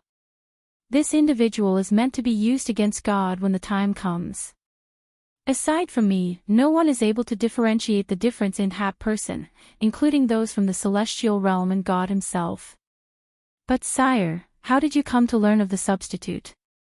Not letting the idiot say another word, Di Zong was done and directly sent the heaviest punch he could muster across the ignorant bastard's face. Dumbfounded by the sudden assault, the state teacher looks up from the floor after falling from the blow. What met his eyes were the furious gaze of the king, who was seething with rage. "So it was you." Di Zong's fist continues to make a crunching sound due to the intense anger he felt. State teacher's beating. 4. What is me? The state teacher looked utterly clueless as to what's happening. All he knew was that the king's furious for some reason and gave him a heavy smack across the face in the next. Right now that pretty cheek held 5 fingerprints. The unfolding event instantly sends both elders and Fire Plume to the ground into a prostrating position. In all seriousness, the fear within the trio has now become overshadowed by embarrassment for being deceived by a fake. Xiao Wan. The state teacher turns around and faces the demon princess who appeared livid at him. What's happening? If it weren't for you, then my sister-in-law and nephew wouldn't have left the demon realm. All flustered in her face, the princess resentfully eyes the other side with all her might. Her Highness left the demon realm. The state teacher was left shocked there. He had heard earlier that the queen disappeared, but his idea revolved around taking a breather outside the palace and not leaving the demon realm entirely. It can't be. Does it have something to do with that one? State teacher, the second elder anxiously wiped some of the sweat from his forehead. The substitute you created was impersonating His Majesty while he was away and even said some very disrespectful things to the queen. Her Highness likely got misled by the lies and is now gone. The expression on the state teacher's face just went green at the revelation. No wonder they are so angry at me. I really deserve this punch. State teacher, Di Xiao Wan sarcastically smirked at the other side. Aren't you all powerful? Why are you always prophesizing about my brother when you can't even predict what your creations would do? Did you not foresee the trouble he would cause? Stumped for a proper response, the state teacher twitches in the corner of his mouth at being mocked. Making a long sigh, you are right, this is totally my fault for being careless. I deserve to be punished for this if that's what you wish. Why didn't you tell my brother about making a substitute? Not satisfied yet, the princess begins to lose control entirely. If my brother knew, then he could have told my sister-in-law, then none of this. Hanging that head in utter shame, the state teacher didn't have the face to look up. If the king knew, do you think he would allow the substitute to continue to live? Considering the level of pride the king has, he would never allow such a person to exist. This includes the fact that the substitute only existed to die in his stead. If not for this reason, I wouldn't have had to hide that person for so long either. Full of blood in his eyes now, Ditsang glares murder at the one responsible. I will settle this score with you later. Now, I'm giving you 1 hour to bring me that substitute, otherwise you can disappear for good. Alright, I will bring him here right away. Cupping his hand in compliance, the state teacher didn't dare to say more and hurried for the main doorway. With the person gone and out looking for the instigator, the area has once again fallen quiet with only the second elder shivering there by himself. The senior wanted to seek help from the first elder. Unfortunately for him, the older one didn't want to help and turned away like the rest on the side. If it wasn't this stupid thing being used by that substitute, then Her Highness wouldn't have left the palace. Di Xiao Wan. The man's harsh voice instantly sends a shudder down the princess's back. Turning around rigidly, did you call for me, brother? Yan Yan's departure is also your fault. Though less bloodthirsty, those eyes still gave off a frosty look that nearly caused the girl to collapse to the ground. Oh, I'm screwed now. I really didn't know 1 cent can be impersonated. State teacher's beating. 5. I know my wrong, brother. She wipes a trickle of tear from agitation. I will not be such a loud mouth anymore in the future. I am still useful, so please don't kick me out. Oh right, I can help you recover your wife, I can go look for my nephew, I can do a lot of things. Ditsang's gloomy gaze continues to loom over the frightened critter, causing that presence to grow more menacing and scarier by the second. If it wasn't for Yan Yan's directive of me treating you better, I would have hit you as well by now. Shaky in the legs over that remark, the poor princess nearly lost her heart. Thank goodness I have a protective sister-in-law. As long as she's here, then brother wouldn't hit me. Fine, I need you to carry out your words from earlier then. What? Confused by the sudden request, Di Xiao Wan didn't quite get that last bit. You said it, didn't you?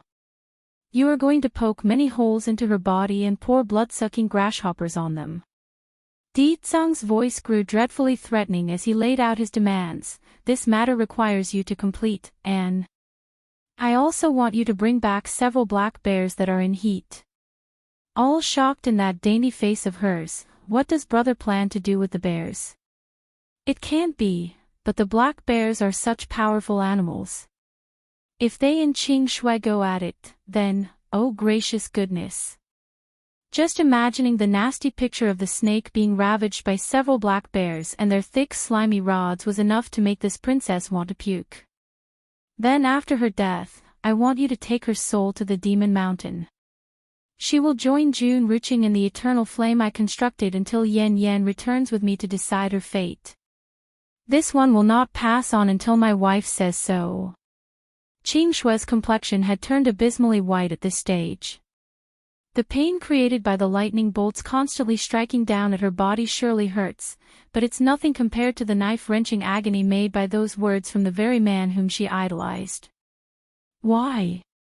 Why is Bai Yan so lucky when we are both females?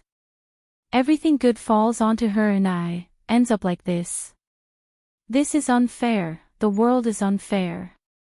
Just as the resentment grew to a new height within Qing Shui's heart, that's when she saw the charismatic state teacher returned with another soul in tow. This latter looked very ordinary in terms of appearances. However, the scent coming off of this man smelled exactly like Di Zhang's, indicating he's the impersonator. Sire, this is the substitute that I created in the past.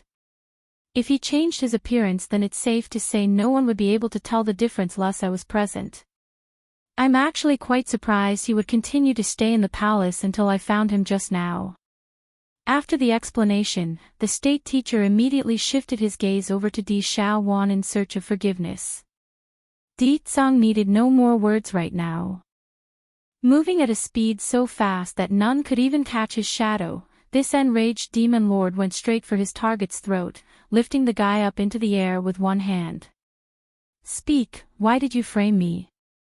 Those eyes radiated the most menacing and cruel light that anyone has ever seen thus far, to the point where it's affecting the souls of those around. The ordinary man didn't answer, only shifting his attention over to Qing Shui's cage where he forces down that gushing emotion. Sure, his face was still pale and indifferent, but those hands were already bound into a ball. Because I love the queen and want to provoke dissension between you two. Since things are out in the open now, go ahead and kill me if you like. Closing those eyes, the substitute no longer makes eye contact. Even if I die, I won't throw Qing Shui out to them. Di Zhang's laughter continues to be cruel and dangerous, just that this time that sinister cackle sounded somewhat delirious. You still refuse to say the truth, eh? Xiaowan, go do what I told you to that snake. Killing someone is my specialty, brother. I will be sure to make this bitch wish she was dead than to be alive. Rubbing those hands as she walked over to the cage, the demon princess's encroaching figure was like a hammer in a coffin to the substitute. Never give up on you, one. Following every word of the demon princess, the substitute would grow more distressed and flustered inside. Nevertheless, the person restrains himself, for he knew any form of reaction would only harm the one he wants to protect. Then from out of the blue, after some time, Fire Plume had returned to the White Moon Palace after sneaking away without notice. In his hand was a leash constraining a ferocious-looking bear that kept salivating. Princess, this black bear is a criminal of the bear family. It is said that countless mother bears were killed by this one in the act, causing the bear clan to grow furious and sending him over to the punishment hall. Though that snake is no longer lookable on the surface, I'm sure this guy wouldn't mind after being deprived for so long. Right now Fire Plume only has redemption in his bird brain. Therefore, when his head remembered there's a black bear right in the palace awaiting trial, his first instincts were to run off for the dungeons. Isn't this Qing Shui in need of a man? Fine then, let's have her get a taste of this black bear lest she keeps thinking about the king and causing the queen to leave. Waving the guards to move, Di Xiaowan immediately gives her order, open the cage and put the black bear in there. Now turning back to her brother with puppy eyes, brother, can you turn down the lightning bolts a little? Otherwise we won't be able to get a good look at the show. Bang! The cage suddenly flies into the sky, giving the captive inside a breath of fresh air and some much-needed relief. However, what's awaiting Qing Shui was something far crueler of a torture. Ah! A cry of despair pierces the substitute's eardrum, sending that already flustered heart into a panic. The goddess of his heart was being tarnished by a black bear right in front of his face. This could only be called a form of extreme cruelty for any man. No!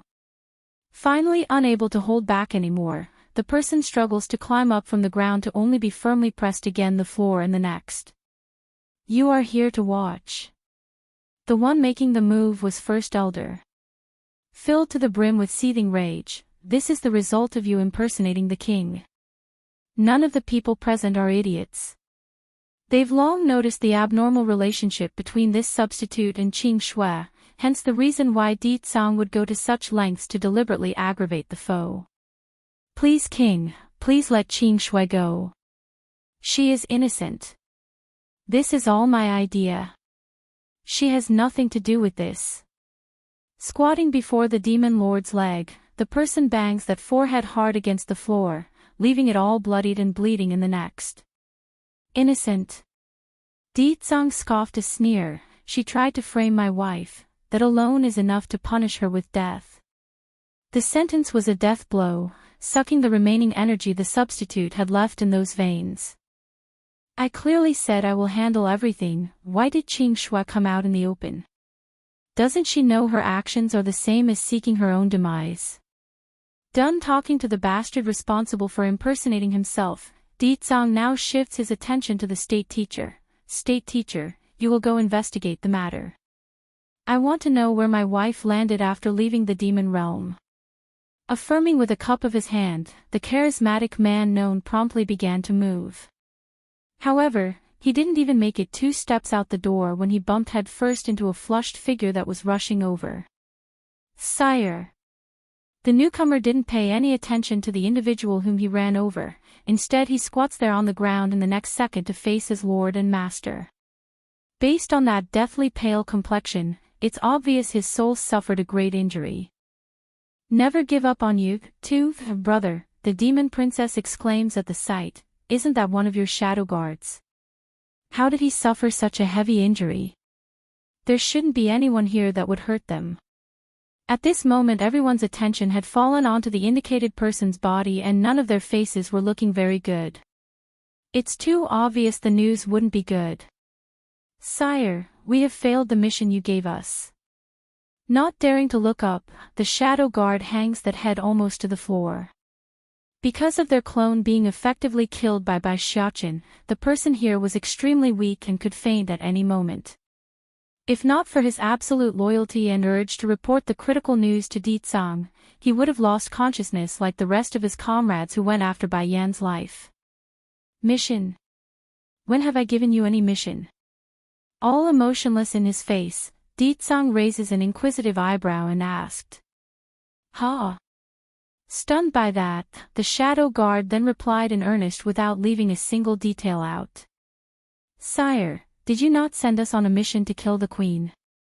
During the exchange, we could have killed her and retrieved the prince. But His Highness suddenly exploded with strength right after we inflicted a wound on the queen. That's why I'm here to report our failure. Kill the queen. Exploding with unbridled fury from within, Di Tsang instantly stepped forward to make a grabbing hold around his subordinate's collar.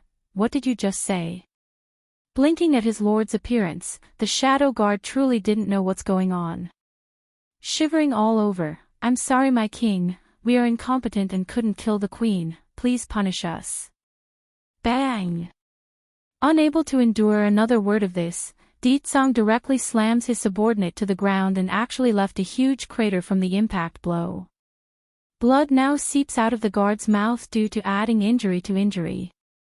It wasn't just the demon lord here who's livid to the bone either, there were many others as well. Di Xiaowan being the first and foremost.